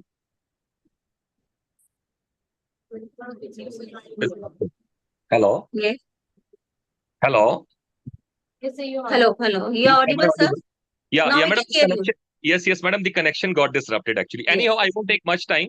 So just these are the observations. I think Dr. Gururaj, you can also think of ultimately because there are so many perplexities. Then you know these pointers like tech focused courses, corporate training prompted courses, ADR training oriented courses could also be a part of the curriculum, which is the freedom which is given by BCI also. And please go through the directive which has been sent by BCI across all the colleges when it comes to LLM courses designing, when it comes to LLB courses designing, even when it comes to PhD courses designing. So here the rift might be seen in between BCI and UGC. So that we have to also look into this process, that how BCI and UGC, as you have rightly said, that are going to take care of this scenario, because ultimately students should not suffer. So the students should not. These are some of the findings from my side. And once again, thank you so much for your presentation. Over to you, Dr. Monica, ma'am. Yes, yes. Thank you, Mrs. Ms. Dr. Gururaj, your presentation was very nice. But I suggest one thing, that you could work on this area, that how the scenario has changed from LLB 3-year to LLB 5-year. 5 years. So it was, I hope, from 2002, this 5-year course is introduced. So what kind of change has been, inculcated, and the students' desire to join this LLB? Because there was a time when we were students, that law was course, it was at this stage that only those students would come to the, I had joined by choice, but they could join this course, that they are not getting admission in any other course, so they would join law. हाँ जी, कुछ By नहीं तो chance, madam. By chance, like by chance. yes, by chance we Yes. वकील बन जाएंगे. Yes, So ma'am. I Yes. think you could work on this area also. Number one. Number two, you talked about the Bar Council of India. So I should not say this thing, but how far this Bar Council of India is working to the grassroots level, because so many private colleges are there, and many discrepancies are also being done. बच्चों को pass कर दिया जाता है. What about that student who's working hard, and many things are doing. But if we have University Grants Commission and the Bar Council of India working all together for this legal education especially, so it should be monitored properly. This is my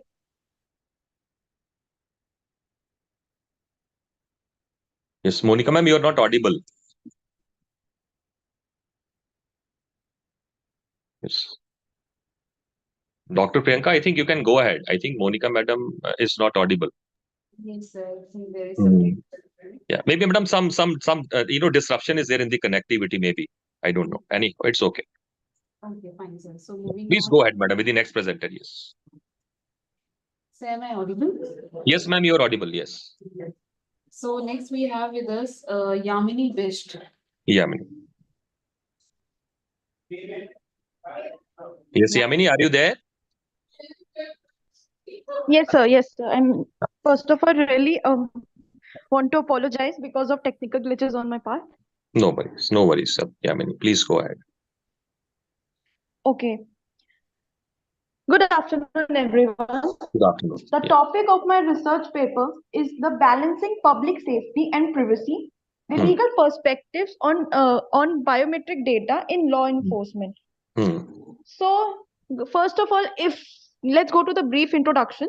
So, in the new era of digitalization, Yes, Yamini. Hello. Yes, ma'am. Hello. Hello. Yeah, am I audible? Yes, ma'am. Yes. Priyanka. Yes. Yes, you May are I audible. continue? Yes, you May I can continue, sir? Yes. Okay, thank you so much, sir. So the new era of digitalization has paved a way of advancement with rapid growth of availability of data, which has profoundly impacted the various aspects of human behavior and the social dynamics. So as the individuals are increasingly engaged in the online activities, a substantial amount of personal data is being collected and analyzed by various entities, agencies, which creates a problem with regards to the privacy and data security. Moreover, the advent of novel technologies, including the artificial intelligence, big data analytics, and the Internet of Things, injects additional intricacies into the paradigm of the data protection. The calibration of innovation and privacy, thereby ensuring a harmonious coexistence, shall persist as a perpetual challenge.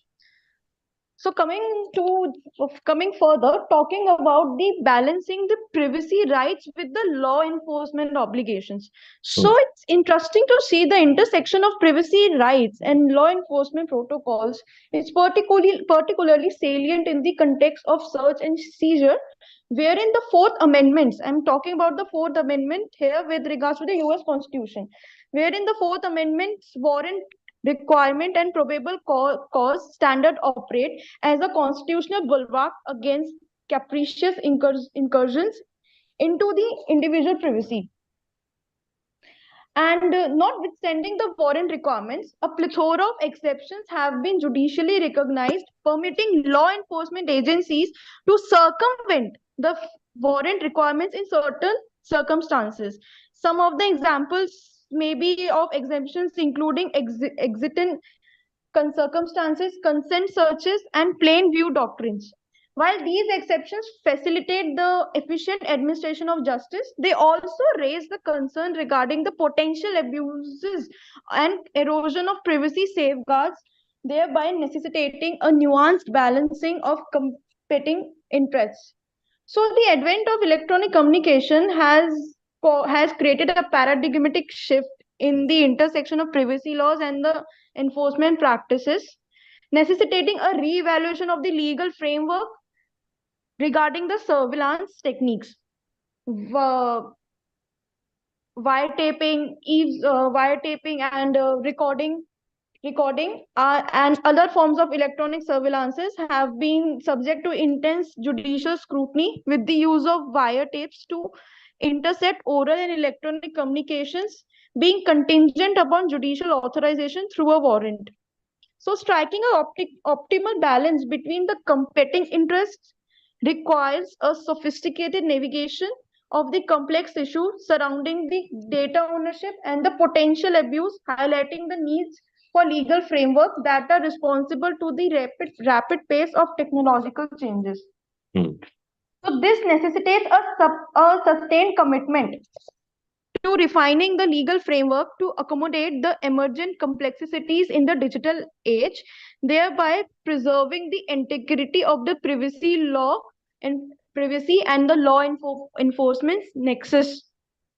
So let's come to the constitutional basis of the privacy rights in India. As we all know, the Constitution has enshrined with the basic rights, the right of life and dignity and personal freedom. So these rights are often described as the fundamental rights, inherent rights, and or unalienable rights. But if we read a constitution, we can see the Indian Constitution does not explicitly recognize a right to privacy as a fundamental right. It's only gets interpreted through various judicial precedents and the judgments by the apex court of the country. So the apex court has played a very significant role in consistently holding that the right to privacy is an intrinsic aspect of the right to life and personal liberty. So we have all the way traveled from Khadak Singh till the Puttaswamy case judgment. So this position is in consonance with the principles of democratic governance, where the sanctity of domestic life is sacrosanct, and in essence, the right to privacy serves as a bulwark against the arbitrary state action, ensuring that the individuals are able to exercise their autonomy and make choices without undue interference. So what are the current statutory regime pertaining as per to the biometric data in India? So in India, the existing regulatory laws that governs the biometric data in India is presently circumscribed with by the provisions of the IT Act, that is Information Technology Act of 2000, in conjunction with the ancillary rules which are specifically mentioned in the Information Technology Reasonable Security Practices and Procedures and Sensitive Personal Data Information Rules of 2011. So they colloquially referred to as the privacy rules with respect to the biometrics in India. So these legislative instruments collectively constitute a substratum of normative framework governing the collection, storage, and processing of biometric data within the territorial jurisdiction of India. The rules describe the term biometrics as new technological modalities that facilitate the measurement and analysis of distinct physical attributes inherent to the human bodies, such as the fingerprints, voice patterns, eye retina and iris scans, and also to DNA profiles for the express purpose of verifying the identity of a natural person. So if we dig deep to the privacy rules, Section 4 of the above mentioned rule says that any corporate entity is mandated to establish a transparent and comprehensive privacy policy that delineates the modalities of sensitive data handling. This policy must explicitly specify the categories of data collected as well as the purposes for which such data has been obtained. So this can be understand that suppose if I'm working in an organization, so we have seen the attendance is being checked by taking our fingerprints. So fingerprints also consist of a biometric data. My fingerprints, my company where I'm working or any institution, they have my fingerprints as a data in their own possessions. So now I would like to discuss here the Digital Personal Data Protection Act of 2023, the recent act, which targets to balancing national security concerns with the fundamental rights of privacy. As we have seen the K.S. Puttaswamy case back in here. So the Indian government has also long acknowledged the imperative use and the need to establish a comprehensive and dedicated data protection framework that aligns with the international standards, striking a balance between respecting individual privacy and facilitating data processing by corporate entities. So in this regard, the General Data Protection Regulation, that is GDPR governs the mostly EU, that is the European Union. So it serves as a seminal regulation that sets a precedent for and underscores the necessity of preserving individuals' privacy in an increasingly globalized society. As the most stringent and security regulation globally, the GDPR, although enacted and approved by the European Union, has far-reaching implications, imposing obligation on any organization that targets or collects personal data of individuals residing within the EU's territorial jurisdiction. So the recent introduction of Data Personal and Data Protection Act, in short, we can call it as DPDP Act, in 2023 constitutes a first significant step towards ensuring the fundamental right of privacy of individuals in this current digital era, which concurrently curtails the incidence of unwarranted surveillances. The DPDP Act establishes a comprehensive and novel framework for the processing of personal data, thereby delineating the rights and obligations of two principal entities, namely the data principal, which refers to individuals whose personal data is being processed, and the data fiduciary, which denotes the which denotes the entity responsible for the processing of such data under the oversight of a designated authority. So this legislation carries important ramifications for the domains of surveillance and individual privacy. So let's talk about what are the dangers of biometric surveillances, which can be a threat, which possesses a threat to privacy and security. So Yamini, if I talk about yes, Yamini, please take care of the time frame also, timeline which is given to you, right? okay, Yeah. sir. So since my time is short, so I just want to jump to the conclusion. Conclusion. So my conclusion is presently we all are living in an era, in a digital era.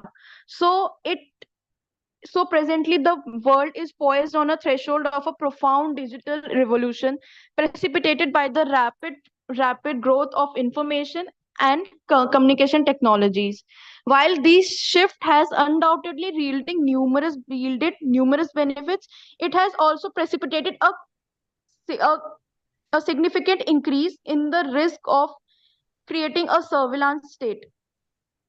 The proliferation of digital technologies has facilitated the state's incursion into digital realm of individuals and unheralded ease and a concomitant lack of accountability, thereby raising profound concerns regarding the erosion of privacy rights in digital era.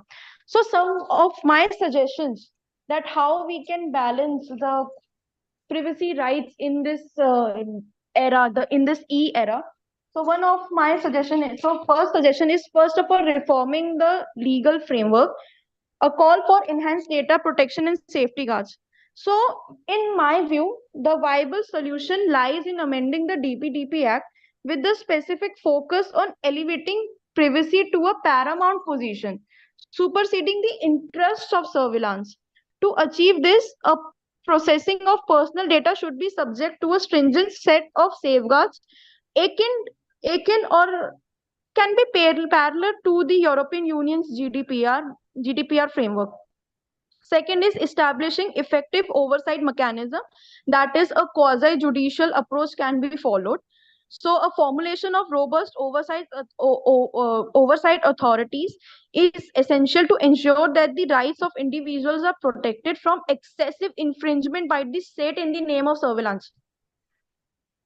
Third is fostering a culture of digital literacy and empowering citizens to protect their rights. So the effective protection of individual rights in this digital realm necessitates a well-informed and digitally literate citizenry. It is imperative that citizens are aware of their rights to data protection and privacy, as well as mechanism available to them for enforcing these rights. So India can ensure that it's by promoting digital literacy and awareness, India can ensure that its citizens are equipped to navigate the complexities of this digital world, protect their rights, and participate in the ongoing debate surrounding the digital protection and surveillance. Thank you so much. Yamini, first question to you. What are the aspects of IT Act which are taken over by DPDP law in our country? Can you just narrate some of the aspects which have been taken over by DPDP law from IT law? Because IT law is also there in place and DPDP law has also come into being. So, sir, I think that IT law was the first framework with regards, we can say the first constitution with respect to the cyber law. But IT Act has not explicitly mentioned the concept of individuals' privacy. They have only touched the aspects of what is the cyber security, that too through the amendments, not from the original law. They have regarded what are the computer networks, what is cyber security, and etc. But the DPDP Act is specially inclined towards the privacy and safeguarding the rights, which was imperative to pass, keeping in mind the case put to Swami judgment. Okay. And when it comes to the biometric data, like what kind of sampling have you done? For example, this particular scenario could be seen in different aspects, different perspectives. So as your title is like public safety. So have you talked about the public safety of the people who are on the virtual world with regard to biometric data? So have you done that discussion in your paper accordingly? Sir, since as compared regarding these experimental Hmm. aspects, I Hmm. have not gone through the experimental aspects. I have Okay. only reviewed the present literatures and No what problem. are and what the current scenario through the Hmm. newspaper, through the articles, what the current scenario says. Because why I asked you this question is like, you are also talking about AI, Internet of Things. Then you will have to be very specific because there are some aspects which are not being regulated at present in our country somehow. When it comes to artificial intelligence, still you will have to look at as this, Puttu Swami's judgment is there, Article 21, then how it is going to reshape, the order when it comes to the, mutual interactions, which are happening on online mode. Then you have OTT platform also over the top. That is also there in place. So for that matter, the broadcasting bill is also there in place, which is just going to come up. Please find out whether broadcasting bill has come into being or not. Telecommunication law has also come into being. So you will have to see the presence of OTT platform. Who is regulating OTT platform? Is it telecommunication law or is it going to be broadcasting law, which is going to come up? Likewise, so when it comes to the IT law, that is basically the you can say developmental perspective. Like when the thing was there, yes, you had the presence of IT law plus regulations, rules concerned, which came out of this only. And you can also see the directives which are being given by the MATI ministry from time to time, and you can understand those directives how such kind of troublesome situations are to be tackled with. So that is another important point I think you can look through. And the third important scenario is that maybe you can take up one plane as you are talking about digital. So you have the virtual data also in place. You have the digital data also in place, right? So which kind of data are you going to talk about? And then this data is going to be reflected in whose concern? Who is going to get concerned with respect to this data? Because then you will have the different kind of people there. So likewise, you can do the sampling because results will be very, very refined ultimately. So these were some of the, I think, suggestions from my side, which I can share with you. Thank you. Thank you so much. Concerning this digital data and the biometric data, and as far as the public safety is concerned. But my observation here is that you should have looked into the changes which are brought into this scenario after the pandemic. Because everybody has followed the online Yes. Regulations after that. Even the teachers were not aware that how we could communicate with the students in that very serious condition that when pandemic was going on. So you could include this area also because we are having the regulations. You talked about the laws and everything, but this was a thing. And now what is the scenario of this digital world? What type of safety measures are to be taken in order to secure your own personal information? Many regulations are there. So it was a good presentation, Yamini. God bless you. Thank you. Thank you so much, ma'am. We can move ahead now. Yes, Yes. next presenter, please. Dr. Priyanka, Yes. can we have the next presenter, please? So we are done with I can see there are 3 presenters, those who have not presented. Okay. I have their names: Ishan Ahmed. Ishan, are you there? Ahmed. Hello, Ishan, are you Priyanka. Yes.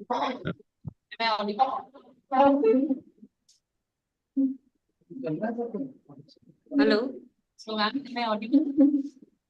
Yes, madam. Whosoever is present, I think she can go ahead. Whosoever is present at this meeting. Speak out your name first. Yes. Who is the presenter here now? There is no one left. You're not audible properly. We cannot hear you. Yes. Madam, your voice is breaking. Dr. Priyanka, your voice is breaking. Yes. Am I audible? Yes. Who is this? Am I audible? Yes, What's your ma'am. Yes. name? What's your name? Yes, sir. Yes.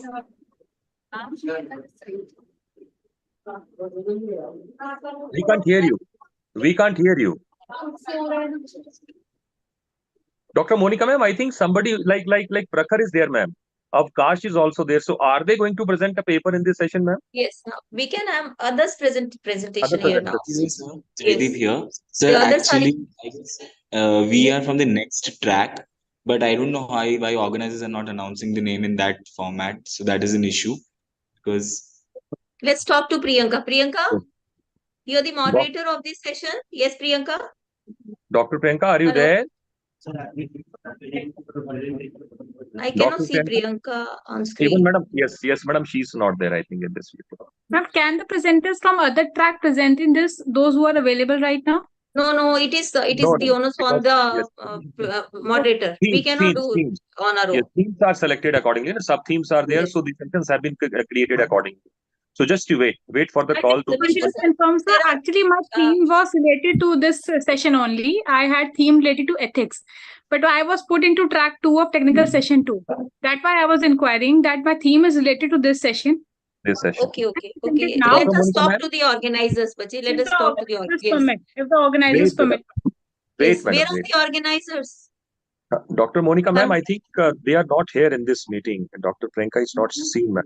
Okay, but Mishra sir, Yes, three ma'am. presenters have not presented: Ishan Ahmed, Okay. Niharika Gupta, and Razia Begum. They are the three. Niharika Ahmed, And Niharika Gupta and Gupta, third, sorry, Ishan and Ahmed. third Third is is Razia Begum. Razia. Because yes, I have list with me.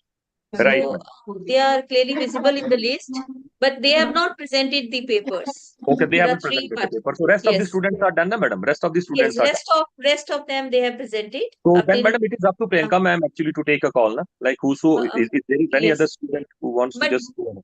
but we have to submit the list also. Yes, madam. Yes. Hello, hello, Yes. sir and ma'am. Am I audible?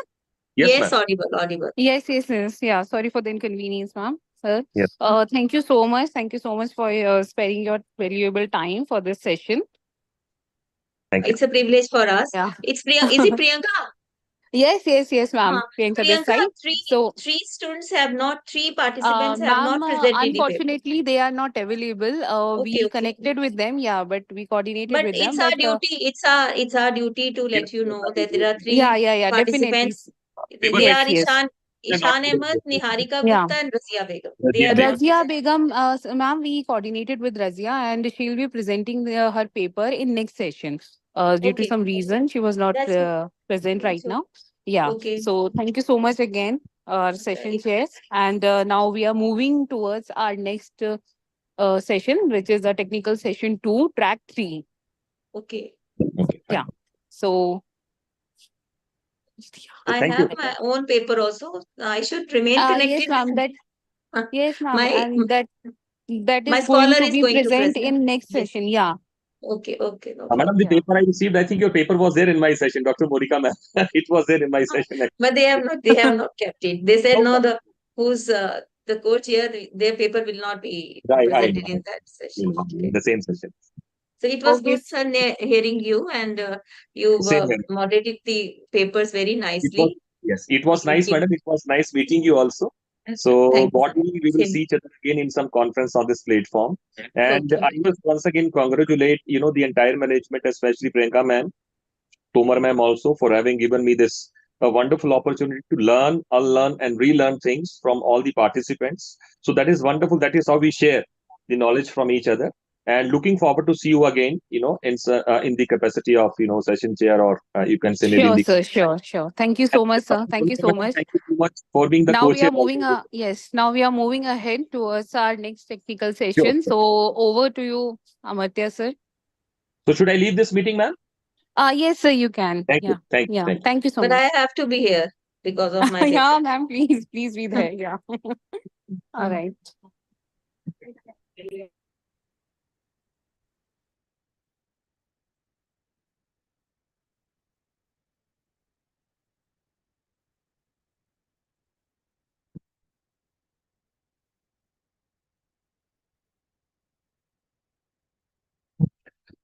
Thank you so much, the management and all the participants, co-chair, once again for having given me this opportunity.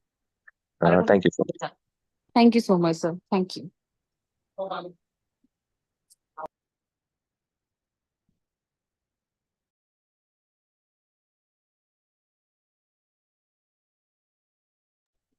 So now we start to play innovation, privacy, and human values in the age of globalization. So I invite our first session chair, Dr. Chola Raja. He is an assistant professor at Campus Law Center, University of Delhi. Your field is elementary from Pondicherry University and Dr. Ambedkar Government Law College, Pondicherry. In 2010, he completed the LLM 2 years program specialization of NPR and corporate law in 2012 at the Dean University, Indian Law Institute, New Delhi. It is in particular, coursework at ICEILA was focused largely on law of intellectual property rights, bankruptcy, online contract issues, arbitration, and information technology. He is a PhD holder with JRF and SRF from Faculty of Law, University of Delhi, where his PhD topic was digital rights management and copyrights and other intellectual property rights. He has presented papers at national and international conferences and has published in the area of IPR, corporate law, information technology, constitution, jurisprudence, and other interdisciplinary studies in intellectual property rights before making the transition to academia. Welcome, Chola Raja sir. Can you please connect?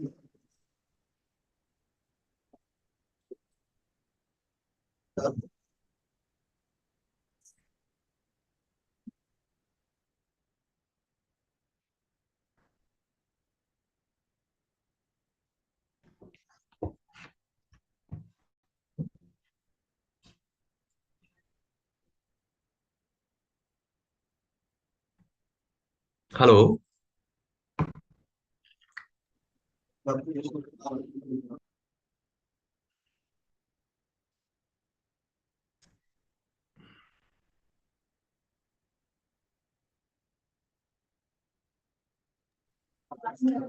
afternoon, sir. Now I introduce our session co-chair, Dr. Krishan Kumar. Dr. Krishan Kumar has a PhD in political science from Punjab University and is MPhil in political science from Kurukshetra University in Kurukshetra. His area of specialization has been politics of the rich, marginalized, and social exclusion and inclusive policy. And Dr. Ambedkar's philosophy, Dr. Mahatma Gandhi's philosophy, and he has also written a lot of international and national papers, and he has published various books along in his teaching and academic career. We are very humbled to have you, sir. So, welcome, Mr. Chola Raja, sir, and Dr. Krishan Kumar. Thank you, sir. Thank you. Thanks a lot. So, now beginning with our first speaker, I'll be inviting Mr. Pavan Kumar to present his paper in front of you. I request that the presentation should be brief and be done quickly and precisely. Thank you so much. Good evening, sir. Good evening, ma'am. Myself is Pavan Kumar, a research scholar for MIT University.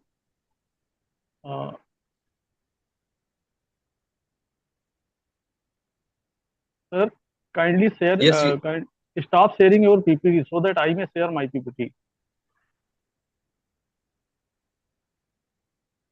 Hello? Hello? Am I audible? Krishan sir, Mr. Dr. Chola yes, Raja, yes. are you both connected? Stop. Okay. Krishan sir is there. Yes, I think Mr. Yes, sir. Chola sir is having technical difficulties. Just give us 2 minutes to resolve the issue we have. Okay. Hello? Hello. Hello? Myself is Pavan Kumar, sir. Kindly stop sharing your PPT so that I may share my PPT. Pavan sir, we are waiting for Dr. Chola Raja sir to connect. He's having technical issues. Just give us 2 minutes, okay? Okay. Thank you. Connected, he has disconnected for some reason. So give us 2 minutes. Thank you.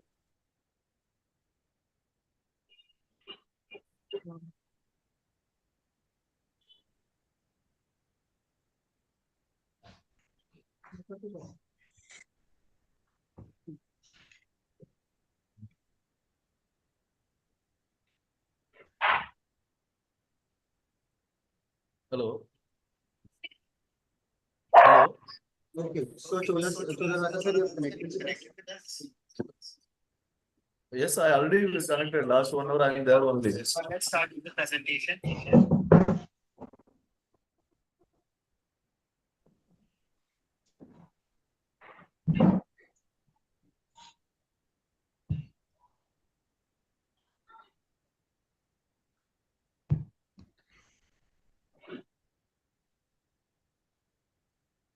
Hello, sir.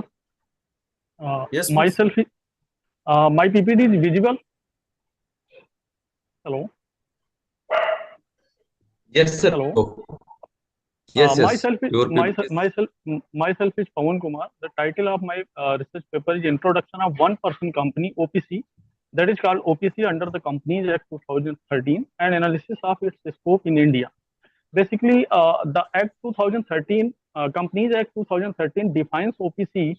One-person company means a company which has single member, which has a one person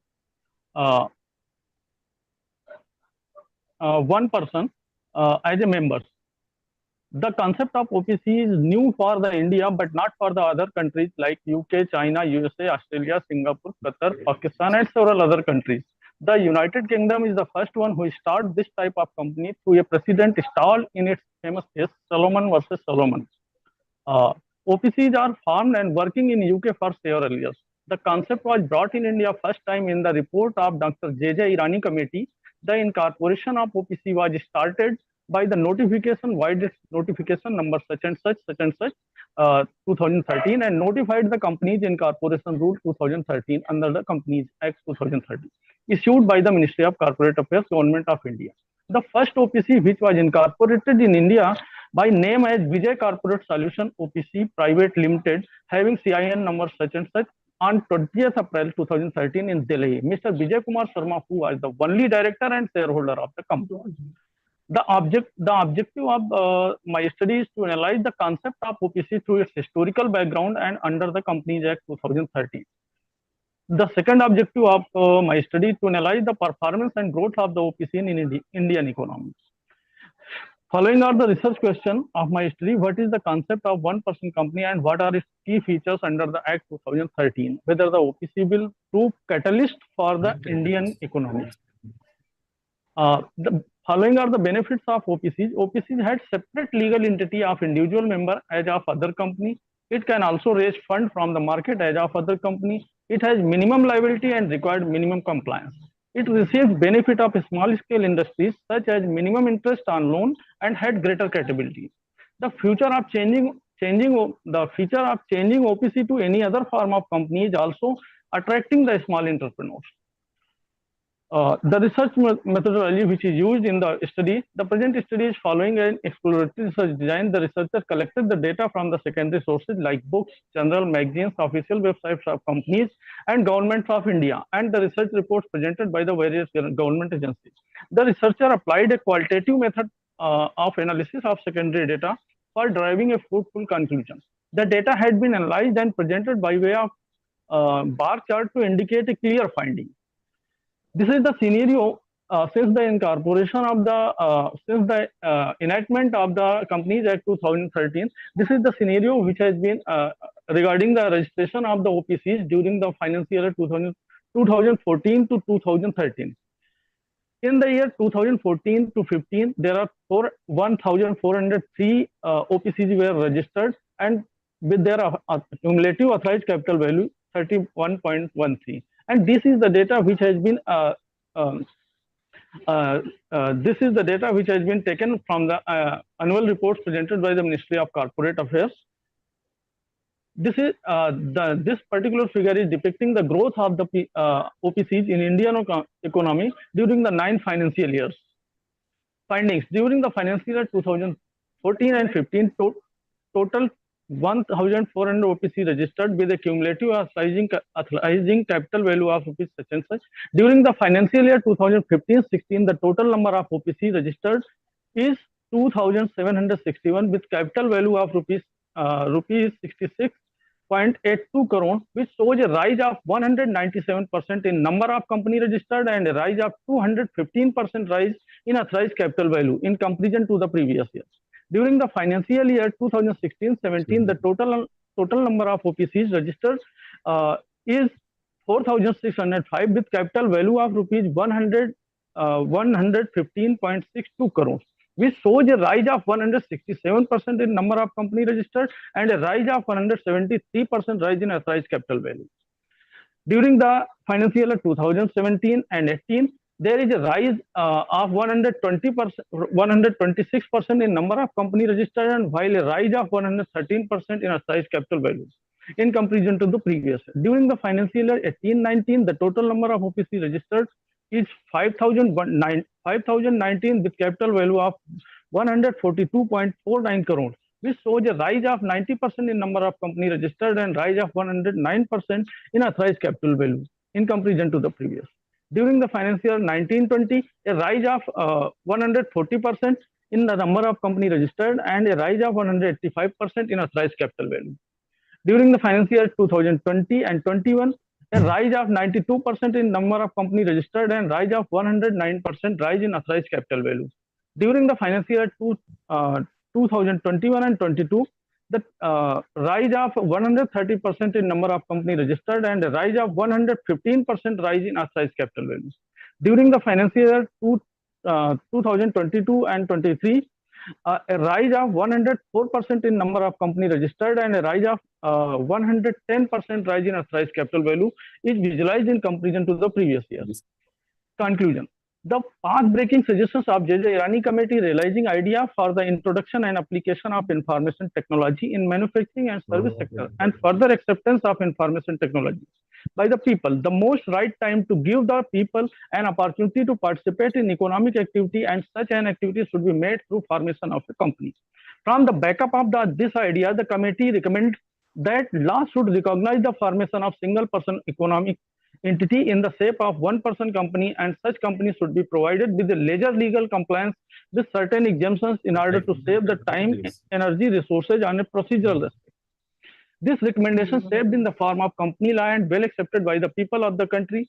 The growth of OPC can be simply visualized that the figure of company registered had become 6.4 times within a period of 9 financial years in comparison to the first year of introduction of this concept with a sustainable increase. If we compare the authorized capital value, it may become more than 11 times with a comparison to the first year of introduction of this concept in the country. Therefore, it can be said that the concept of OPC is proving to be a milestone for the economic world of the country and shall be a preferred choice of small entrepreneurs in the country. Thank you. Thank you, sir. Now, I would like to invite your queries. Hello. Hello. Yes, Pavan. Hello. Yes. Yes. Yes, sir. Yes, sir. I appreciate really taking such a important topic and particularly, and you might be getting proper guidance from your professor, and it is visible in your research presentation. She is very close friend of mine also. So when I look at that, your presentation, the data is really absolutely very fine. Yes. But try to find out more proper citation, then try to publish it, sir. Okay. Okay, sir. I really well informative presentation. Okay. Yeah. Thank you, Thank sir. you so much, sir. I go over to Dr. Krishna Kumar, sir.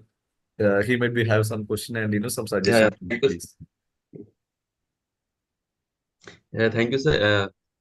Dr. Pawan, it is a very informative research paper, as I have seen. So your data is very relevant. So I hope that you should assess this data and how this one-person company and two-person company and other companies, how this is this impact on Indian society. Yes, sir. So that would be better. Social also. So these are my few observations. Definitely, sir. I will try to incorporate your suggestion, and I will learn also from all of you to do something more on this aspect. Thank you, sir. Thank you. Yeah. A small request to all the presenters. The time already 1.5 hours left. So as soon as possible, try to come and present that. And there is no need to ask some kind of questions. If any suggestion is there, good suggestion, surely, and me and Krishna Kumar sir, we can intimate personally. We will intimate you that. Don't wait for some questions. There is no suggestion kind of things. Because the time management is also very important, right? So that's the main reason we are not asking some kind of questions. Otherwise, if anything necessarily needed, surely me and our co-chair Krishna Kumar sir and the moderator also there, we will intimate that. Thank you. Thank you so much, please. Thank you, sir.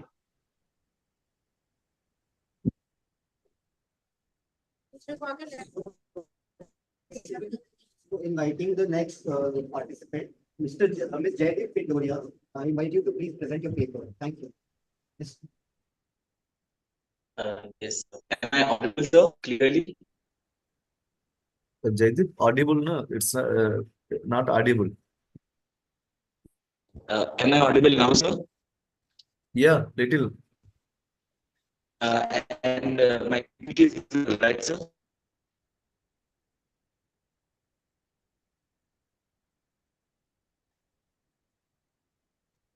Is my PPT visible, sir? Yes, Yes, sir. it is visible. But Your voice is not clear. Just a second. Can I go ahead now, sir? Is it clear now? Yes, Still, yes, it please is go not ahead. clear. All right, sir. Okay. Sir, this is Jaideep Findoria, and I'm from Gujarat National Law University. Greetings to the chairs and all the other presenters. So the title which I have today is a dual mandate examining the intersection of BCI and UGC's powers in legal education.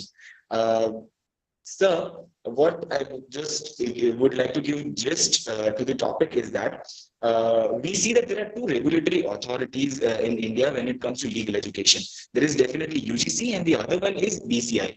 The research objective is here to resolve the jurisdictional conflicts between BCI and UGC pertaining to legal education and how we can ensure a harmonious regulatory framework.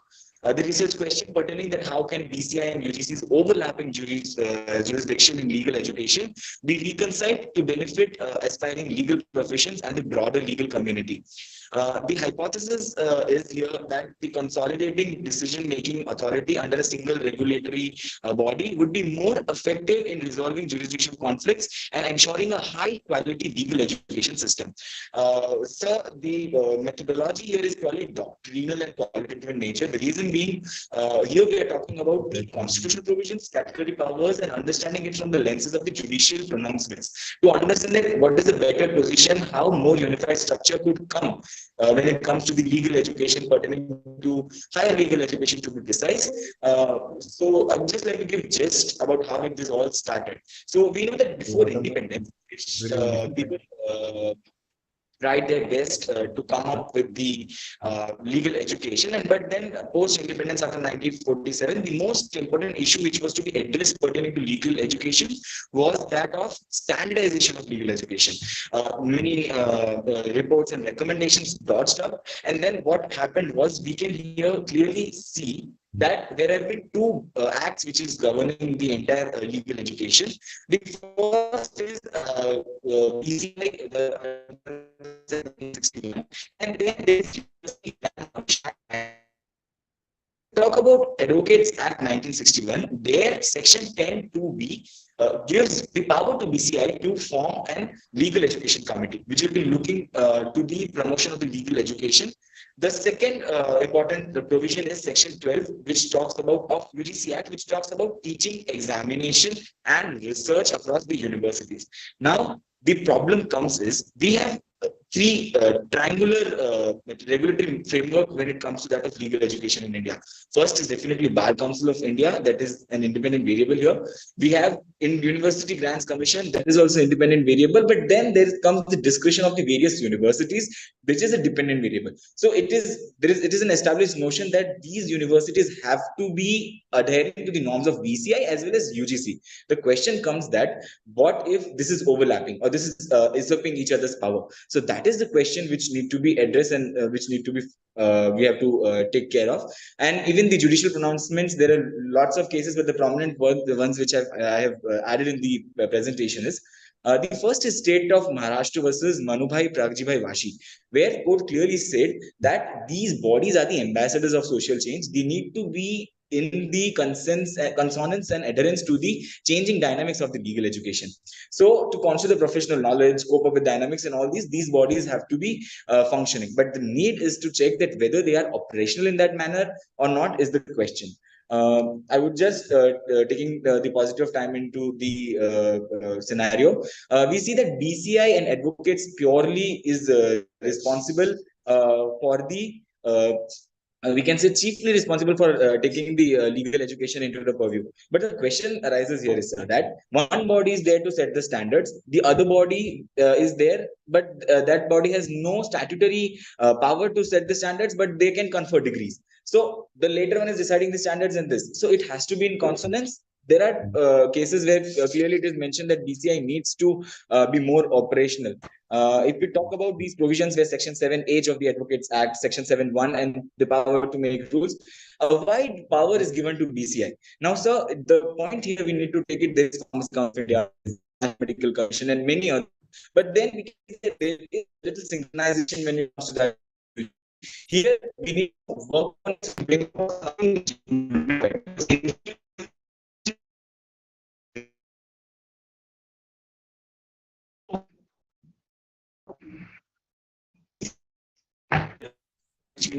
confirm. Entry 66 is the one from which the UGC power is sourced out, it is traced out, and 77, 78 is BCI's power. So on the face of it, we can see that BCI is there. The main function of BCI is to regulate the advocates, and the main function of UGC is to regulate the higher education with the research and all those things. So there is a clear demarcation. Even if we go for the constitutional provisions, there is the very important which I would like to cite is Bar Council of India versus Aparna Basu Malik. This case clearly states that BCI's right limited to undergraduation is there because they are there to enroll and give set the standards of qualification for the advocate who is going to be enrolled in the state bar. But the same thing is not happening, because the main two important point which I would like to bring in the point is, when National Education Policy came 2020, no power was conferred on UGC related to the subject matter of law. So what happened is Rule 6 of BCI Rules 2020, under the said provision of Section 7 and 10, which I already mentioned, BCI has gone a next step and got the spectrum of entire legal education, whether it is LLM and other things.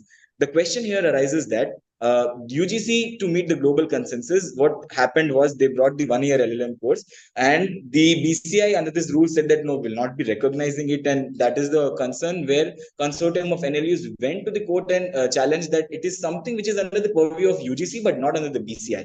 So the main point which I would like to strengthen is, if we say BCI is there and BCI goes and take the consultation of all the universities pan India dealing with the legal education, it is not that feasible. But instead, UGC, which is already there to do that thing, that is to go and consult with the UGC, the universities which are registered under UGC. There we can have this element that instead of BCI regulating the entire spectrum, it is better that UGC regulate the entire spectrum, and the BCI representation could be there in order to make sure that something legal is not missed out there. So this is the general understanding which we want to put forth, and then strengthening expertise in that particular more. There should be no free hand. Definitely, that is an important point which has to be brought down. And this is. Sir yes, sir. हाँ sir, चलो फिर ऐसा करते हैं, शाम को देख लेंगे, कल देख लेंगे। हाँ, कर लीजिए अपना काम। Please, sir. ठीक है। Am I audible? हाँ, yes, Jaideep. Yes, sir. So, sir, the end point is that when we talk about legitimate instruction, that legitimate instruction has to go on through unified body in order to not have the overlap. So definitely we cannot disregard the entire authority or statutory power, but then to bring the harmonious construction, there should be unified structure where there is the suggestion that that legitimate instruction part should be taken care of by UGC, and it has to be this reformed structure should be institutionalized. That is the end one to mention. Thank you, sir.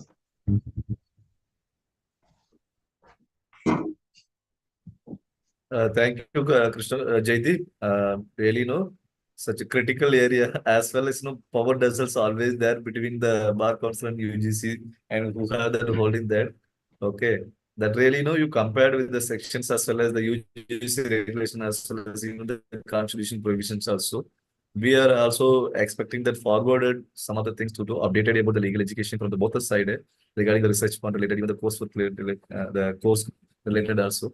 But really, somebody want to give the great suggestion. We expect that some of the legal suggestions, the proper and appropriate suggestions from you. So try to update it and try to publish your article also. Thank you so much, Jaideep. I over to Dr. Krishna Kumar, sir. Yeah, my suggestion is that it is a structural inequalities and structural clash. So for these, our institution should go for the coordination, and that would be better for our education system and quality education. Yeah, thanks.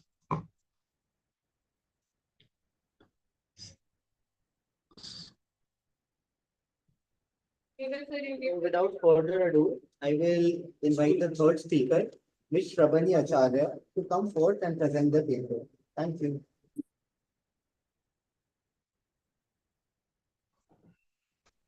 A very good afternoon, everyone.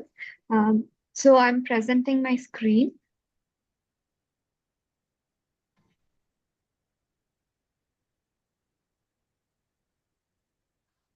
I hope, is it visible? Yes. Yes. So I'm a PhD scholar, come faculty at National Law University Orissa, and my research paper is on the dreadful genocide by Israel against Gazans, a critical analysis. I have given a brief introduction as to how the Palestine-Israel conflict began from ancient times to the end of World War I, 1917 to 1948, the British Mandate, the establishment of the State of Israel and the Israel-Arab Wars, and the peace talk which took place. And also I discussed as to the October 7, 2023 incident which took place where the Hamas attacked on the Israel people earlier, and then there was an airstrike, and which right now continuing as a genocide factor. The statement of my problem is that which is faced by the international community is that even if there are certain conventions like Genocide Convention on Prevention and Punishment 1948 and treaties to punish the genocide, but still the genocide crime is rampant throughout the globe. So the researcher in this article is basically trying to identify the common factors in every genocide which took place in 20th century as well as 21st century, and even identify as to what is stopping the international community, the UN, the United Nations Security Council, to stop the genocide at one go, and to identify the gap in the definition of genocide convention and treaties, and also ensure that the strict binding of verdicts of ICJ, ICC, and other international tribunals through the correct interpretation of essential ingredients so that the victims of genocide can get proper justice. My research objectives are to identify the existing gap in the definition of genocide with respect to the intention mentioned in the Genocide Convention. Second objective is to identify the common factors in every genocide. Third is to evaluate the response of international legal frameworks, various conventions and treaties. Fourth is to identify the loophole in the UN structure, which is stopping UN to prevent genocide. Then is to review the hardships faced by the international courts and attributing state responsibility as well as the individual liability. To review the role of UN Security Council in prevention of genocide in 21st century. And my research questions are, what is the existing gap in the definition of genocide, which is based upon the research objective? How the identification of common factors of every genocide will be helpful improving the ongoing genocide as well as the potential genocide, and punishing the perpetrators. How the loophole in UN structure is creating hindrance in prevention of genocide in Gaza, basically.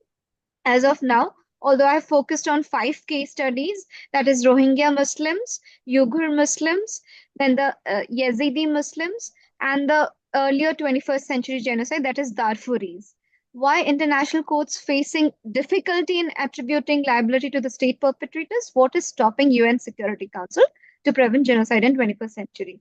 Moving on, these are my literature review, which I have focused upon as of now. Then this is my research methodology to achieve the above mentioned objectives. The researcher has followed doctrinal method of research. So I have been focusing upon a combination of descriptive, analytical methods, and also I'm focusing on various treaties, conventions, and resolutions adopted by the United Nations, international organizations. And the researcher will be referring to various textbooks, research articles, and commentaries, clippings, reports, etc. as a secondary source. Moving on, the key findings are the structural flaws in the UN system. First of all, is that the UN's power has led to a gridlock or completely a deadlock in dominant UN bodies. As we know that there are P5 members who have the veto power. And since the genocide which is going on in Gaza by Israel, there's evidence, clear-cut evidence that USA is constantly using its veto power and obstructing the UN Security Council as well the UN General Assembly to take on any decision and to help the victims of genocide at Palestine. So, and it is also found out that the US has used its veto more than 30 times to protect Israel from UN action aimed at ending aggression. The same structural problem prevents in the Supreme Court, that is the World Court, which we call it as International Court of Justice, as well as to the International Court. So Israel is not a party to the ICC. So it is becoming very easy for Israel to say that since they are not party, so they are not going to punish their individual perpetrators. However, has been found out that there has been incomplete UN reforms and the state accountability, which can be seen from the various statements given by the Israel state government, state leaders. They have spoken that they will create a hell for the Gazans to live over here. They have been coming up with the propagandas, which is dehumanizing in nature and which is trying to follow the 10 stages of genocide. Like, for example, the planning, the dehumanization, the propaganda, the hate speeches, and then forming assimilation and carrying out mass murder and mass killing. Further, moving on, I have focused on the players and the politics that has been played by the P5 structure, that is P5 members, and also focusing upon their own, basically the interests they are focusing. That is, for example, I'll take you to the failure. That is the failure, how it has occurred is, one is the political interest and the power dynamics, which is utilized by every member state of the UNSC and as well as the UN General Assembly. The veto power, which is being constantly used by USA, China, Russia, UK, France. The geopolitical alliances, lack of consensus among different member states to stop the genocide at once, complexity of situations which arises, limited resources and capabilities. Even if UNS is ready to take action, still there are limited resources. They do not have peacekeeping forces at hand. Sovereignty issues, like each individual member states are saying that they cannot allow anyone to enter into their own state because they don't give any permission, just like giving China and Myanmar. Myanmar do not allow any media person to enter into the state to take any footage that Rohingya Muslims are being targeted as genocide victims. So there are information and early warning structures are there, but lack of early warning and information gathering gives us a loophole for that is the reason why UNSC cannot perform effectively.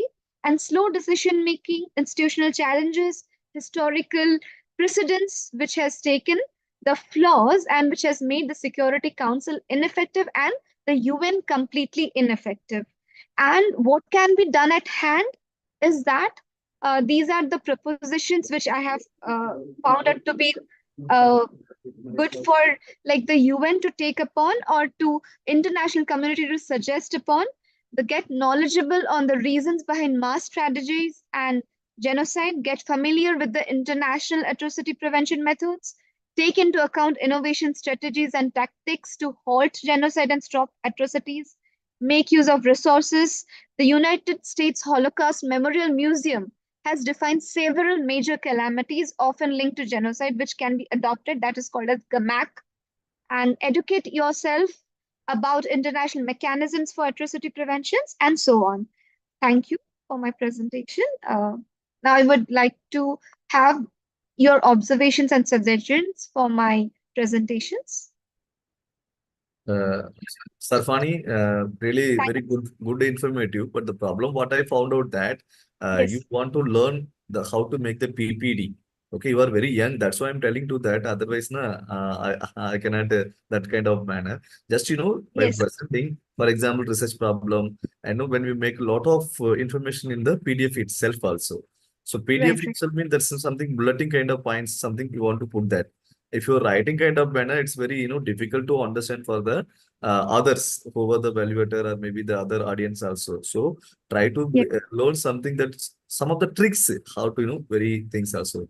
Then you made that research question and that research question language you want to update little bit. I'm not telling that it is not wrong.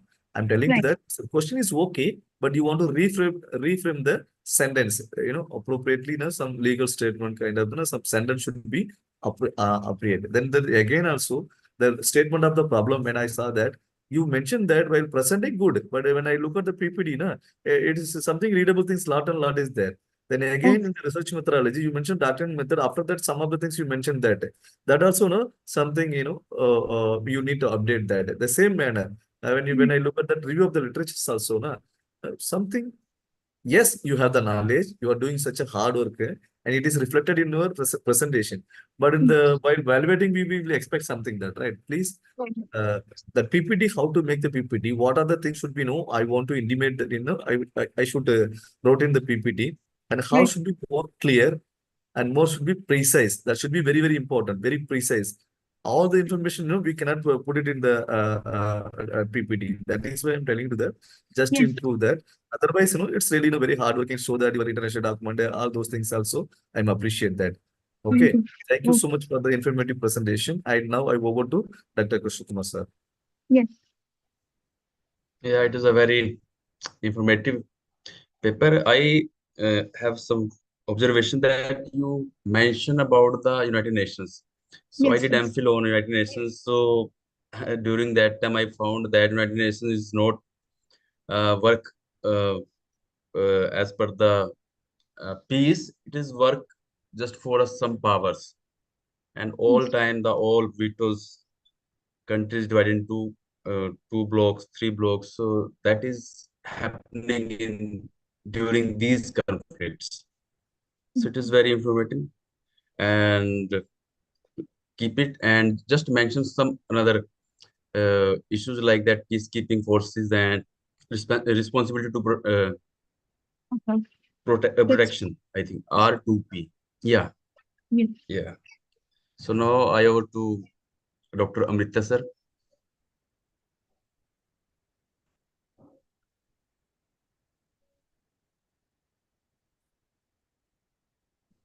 Dr. Amrita sir, I over to you.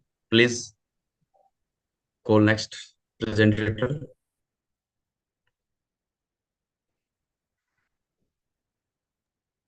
So we move on to the next speaker. I invite Mr. Souvik Biswas to present the paper. Thank you, sir. Am I audible? Hello. Hello. Hello. Am I audible, sir? Hello. Am I audible, sir? Sir? Yes, sir. You are audible. Please go ahead.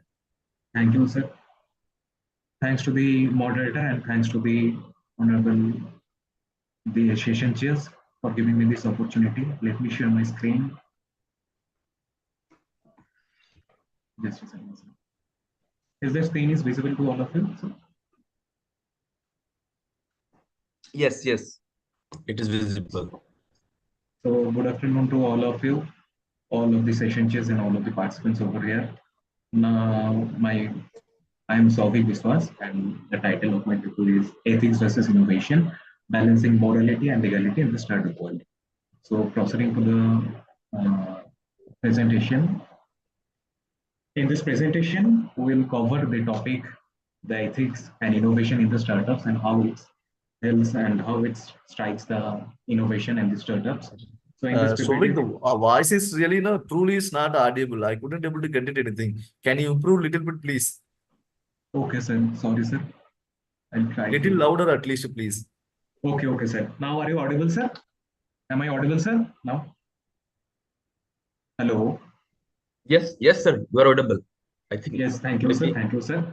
So my topic is ethics versus innovation, balancing the legality and morality in the startup world. So in this PPT, in this presentation, we'll see the ethical dilemmas in the startup, how the pressure over the innovation helps the ethics and legality over the startup, the legal frameworks in this time of the startup era, the sustainable practices, and the stakeholder impact about the startup. Now moving to the next slide, where we'll see the challenges with the startup ecosystem, the ethical and legal challenges with the startup ecosystem can face. Here we can see the transparency issues, in which there is a very famous example, the Paytm 2020 financial performance. Here is the transparency issues, which we can see. The data privacy concern. As we can see, in this year of 2019, the Personal Data Protection Bill has raised critical question about user data security, the social responsibility challenges. Like here we can see Oyurum faced significant scrutiny in 2019 over social responsibility, emphasizing the ethical obligations of startup. The legal framework, there is lots of legal frameworks about the startup and about the Companies Act, the Competition Act, the Consumer Protection Act 2019, which frames the legal framework for the startup and for the companies, and evolving regulatory landscape. The Personal Data Protection Bill 2019 reflects the growing importance of data regulation in the startup ecosystem. Now we can see the ethical approaches, the ethical frameworks which can help the entrepreneurship or the startups, by which the ethicality of the startups can be maintained. Here we can see the utilitarianism way in which we can say that focuses on maximize the greatest good for the majority. When a startup is going on, it should be focuses on utilitarianism, in which they can focus on the maximizing the greatest good for the majority. Then deontology, which is also can be used as a tool or as a framework for ethical, for maintaining the ethicality in the entrepreneurship, in which we can see the emphasizes moral duties and principle illustrated by Mahatma Gandhi's unwavering commitment to ethics. And the next one is virtue ethics, in which we can see the stresses the importance of personal integrity and character, drawing values from the Bhagavad Gita. Now we can see the various case studies on ethical conflicts over the startups, the ethical and legal conflicts over the ethics and innovation. The first is Ola's regulatory challenge. Ola faces a significant regulatory hurdles regarding driver compensation, highlighting the need for ethical practices in tech startups. Now the second is the Motor Vehicle Act impact. The Motor Vehicle Act impact 1988 and its amendment play a crucial role in shaping the operational frameworks for ride-sharing companies like Ola. The third one is another case study, which is Shattam's Mutual Fund. Shattam Computers case exemplifies the severe consequences of financial misconduct and the importance of corporate governance.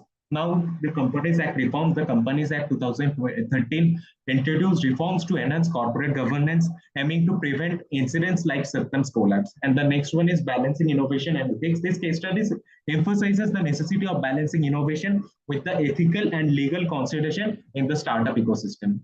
Now we can come to legal compliance, the legal consideration and compliances, which can help for maintaining the legality over the startups, in which we can see intellectual property. Intellectual property is crucial for startup. For instance, like Zomato versus Swiggy case highlights the need for robust IP strategies. The next one is labor laws. Startup must comply with labor laws, ensuring fair wages and conditions. the Vedanta dispute severe as a cautionary tale to neglecting these laws. The third one is the Consumer Protection. The Consumer Protection Act 2019 is very much essential for the startup ecosystem. The FASO case emphasizes the risks of misleading advertising. And the last one is recent legal reforms. New legal reforms significantly impact startup operation, often requiring adoptions to maintain compliances and foster growth. Now the main part is which is the finding the how we can balance the ethics and innovation with the startups, the strategies, in which the first is focus on integrity. Leadership must prioritize ethical consideration, ensuring all direction and reflecting integrity. Promote transparency. The startup and the entrepreneurs should promote transparency, encourage open communication with stakeholders to build trust and accountability, fostering a culture of transparency. The second one is the establish ethics committees from committees dedicated to evaluating ethical dilemmas, promoting a structured approach to ethical decision making. And the last one is align innovation with ethics. Integrate ethical frameworks into innovation processes to ensure compliance with legal standards and societal expectation. And now the future direction and recommendation for maintaining the ethics and legal consideration for startup, in which we can have AI challenges addressing bias and privacy issues in crucial, especially in application like facial recognition by law enforcement. Blockchain transparency, the WazirX controversy, which we all know, highlights the need for clearer security protocols to enhance trust in cryptocurrency transaction, establish ethical guidelines. Developing frameworks to guide ethical decision making in technology deployment is essential for future innovation. Promote ethical education. Institutions like MIT and IIMs should enhance their curriculum to introduce comprehensive ethical training to take entrepreneurs, encourage ethical investment. Trends in ESG investing show that promoting ethical investment strategies can lead to more sustainable business practices. So that's all for today, sir. Thanks for all of you for your valuable time. Thank you, sir.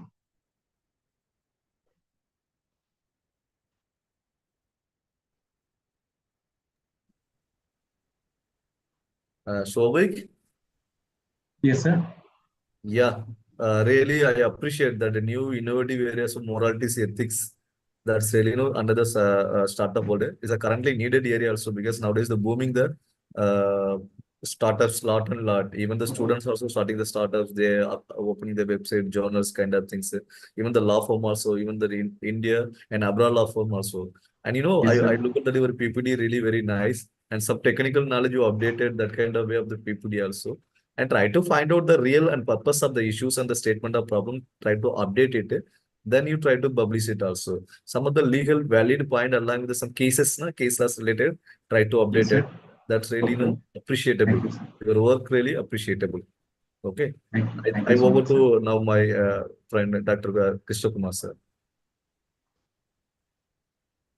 Yeah, it is really a very informative PPT and presentation. So my observation is that because we are fighting with a competitor with AI, so Yes, you sir. just mention somewhere AI also. Yes, sir. If you think, otherwise Sure, sir. it is very well. Congratulations. And now I over to Dr. Amritya sir. Thank you so much. Thanks.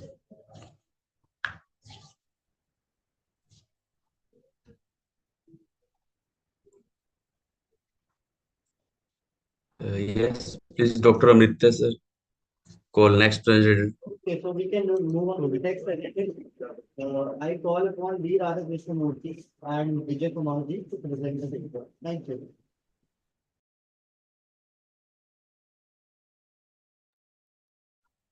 Hi all, very good evening. Myself Radhakrishna Murthy from Central University of South Bihar, and my topic would be religious ethics in higher education, integration, and challenges in its implications. So, when we speak about the basic thing, centuries ago, the importance of ethical education was realized, and Socrates has stated that, he has equated the ethical education and its importance as equally as a soul is important to the body. And Mr. Yadav and Patil has said that thinking critically and understanding moral issues and acting with integrity are the basic outcomes of ethics in education which are expected. Similarly, the holistic approach to ethical education enhances students' moral developments and equip them with the tools they need to navigate the complex moral landscape of the modern world. That is what Prayodi says.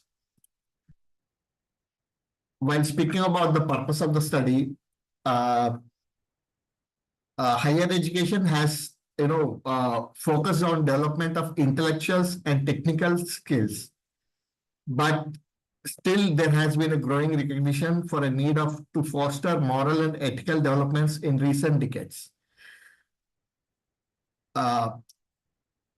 Integrating religious ethics in higher education is particularly valuable because it actually gives the students a broader and more understanding of the morality. Ethical education encourages them to consider ethical questions from multiple perspectives and reflects that reflects the beliefs and values and engage meaningful dialogue with different views. The primary objective would be to exploring the integration of religious ethics in higher education and analyze the implication of religious ethics in education. Some literary reviews have been done both in Indian context and international context. The relevance of the study in Indian context is particularly pronounced in where religious diversity is a defining character of nation's social and cultural fabric, because India is a multicultural and multi-religious country, and this diversity presents opportunities and challenges in higher education institutions also, because integration religious ethics into curriculum allows for a more prosperous and inclusive educational experiences where students can learn from the ethical teachings of various religions and develop a more comprehensive understanding of the morality. When we say morality, it is a unique thing, but the viewpoint of different religions might be different. That's what Weaver wanted to highlight over here. And research has shown that integrating the religious principles with ethical education, such as Trikaya Parishuddha concept from Hindu ethics, can significantly enhance students' moral judgment and ethical reasonings.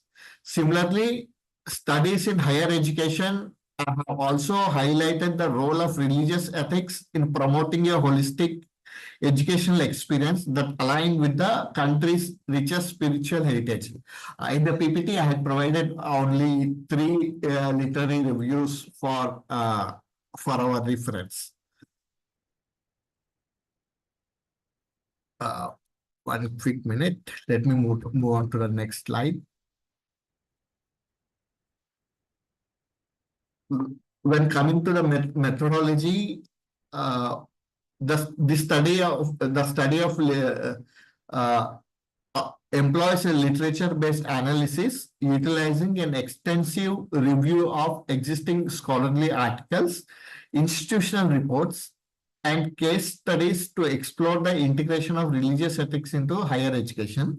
Similarly, this method allows for a comprehensive examination of theoretical framework, challenges, and practical applications of religious ethics, particularly in Indian context.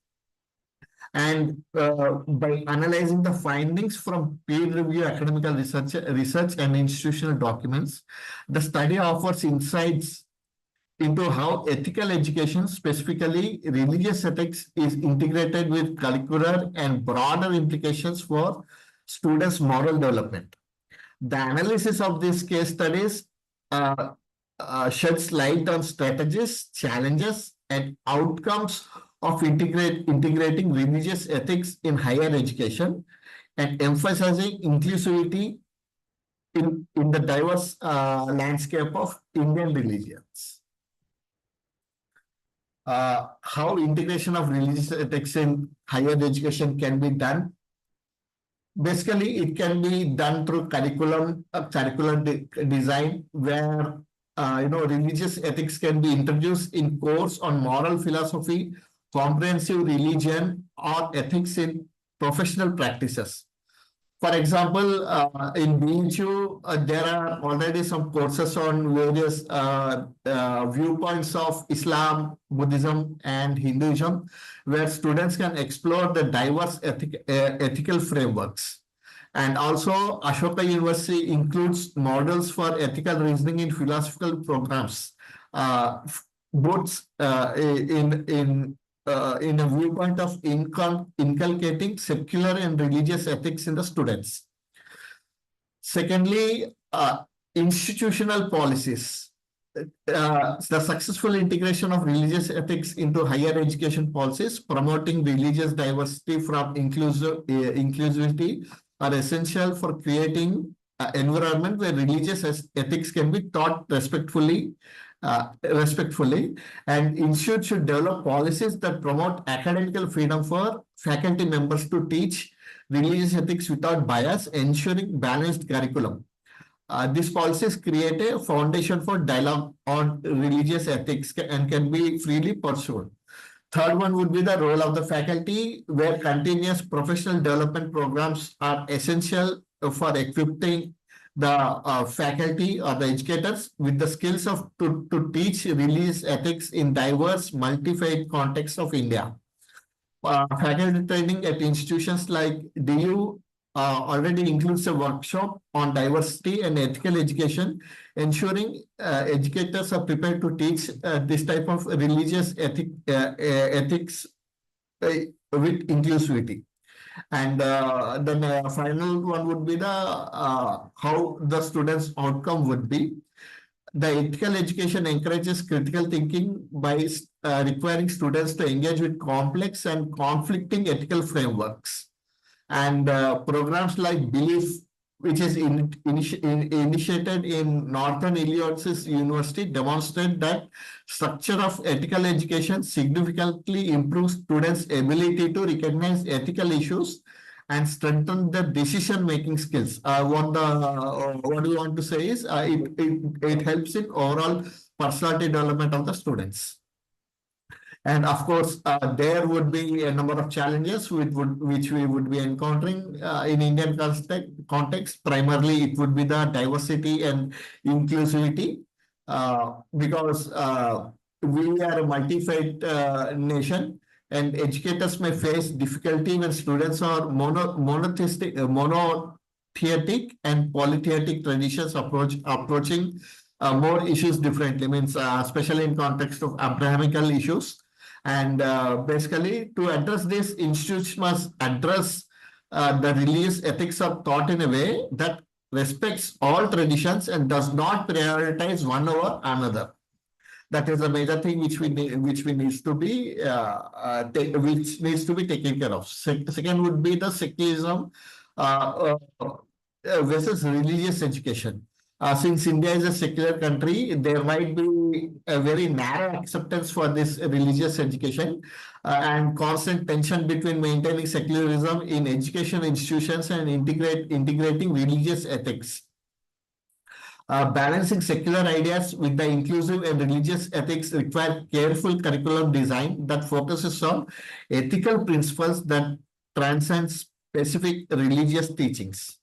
And what would be the preparedness of educators would be the third challenge, where educators might often face significant challenges in teaching religious ethics due to lack of training. And in context of DU, the educators are prepared for teaching religious ethics. Additionally, there should be a development program which needs to be included. And finally, challenge would be curriculum consent. Where there might be a hindrance in effective delivery, and institutions must explore innovative ways to embed ethical discussions into existing courses without uh, uh, displacing essential context. And what are its implications in higher education? First thing would be policy implications. Second would be educational outcome. And third one would be further research directions.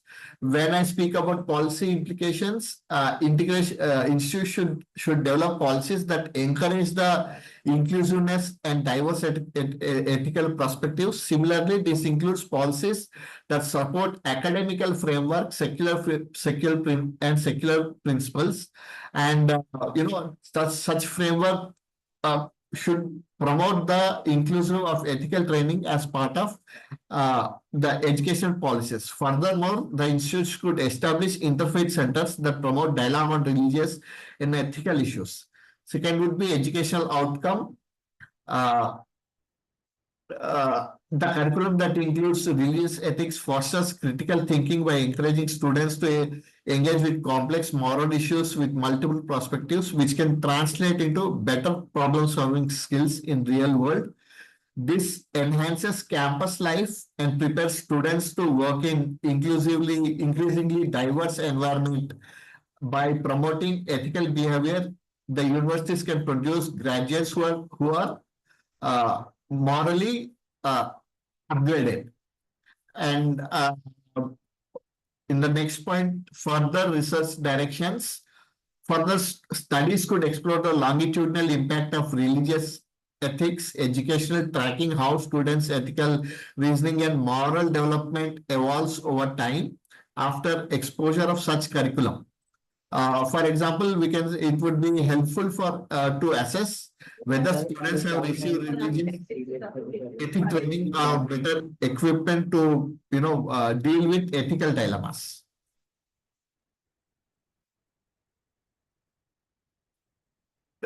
What is the summary and what are the findings?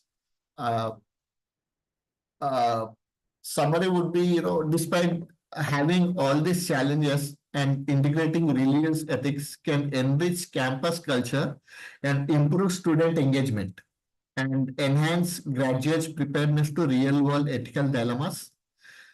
Apart from that, religious ethics foster critical thinking, empathy, and understanding of diverse perspectives, all of which are essential for navigating the ethical challenges of modern society. And policymakers and educators and institutions should prioritize the integration of religious ethics as a vital component in higher education. And faculty must receive ongoing training to teach religious ethics impartially, ensuring they can navigate through ethical discussions on diverse classrooms. And I had added few of the references from my writing. And apart from that, I don't have much to share for the day. Thank you very much.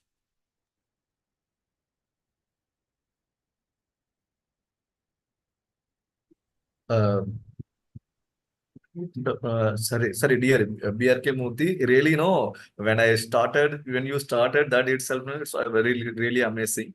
That particularly the terms, ethics without education, it's like a soul without body without your soul. That itself, it's very interesting that every sociological changing, making that what exactly law updated also. Even that we, as a law professor, we also know that a human being, that social animal. Man is a social animal. The Yes. animal should be controlled. Otherwise, the social order should be changing that. Really, I appreciate. Even that your slide also, appropriately you made that relevant information also in the page number, even the years also. And, the systematic approach of your slides also really very good. I appreciate that. If you're adding somewhere the legal changes along with the information, it is really appreciable. I'm not compelling that, this is sociological research and social studies also. If you're adding with the social, with a legal implication. For example, some of the judgments also there in that manner and some kind of ideas. For example, Sabrimala judgment also, and even that what exactly called right to privacy related, how exactly it is updated that. So some of the way the Supreme Court, at least few judgments related update also, it should be updated. That is my simple suggestion and humble suggestion also. It's not mandatory to you that. Really appreciate and it's really good your presentation, very great presentation. Yes, sir. So now I over to Dr. Krishna Kumar sir. Please sir. One small input, sir. Yeah. Actually, one of my sister is working at Savita University, and she's a law faculty. And I would be, considering your suggestion, and we both be working parallelly to inculcate the legal perspective also in this paper in coming days, sir. I mean, I would be developing it in a better way along with the law viewpoint also. Thank you, sir. Okay, thanks. It is very interesting and informative paper. As our chairperson of this technical session remarks, I also add some observation that we should add religious study in curriculum, because it would be create a harmony among students and maintain our unity in diversity. That is the core concept of our constitution. So it is very informative, very appreciative. Thank you. Now I over to Amritya sir. Thank you, sir. I thank Dr. Krishna Kumar and Dr. Chola Radhavi. All the speakers in this track have already represented the picture, and I thank all the presenters for their various ideas that were brought to the table today. And I also thank the chair and the co-chair for listening and providing them with valuable insight into their paper. I also request the chair and the co-chair to please mark on the assessment sheets that have been made to you. And thank you so much, sir, for connecting with us. We'll be moving on to the next track. Thank you. I would like to express my gratitude to the chairperson of this session, Professor, and provide me this opportunity, the Law Academy, and Priyanka, and Purnima, and Amrita sir. So thank you so much for this opportunity. Thanks. Pleasure is all ours. Thank you, sir. Thanks. Thank you.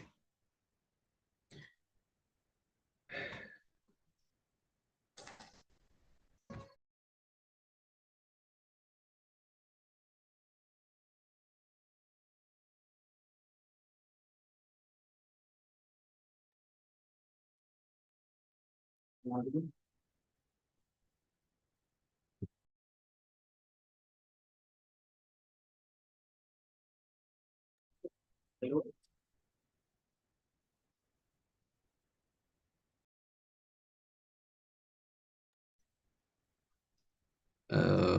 Can I leave this, Amrita sir?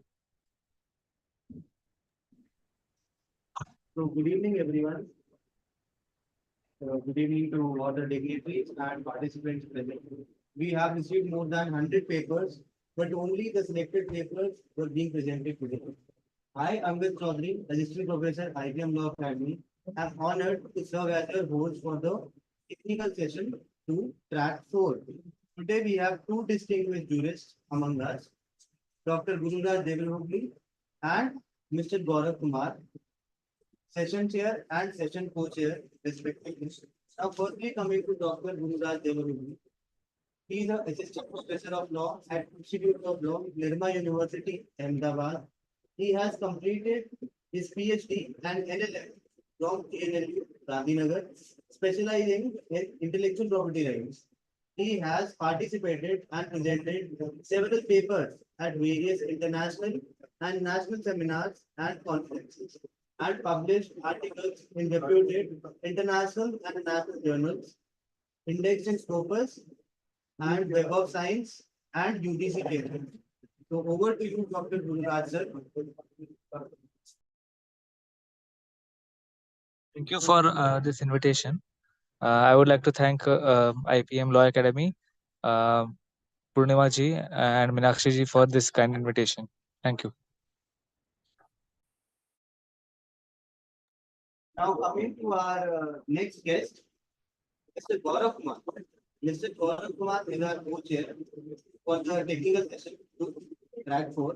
Mr. Gaurav is an assistant professor in IILM University, Greater Noida, and is a PhD research scholar, senior research fellow at Faculty of Law, University of Delhi. His research interests and expertise deals with POCSO Act, child rights, cyber crimes, criminal laws, constitutional law, legal research methodology, comparative public law, contract law, property law, human rights, gender justice, etc. He also taught as visiting faculty at Campus Law Center, Faculty of Delhi, University of Delhi.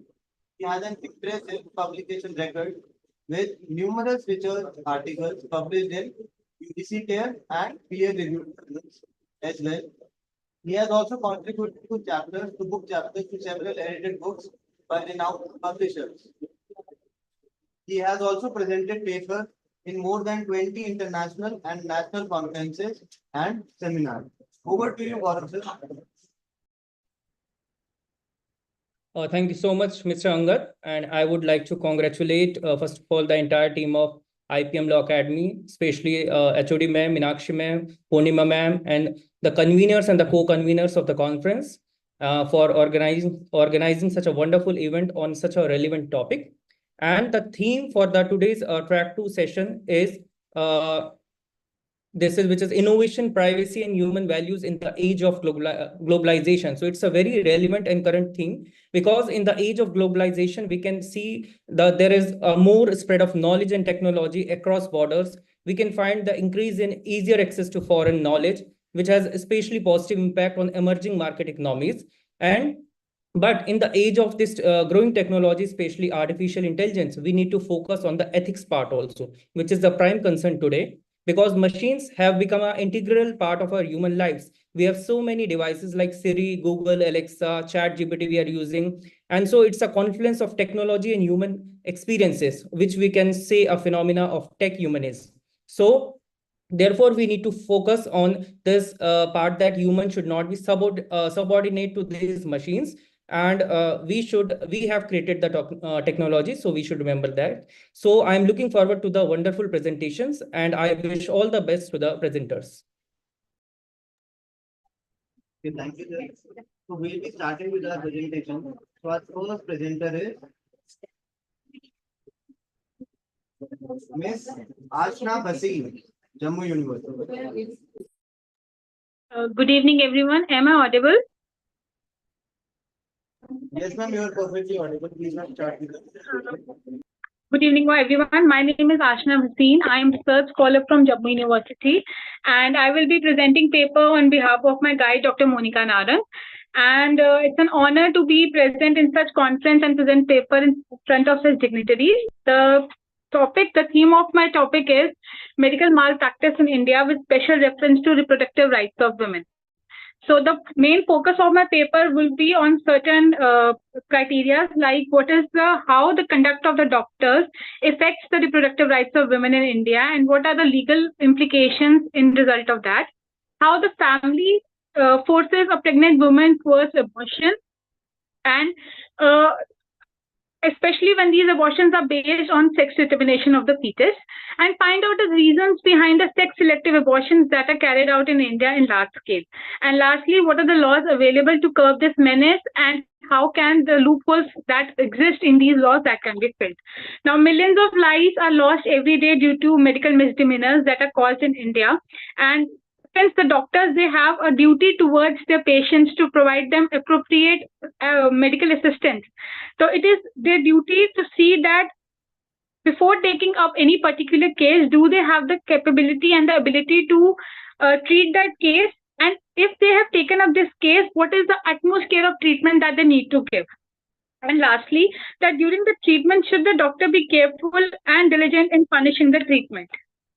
Now, the Indian government passed the Code of Medical Ethics in the Medical Council of Act 1956, which primarily holds that the doctors they will serve the humanity while placing the financial gain at the bottom of their priority list.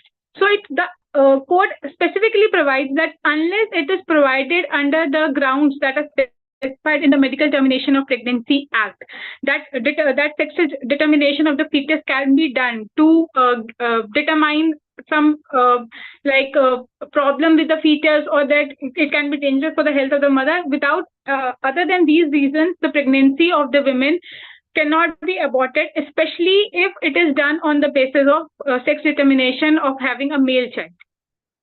Now, there are various reasons that hinder the growth of the development of the baby fetus, that is especially a woman or a girl in the mother's womb. And these reasons can be primarily dedicated towards the patriarchal setup that we have in our society. Now, in India, the gender inequality that begins before birth. The female fetus is normally aborted, and if it is not aborted, the life of the mother is made hell. Secondly, there are many other issues like the traditional mindset that prevents women from attending schools, and more opportunities are given to boys, especially the dowry system that still holds strong clutches in our society, and it holds that it considers women to be specifically said in normal terms a burden.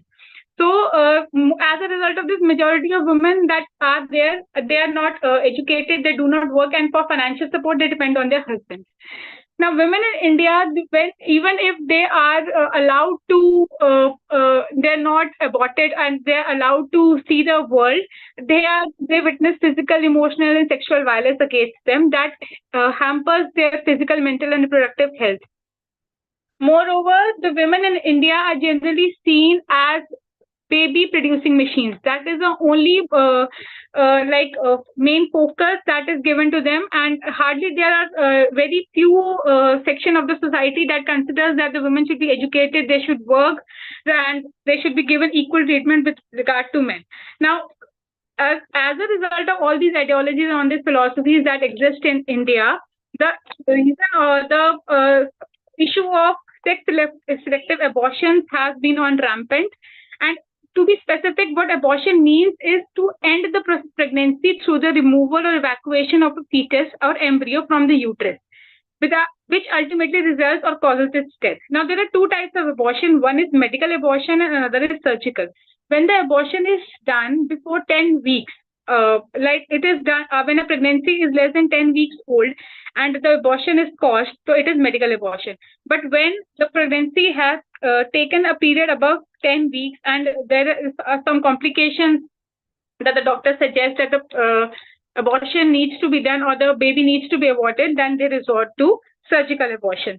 Now, as such, to be specific, the law that deals with abortions and termination of pregnancies in India is specifically Medical Termination of Pregnancy Act that came in 1971.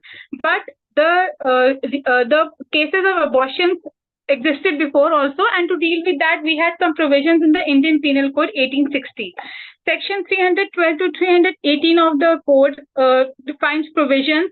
They do not specifically use the word abortion, but certain terms like causing miscarriage, unborn child, and when the woman is quick with the child. These terms are used, and they prescribe different punishments for different offenses that are caused, with a women or with the baby, so that the abortion is done, and the punishments are accorded thereby under the code.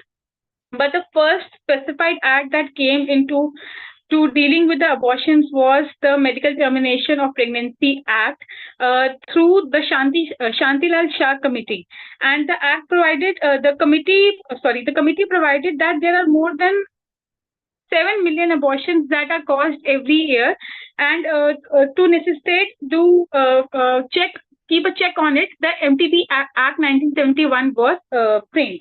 Now, the act defines as to who can terminate a pregnancy, after how long a pregnancy can be terminated, and where the pregnancy can be terminated. These provisions mark important hold on controlling the issue of abortion, because it is with these provisions that a check can be kept on all the medical practitioners that resort to such unlawful practices. To further enhance the implementation of the act, the government came up with medical termination of rules and regulations in 1975, and it provided that abortions up to 12 weeks of post-conception can be done with the consent of a single physician. But if the pregnancy was between 12 to 20 weeks, the abortion can be done with the consent of 2 physicians. And for aborting the pregnancy that had taken a period of above 20 weeks, there were certain reasons that had to be adhered to. First, when the pregnant woman's life was in danger, or there was some serious harm to her mental or health well-being, the pregnancy could be terminated after 20 weeks.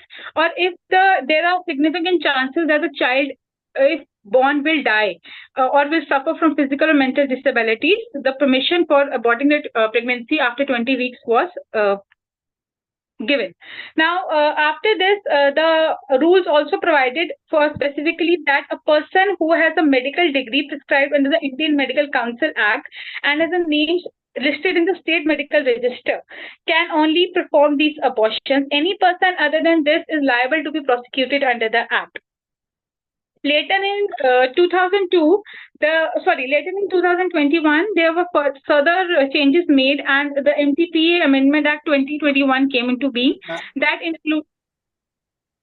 Ma'am, apologies for interruption, but now 5 minutes are over. Fine, sir. I'll just wind up. After this came the PCPNDT Act that was specially designed to check the uncontrolled abortion in India. This was done to basically to outlaw the decisions about sex that resulted in infanticide, to have a check on the sex determination laboratories and diagnostic techniques that are available, so that these can be used to basically have a healthy and healthy fetus rather than abandoning the female fetuses in India. So, since we are short of time, I'll conclude. To come to the conclusion, I would like to say that these acts of sex-selective abortion, they give a rise to violence against women, and they are denied their basic rights. Physical abuse and long-term psychological consequences result into this, and problems like bigamy, adultery, marital rape are a result of these abortions and sex-selective. So, a woman's reproductive health is totally hindered. It's totally neglected with consecutive abortions for having a male child. So, some of the suggestions that I'd like to give to curb this menace is that higher education of women, especially women, should be educated. And sorry, ma'am, should I continue?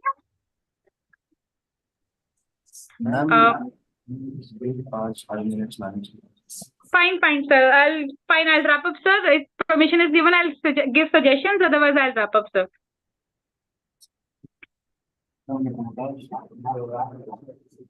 Should I continue, sir? You're not audible, sir. Yes, ma'am, sure. Please, ma'am, go ahead and now, coming to the suggestions, my first suggestion will be provide education to women, especially women, and empower them so that they are they know. Sorry, sir. Fine. So that they are aware about their rights, especially women residing in marginalized areas and far-flung areas. And the problem that this has is in the social issues. So both the society at large should be taken into consideration, along with a concerted effort of police, lawmaking agencies, women empowerment NGOs, and all the groups that are working towards a social issue. Lastly, both electronic and print media should be used effectively to provide knowledge to the people about the laws that exist about the the punishments for the sex selections and determination of sex for the people. Thank you so much. Thank you so much, sir. I'll conclude my paper. Sir. So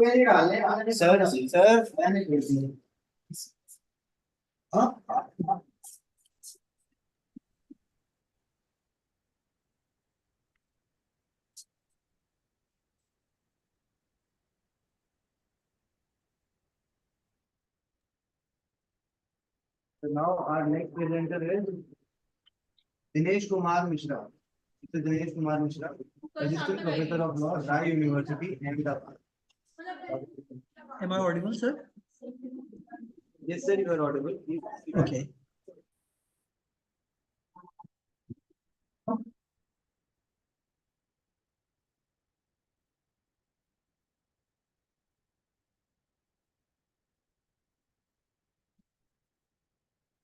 My screen is visible or not? Sir, please continue. Okay. So my name is Dinesh Kumar Mishra and my title for the paper is Unveiling the Epidemic Analyzing Medical Practice Malpractices, Trends and Prevention Strategies in Modern Healthcare. The reason behind choosing this title is nowadays we are listening more or less in the news about Arjikar Medical College, how the health system and how everything is going on. We have listening that people are selling the organs of human body to the third person and earning the money through that. But malpractices for the medical does not end there. It also includes the negligence from the medical provider's side. So by here, my research much more focuses only on the side of negligence part, which is done by the medical provider during the surgery, especially surgery. Why I am focusing the surgery part, I'll be letting to know through one of the data provided by the Indian Journal of Medical Ethics. So basically, when I refer to the word negligence, it also includes civil negligence and criminal negligence. By the word criminal negligence, we can say that it was the case where Apex Court in Jacob Matthew versus State of Punjab said that earlier it was said that the doctor is liable towards the civil negligence more rather than focusing on the criminal negligence, and the hospital used to provide only the compensatory part, but not the doctor used to get penalized for their act. But through this case only they also started getting the imprisonment, where the doctor could be held like criminally liable and the doctors should be accountable for their all the acts. So since our time is less, I will just like to present the data by Indian Journal of Medical Ethics, which says only 46% of healthcare provides completely with ethical guideline. Only 46% of medical system who comply with the medical guideline. Also, in last 1 year, medical malpractices are 5.2 billion, which is very large in number. Also, 80% of medical errors death are due to surgical mistakes.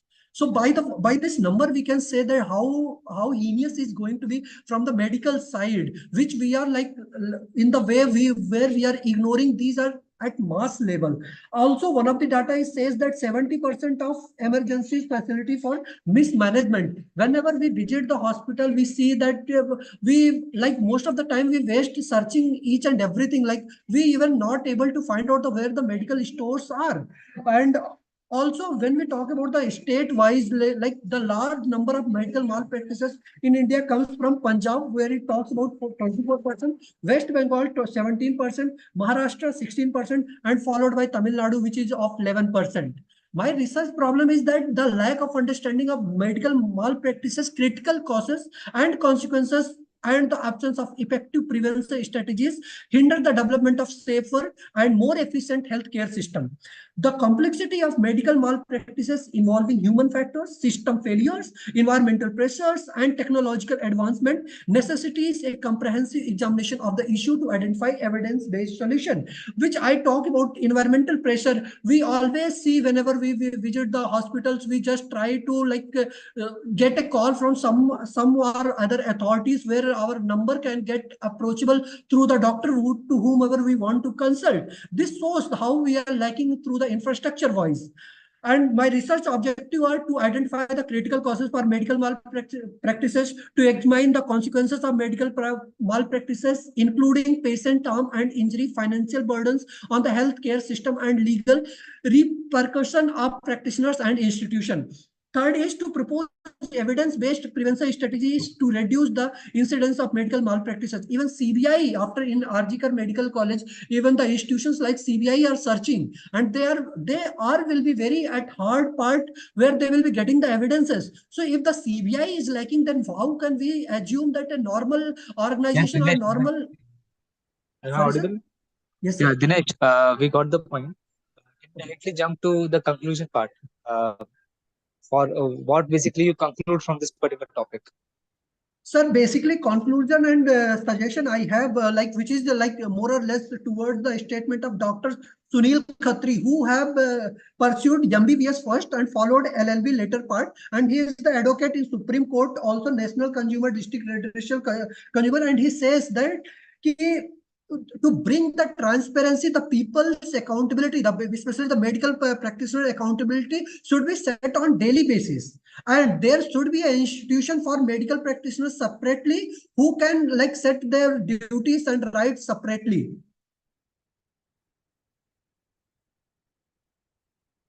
Hello?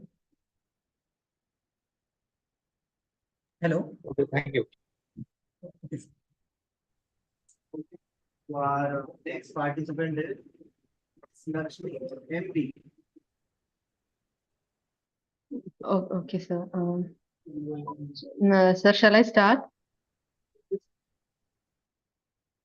Sir, am I audible? Yes, you are audible. Please continue. Okay, sir.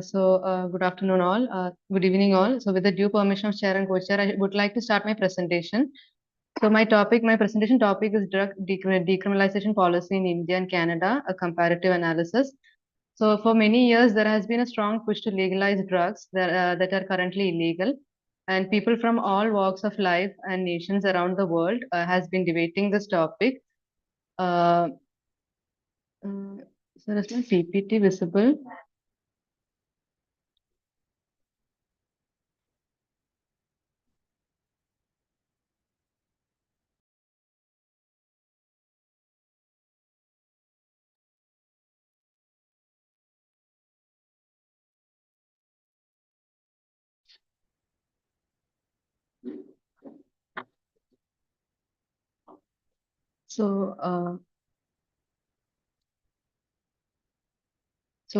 My topic is drug decriminalization policy in India and Canada comparative analysis. So, for many years, there has been a strong push to legalize drugs that are currently illegal, and people from all walks of life and nations around the world have been debating about this topic fervently lately. And there has been and will be an ongoing conflict over the idea of decriminalizing illegal drugs. So we know that India has the strictest laws in comparison to Canada, despite the fact that Canada is more advanced and developed nation.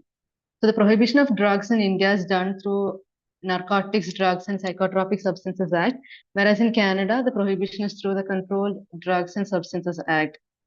So there was a case study in Canada in 2023 that the Canadian federal government granted British Columbia, it is a province in Canada, they granted a 3-year exemption from the Controlled Substances Act, decriminalizing the small-scale personal possession of certain illegal drugs.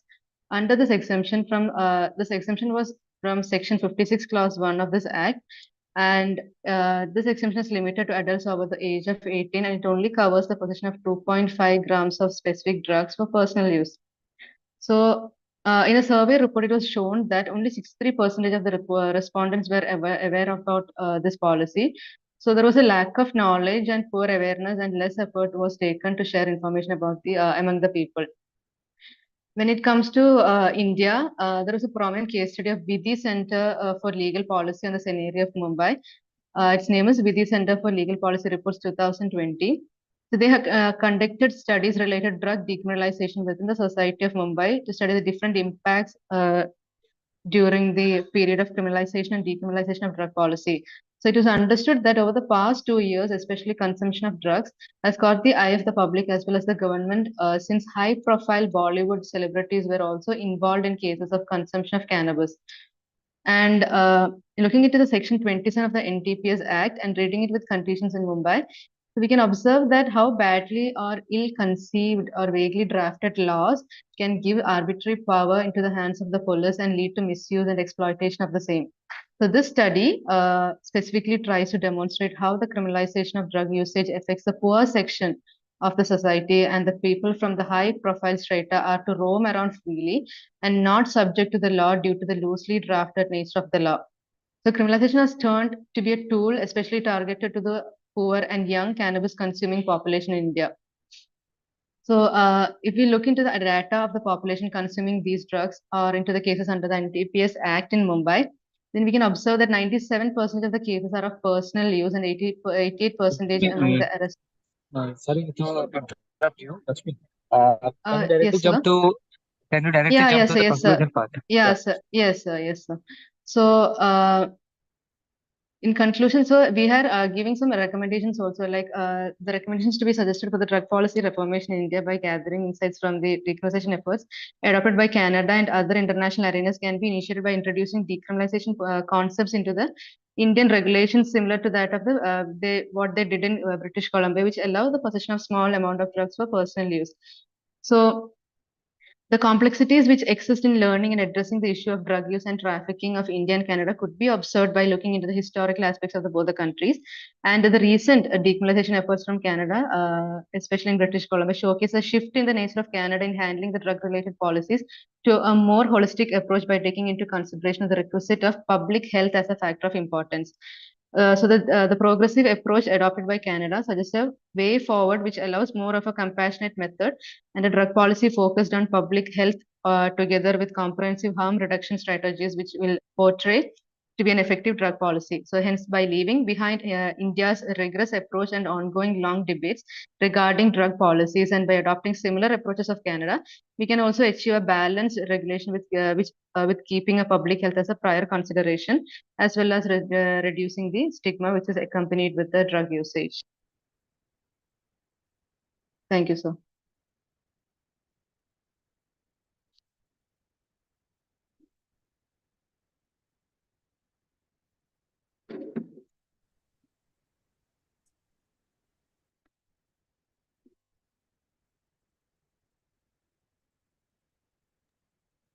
Can we proceed further? Yeah.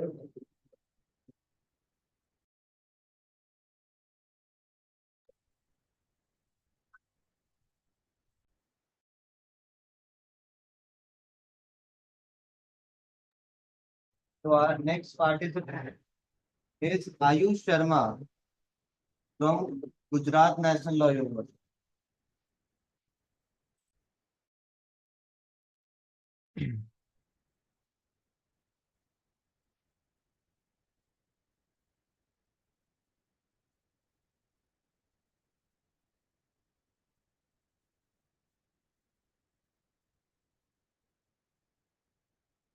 Very good evening to everyone. Oh, I'm audible, and is my screen visible to you guys? Yes, you're audible. Please continue. Yeah. My name is Ayush Sharma, and I have written the paper on the topic examining the value system of young legal minds and recommending alternative pathways. So I've structured the presentation and in the way that I'll be first analyzing the objectives of the study, which is to evaluate the value systems of the young minds, to identify inadequacies of the current educational environment, to identify the causes of unethical practices by marginalized advocates, which I will be explaining later, to examine the consequences of the unethical practices. The research question that I portrayed, discussed in the paper is whether the current educational environment is sufficient to provide for professionals who have the ability to ensure professional and ethical conduct. So this is the brief overview of my paper. That is, what all is required out of what all do I mean by a professional and ethical conduct. So there has to be professionalism. These are some of the challenges that a student, when he enters into a law college or any college for that matter, faces in front of him. So with the advancement of technology, there is digital training. There are current institutional mechanisms that guide these students into different streams. There is importance of individual expression that I'm not sure if most of the colleges even talk about. There is focus on training that is being lacking in the colleges and in the institutions, which somewhat does not allow the student to actually portray his skills or identify his or her strengths. And it is just the practical training paper that we currently have in our curriculum is only limited to education about the professional behavior, how we are supposed to mimic the professional conduct, rather than actually learning, rather than actually being trained on those professional grounds. For these, I have suggested few solutions, and which is to develop emotional intelligence, develop the quality of code, because ultimately, if I have analyzed the Sri Aurobindo's work on this topic, that is the quality of code, which justifies the quality of life. So I've discussed that proportion in development of emotional intelligence is there, and introspection is one of the way to do that. These are the few factors that ultimately influence the functioning of the young mind, which ultimately develops his or her value systems. The influence of the society and education is there, societal expectations are there, sense of belonging is there. I'll keep the presentation to the point. These are several factors that made me think about these topics. That is, even after attaining financial success, even after attaining all those that we knowledge to have, when we get at a stage in our life when we actually get those things, we are still unhappy about things because we have not introspected towards developing or manifesting our true strengths and working towards our true goals. We are just directed towards, because of the social flows that are there, we just follow them. Moving ahead, this is the second part of the paper that discusses about the societal and individual relation. It is based upon the theory of J.S. Mill, wherein the individual expression is given priority. That is, society can both be supportive, but simultaneously limits individual values. It offers a sense of belonging, but can also stifle personal expression. These are the challenges that I'm talking about currently, but in order to develop them, I have talked about how to develop the inner wisdom and emotional intelligence as part of in the way of developing fourfold structure that includes the psychic level, the physical level, the vital level, and the action level, which is talked about in the Sri Aurobindo's theory, which I have discussed in the paper. These are the key findings that I have observed that uh, become a part of professional growth. That is the practical training. Professors who have never ever entered courtrooms are made to teach these subjects. So I propose an alternative that instead of doing internships, instead of going running about the court and not actually learning anything, what can be an alternative way to do things is we can bring in actual professionals who are practicing in court, who have experience and interest in teaching into colleges on for training students practically, like the way it has been done in the medical colleges, so that students can develop the professional skills in a controlled environment, which is currently not a part of curriculum. Few institutes are doing it, but most of the institutes do lack in this aspect. Digital training is a must. We all know the importance of digital training in the current era. The marginalized practitioners are those practitioners which are first generation lawyers or solo practitioners. These are the people who mostly in India currently 70% of poor people's cases are fought by these marginalized practitioners, and they who have the capacity to exploit poor people rather than helping them truly. So this is one of the important concerns that I wanted to point out.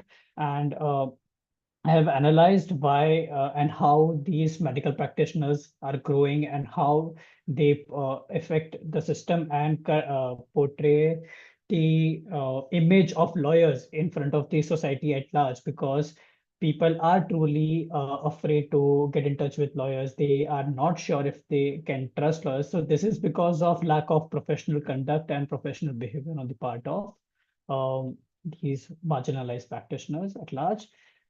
These are the key findings that solutions that I suggest, that there should be institutional reforms. Students should be taught about how to deal with ethical dilemmas, and lack of practical training should be handled at the institution level itself. These are few other solutions. That pro bono work can be made, like the way we have corporate social responsibility, we can have pro bono works uh, at the institution levels as well, and at the government level as well. Government support should be there, curricular reforms and tracking systems. So I would like to conclude with just one line, that is, the future of legal profession hinges on the ethical development and practical training of young legal minds. There are strong ethical foundations. By fostering a strong foundation, integrating practical skills, we can really contribute towards the society a lot. That is it for my presentation. Thank you so much.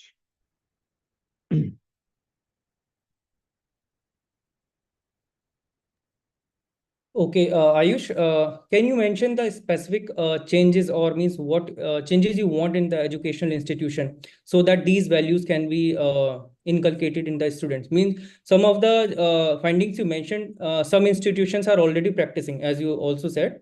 So what specific changes do you want the change in curriculum or means what you expect from the educational institutions? So I've discussed this in depth in my paper, but I will just brief you about it. I just want to that the current in every semester currently what we have is a paper of practical training, which is taught by professors at the institution level itself. So students lack the exposure of the practical environment that actually they face. So there is a disconnect between what they learn in the colleges and what they are supposed to do in the practical environment. So they lack those skills.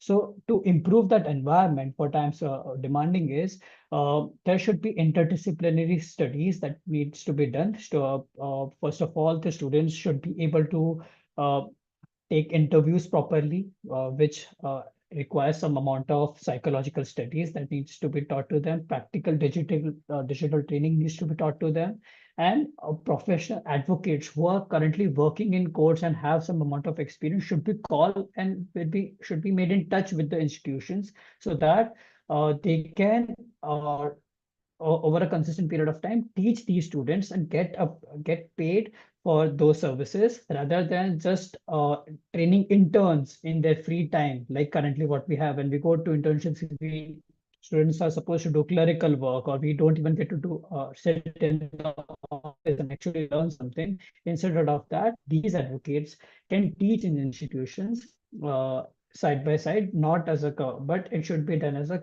compulsory subject rather than just few institutions tying their hands upon it. They can do it in that way. Okay, definitely it's a good topic and a good suggestion can be worked to increase the overall means value system and to make the legal profession more practical and efficient. Okay, thank you. Thank you so much, sir. So moving forward, our next topic from track 4. Our next participant is Shamshir, Mr. Shamshir. Yes, sir. Good evening, sir. Sir, am I audible? Yes, you are audible. Please continue. Sir, I Shamshir. I'm a research scholar from Mangalyat University, Aligarh. My title of the paper is Research Ethics in Higher Education. Now I'm going to explain the introduction part of my article. Research ethics are essential in higher education because they guarantee the academic work is done in ethical responsibility and respectful manner towards all participant university and other academic institutions play a major role in the creation of new information. Hence, it is that the conduct the research in accordance with the ethical standard in order to participant right and welfare and guarantee the research in carried out fair and ethical manner. Research ethics encompass a set of guidelines standard that post study should be carried out. Institutional in the field of education. Education become a more and more respect globally. The idea of quality education changes throughout time and its impact on social, economic, and environment values. And academic research ethics. The importance of including spiritual instruction in school was stressed by the Radha Kamal Mukherjee in 1948 to 1949. Religious and moral training have an impact on pupil behavior and character. According to the Murdoch Commission 1950 to 1953, teachers have many opportunities to affect the student because they spend a significant amount of their formative years. Teacher can help student learn right from wrong, make wise judgment on both themselves and other people. The significance of the research ethic. In order to maintain the validity and reliability, scientific research ethic is essential. They offer a framework that enable research to carry out of their work in ethical manner. Research inequality and responsibility for the society. Importance of the study by promoting misconduct, including plagiarism, data result research ethics contribute to the integrity of academic research in order to guarantee that the public and academic opportunity can be rely on the result and conclusion of the research investigation. Sir, hello. So Yes. my objective of the study to understand the research ethic in higher education, encourage understanding of instruction and research ethics. Research methodology is the method, theoretical examination technique to use the field of research and theoretical examination of body of technique and principle related to the field study. The research is based on the secondary data inputs as a collection of data, previous granted published author books, etc. The earlier research and study example of the common source. The wider range of the problem and obstacle and academic work integrated have been impact on the participant welfare and encourage in the higher education research ethics in order to public conference and research make sure that scholars achieve the highest ethical standard. These issues must be resolved autonomous and still very difficult participant to need well aware and the right and the nature of the research and discuss. Academic integrity instructor have responsibility to upload academic integrity by the establishing from plagiarism and neither make sure that neither there are nor in student work and continue the dishonesty. Transparency when it comes to assessed standard and conflicts or interest, educators should be open and honest. Thank you, sir.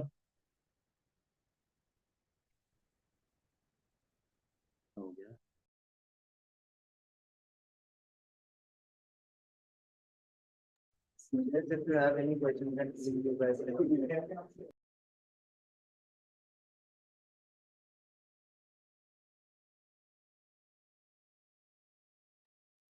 We can move to the next presentation.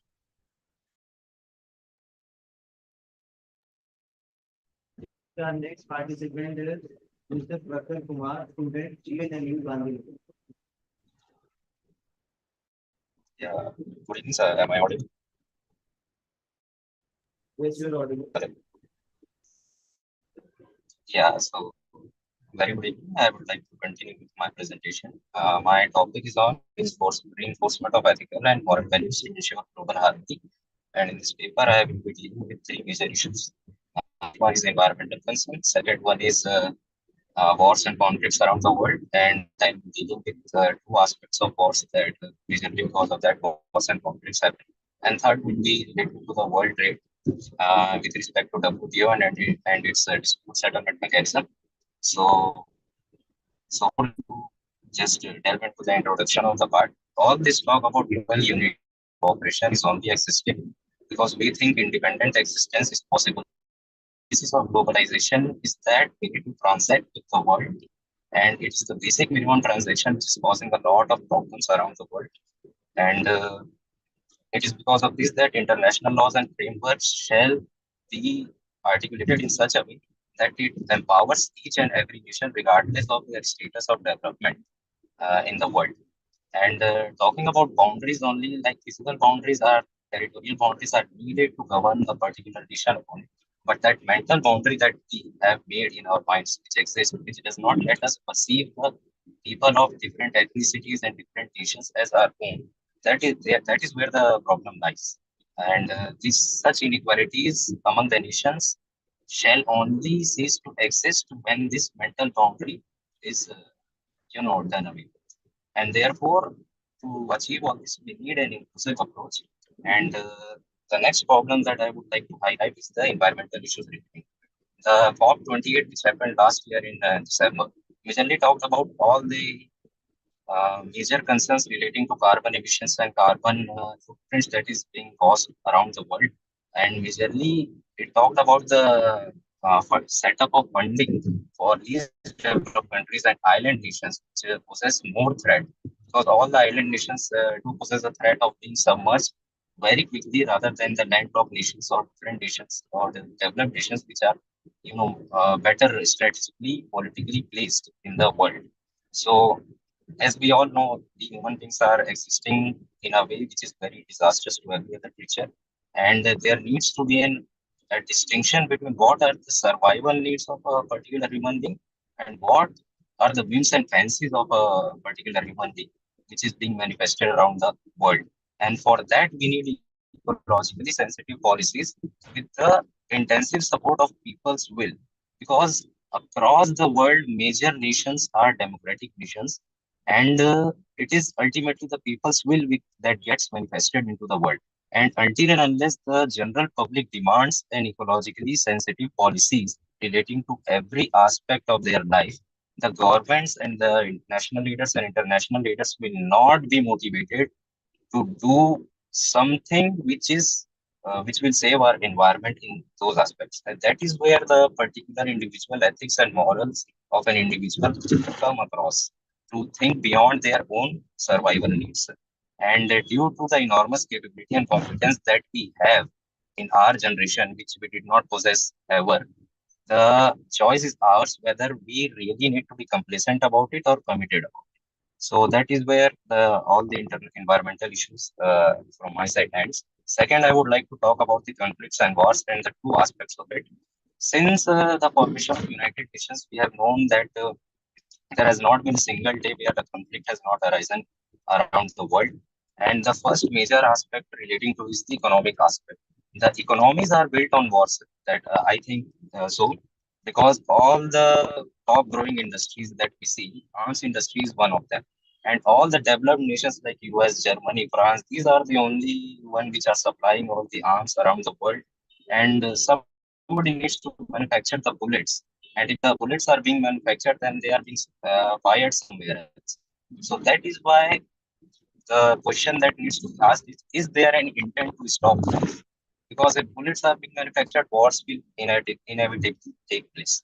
And thus, this is where again ethics and morals of the such developed nations and such arms developers come into the picture. That what they want more bloodshed around the world, or do they need to just increase their business, or that's it. Second aspect of wars is the religion. As we all know, religion and conflict has been synonymous to each other since time immemorial. Earlier, it was like people used to use swords and like manpower. Now they can just, with a push of one button, they can done away with the entire world. So this is the high time where we need to stress upon the fact that the religion is a very inward journey, and it is a very personal thing that will not be reflected on the street. That is being, as we can see in that is nothing but in my opinion. So thus religion is a peaceful endeavor shall be upheld in the regard, and individual consciousness should develop with a strong sense of ethics and morals that needs to be translated into the collective reality. So with that, I'll come to my last issue, that is issues relating to world trade. Any business, any transaction that has occurred into the world is because of the human well-being. Whatever we are manufacturing, whether we are manufacturing a pen or a computer, it is essential to cater to the well-being of the human beings. But we have forgotten the essential principle of business, and we are just becoming capital extensive and capital formation, that kind of road we have taken. So businesses are essentially built to cater to the needs of the human being and the humanity. That need not be forgotten in my opinion. And second aspect of this is in relation to the World Trade Organization, that all the dispute settlement mechanisms that we see of WTO and the power dynamic, the power shift that we see, because all the many instances of dumping that happens with India and these developed countries around the world, and when the cases are against such developed countries like USA, France, even if the judgment comes in favor in WTO in the favor of these developed countries, their implementation, I don't know where it lies. And the processes and the procedures relating to it, all the ministerial conferences of WTO is just a show, in my opinion, because nothing is being really made out of it, sir. So that is where we need to practice inclusive economics, sir, in my opinion. And thus, I would like to conclude that as Bharat's portrayal of the biggest economy around the world, we have been advocating the needs of different developed countries, especially in the southern Asian part of the world. We need this strong sense of ethics and morals around the world. And the main force is that the individual consciousness should be there in order to motivate their national and international leaders, so that they get motivated to upheld these things. So I would like to rest my presentation. Thank you. Yes, if you have any question, then please you can ask.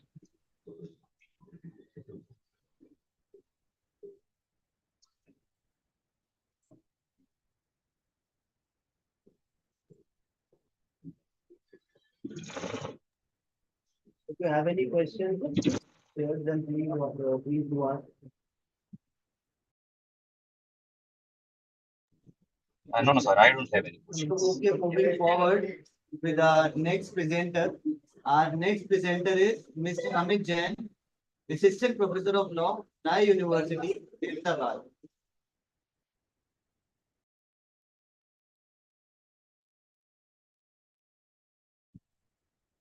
Good afternoon, sir. Sir, am I audible? Yes, you are perfectly audible. Please continue. Okay. Sir.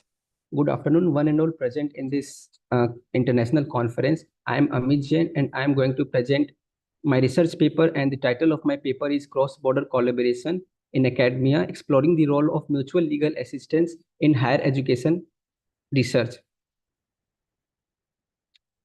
The research objective of my paper is to explore the importance of mutual legal assistance in higher education studies, to find out the problem faced by researchers while engaging on cross-border studies, and to provide recommendations which can enhance the effectiveness of mutual legal assistance in facilitating higher education research. Coming to the introduction part, as we all know that education is the key to success in the future and to bring many opportunities in the life. Education can be divided into many different parts like the primary education, secondary education, and higher education.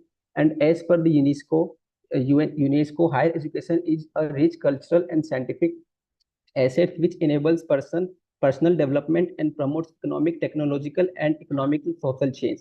Higher education is the key factor for the underdeveloped and developing countries because their citizens travel abroad to study further, which ultimately brings social and economical benefits to the sending states. And this is one of the main reasons why many countries around the world are now taking keen interest in having mutual legal assistance in the field of higher studies, with the countries having top class colleges and universities. And it is also, and because of this, the education is also one of these service which is provided under the GATE 1995. Coming to the what is mutual legal assistance in higher education. In simple terms, MLA in higher education typically refers to the cooperation between institutions or between countries in legal matters related to educational activities. By offering a framework for administrative and legal support in a variety of areas related to education, international academic partnership, mutual legal assistance can significantly contribute to the overall improvement of academic cooperation. Mutual legal assistance can also help in exchange of information and research between different countries and also on the mobility of research scholars among countries. Mutual legal assistance agreements can, if we look at the benefits part of the mutual legal assistance in higher education, it can simplify transfer data while guaranteeing adherence to the global data protections laws and regulations around different countries. Because if we look at the Western countries, they have strict laws related to the data privacy and IPR. So if we have a mutual legal assistance in higher education, then it will simplify the procedure of transferring such data and IPR related issues. They can also offer channels for settling conflicts pertaining to funding, research results, and intellectual properties like MLA framework can provide mechanism for enforcing contractual agreements related to academic collaboration, including research partnership, joint degrees, and faculty exchange. So if there arise any disputes between in higher education, then by the help of MLA, the countries and the institutions can help settle the dispute among themselves. By addressing a variety of legal and administrative issues, MLA agreements can greatly increase the efficacy and the efficiency of faculty and student mobility program. MLA agreement can also facilitate the standardization of visa issues and application process across member nations. However, we know that there are many obstacles in the way of cross-border higher studies. So I have also identified some major obstacles that the research scholars identify while they want to have a higher education in different country in cross-border. Researchers mainly face a language barrier which make them very hard to understand the language of the foreign university and comprehend or articulate complex ideas. In higher education, securing funds for higher education is also one of the major problems from variety of sources, as it requires negotiating a challenging environment where funding objectives, practices, and specifications differs greatly between nations. Apart from this, In cross-border education, academic and research quality issues can pose significant challenges due to differences in educational system, institutional standards, and cultural practice. Quality assurance processes and standards vary between different countries and institutions, and ensuring consistency and comparability in quality assurance practices across border can be a difficult task to manage. In my research paper, I have provided some recommendation of how we can enhance the effectiveness of mutual legal assistance facilities in higher education research. So one of the recommendation is having a model agreement. If we have a model agreement on which different institutions or different states can frame their mutual legal assistance, then it will help different, and then it can help developing and underdeveloped countries to have a more comprehensive MLA in higher education with developed countries. Bilateral and regional agreement can also play a very significant role in having a mutual legal assistance in higher education facilities. If state start to frame a bilateral agreement between countries with different states, then it will have a more effective and implementation on the part of state to have a more comprehensive mutual legal assistance. Enhancing legal and regulatory coordination and training program for researchers on navigating MLA process. If states starts to train their research scholars on different provisions of mutual legal assistance, and if state starts to train their research scholars on how to implement the provisions of mutual legal assistance, then it can also bring a more comfortable for the research scholars to study abroad. And proper review and improvement of legal frameworks with as the time passes can also have a great significance on mutual legal assistance with cross-border nations. On my concluding remarks is that though the MLA can play a crucial role in developing the educational landscape of many developing countries, but its poor implementation remains concern for most scholars and countries. Time to time review of the agreement, training session for the scholars, and having proper legal analysis regulatory authority can help in resolving dispute concerning poor implementation of the MLA agreement. Keeping in mind all the benefits that a developing countries can derive from the mutual legal assistance agreement, it is very important to have a comprehensive and mutual beneficial relationship between educational institutions and the government in the higher studies sector through this type of agreements. Thank you, and I am happy to answer any queries.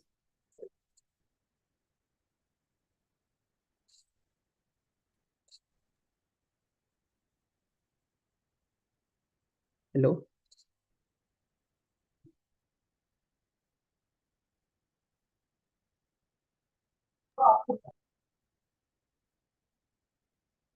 Hello.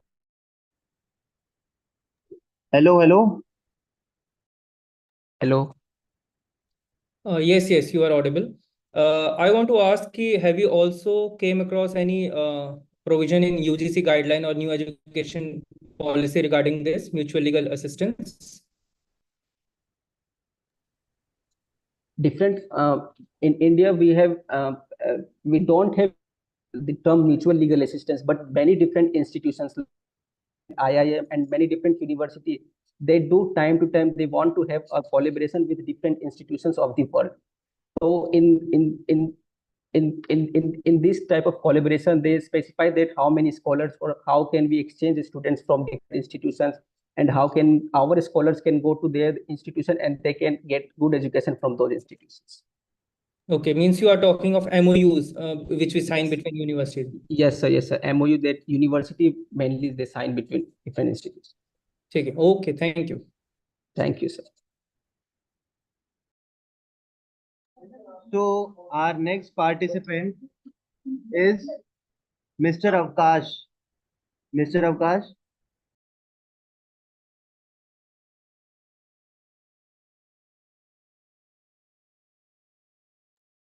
So Mr. Avkash is not here. So our next participant is Miss Bushra Khan.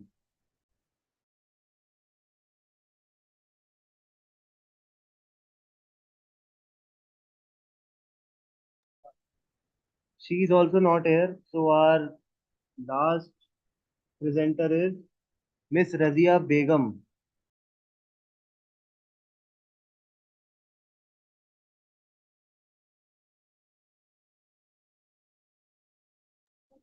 Mr. Nadeem Khan. Mr. Nadeem Khan. He is also not here. So, okay, with this, we are going to end our session. I would really want to thank our session chair and co-chair, Dr. Guru Raj Devarupalli sir, and most importantly, Mr. Gaurav sir. Thank you for your support, sir.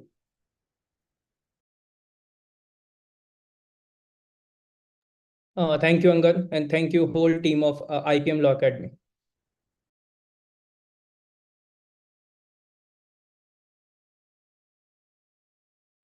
So shortly we'll be commencing with the valedictory session.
A very good evening.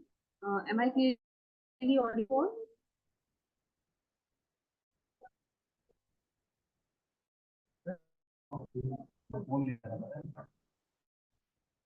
Hello, am I clearly audible to all?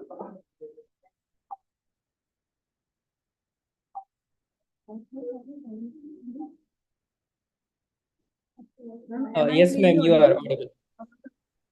Okay, okay, sir. So, very good evening, everyone. As we come to the close of 5th International Conference on Emerging Issues in Legal Aspects 2024, on emphasizing the comprehensive role of ethical and moral considerations in higher education globally pertaining to legal profession and other disciplines. This has been a remarkable event, a time filled with insightful discussions, innovative ideas, and valuable connections. As we gather for this final session, we have the opportunity to reflect on our experiences, celebrate our achievements, and look ahead to the future. It is also a moment to express our gratitude to everyone who has been part of this event, our speakers, our sponsors, volunteers, and of course, all of you who made this gathering so memorable and impactful. Without any further delay, I would like to invite our validity session guest, Dr. Asif Ahmed Malik, who is a principal and professor of School of Law, University. Dr. Malik is appointed as principal and professor at School of Law, University, Ahmedabad. He has over 15 years of experience in teaching and administration in various universities from India. He holds a doctorate from the prestigious university institution and Central University Jamia Millia Islamia, New Delhi, and a postgraduate degree in law from Aligarh Muslim University. He has published over 16 research papers in national and international journals, authored one book, and has been an editor for 2 books. He has been a part of various international national seminars, conferences, moot court competitions, and an invitee as a guest chair for the respective competition by eminent universities and colleges in India. Welcome again, sir. Welcome to this conference. Over to you, sir.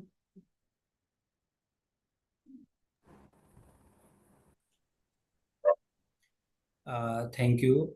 And am I audible? Yes, sir, you are audible. Yeah. And very good evening to one and all present over here virtually in 5th International Conference on Emerging Issues in Legal Aspect 2024. And the topic is, that is very, you can say, related to in this particular scenario, because we have NEP 2020, there are a lot of regulatory bodies are there. So the topic is emphasizing the comprehensive role of ethical and moral consideration in higher education globally, pertaining to legal profession and other disciplines. So at the outset, I would like to congratulate IPM Law Academy to organize this wonderful conference, that is Fifth International Conference. And I would like to congratulate the organizing committee also, and the whole team. First of all, Professor Dr. Geeti Sharma, Director IPM Group of Institutions, Dr. Meenakshi Tomar, Principal IPEM Law Academy, Simran Bhati, Assistant Professor, and Priyanka Gupta, Sonam Singh, Purnima Chaudhary, Angan Chaudhary. So I would like to congratulate to all of the whole team basically of IPM Law Academy. So this is basically valedictory session. So first I would like to start, because it is related to the education, higher education.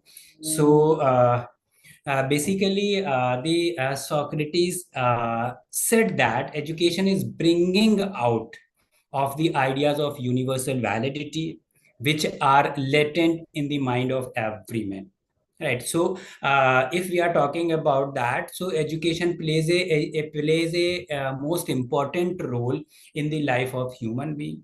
It is a process basically that start from the mother's womb to continue to the tomb, and it also polished the threefold of human life, like physical, intellectual, spiritual life, right? And ethics is the branch of philosophy basically. So if we are talking about education, so I would also like to quote Nelson Mandela quote. So according to him, education is the most powerful weapon which you can use to change the world, right? So speaking about the importance of moral education, so Jerry Springer also said that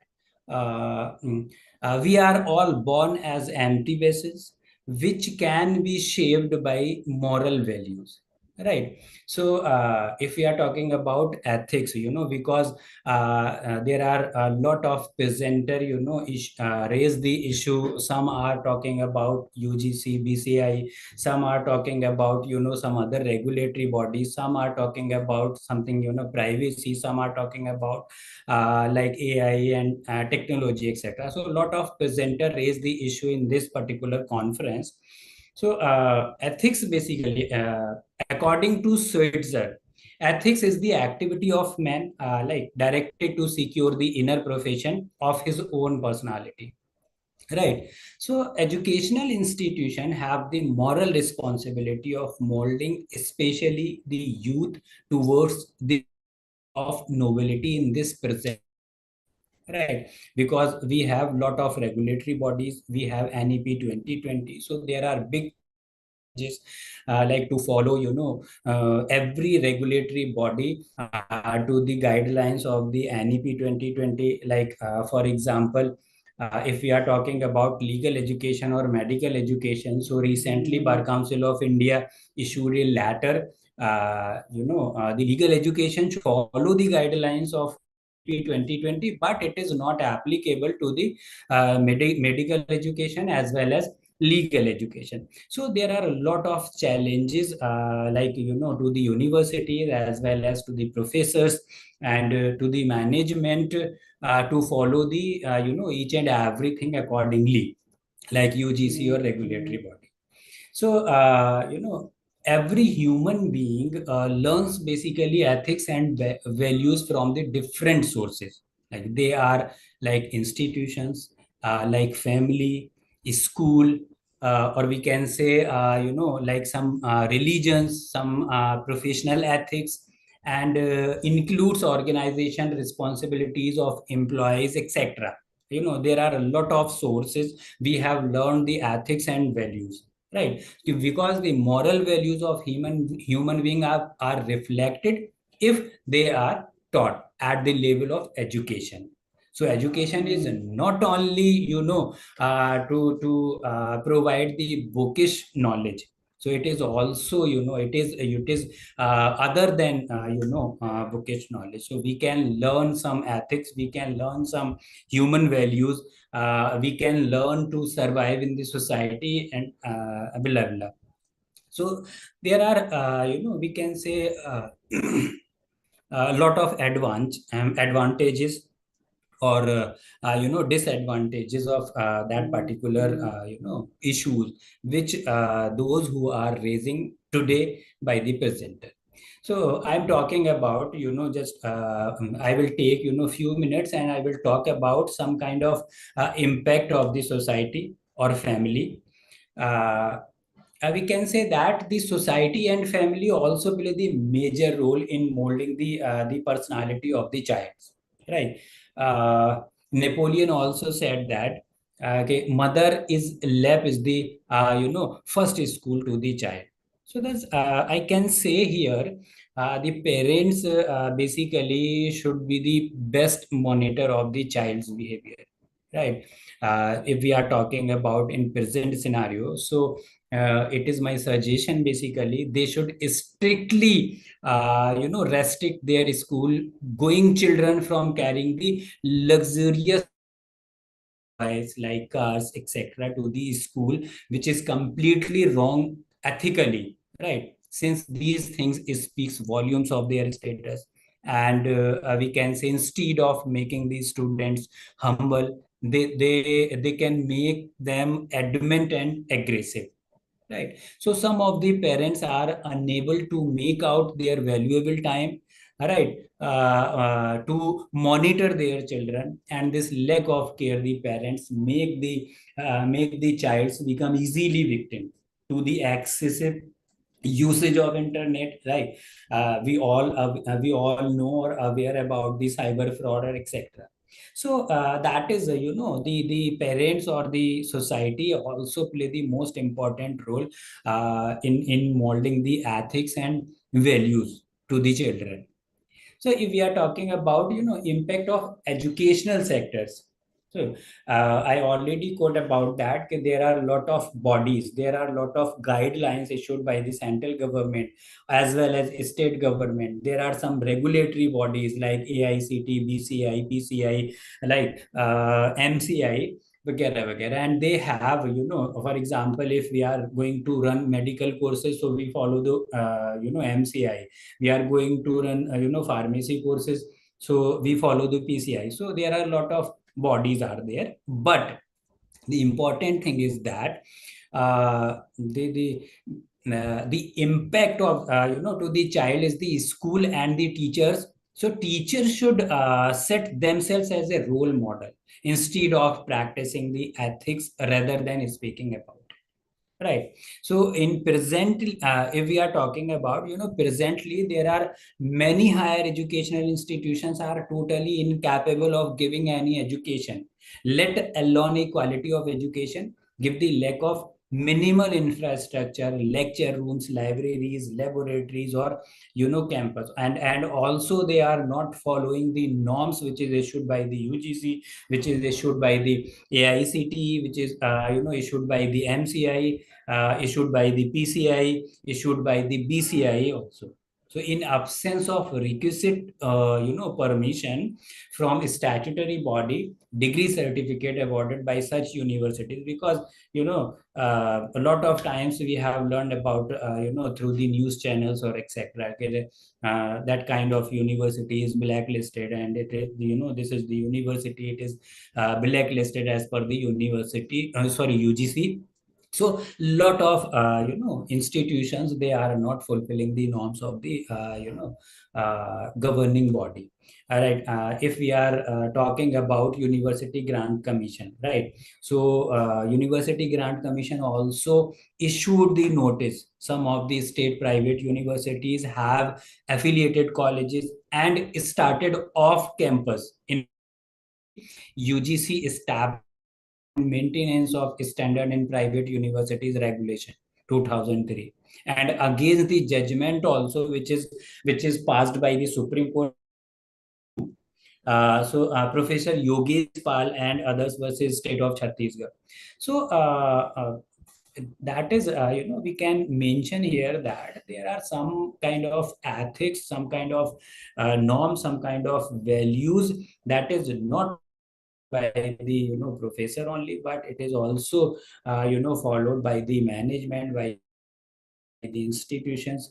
So then we can improve some kind of ethical practice, some kind of moral value, and some we can say we have provide some kind of quality education, like higher education. So education without modesty is a symbol only, for arrogance and danger. Unethical behavior triggered the citizens into darkness and can only exist when ethical leaders remain, you can say, bystanders in the face of you can say oddities. So that is it. At the end of my speech, so it is observed that there is an absent need to reform the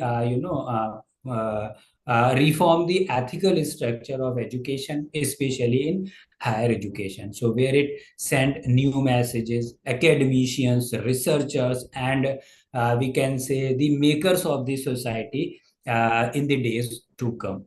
So word, I conclude my speech, because the conference was wonderful. The presenter was also wonderful. They have raised, a lot of issues. So obviously, IPM Law Academy, basically it is also the responsibility of the Law Academy to proceed these conference, or for further, like for publication or whatever. So because the presenter present the wonderful topics in front of like chairs.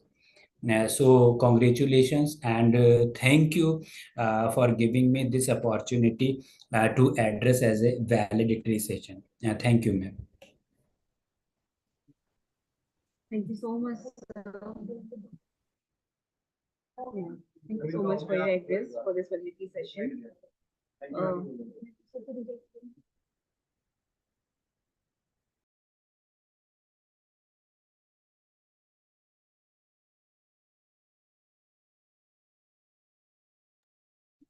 so we just preparing the results. So we just need 5 minutes more. So please wait for 5 minutes.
Hello. Am I audible? Hello. Hello. Yeah, yes, Yeah, sir. We have prepared our results. So I would like to request you to please announce the top 3 presenters for today. Okay. So now it's time to declare the result. We have find out basically top 3 presenter in 5th International Conference on Emerging Issues in Legal Aspect 2024. Right. So the 3rd position goes to Samriddhi Sharma. Right. And the 2nd position goes to Pratiksha. And the 1st position goes to Ayush.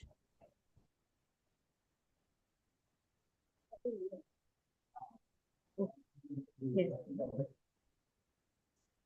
Thank you so much, sir, for announcing the result, and many congratulations to, in fact, all the presenters over here who presented the paper today, and especially our top 3 presenters who got the positions.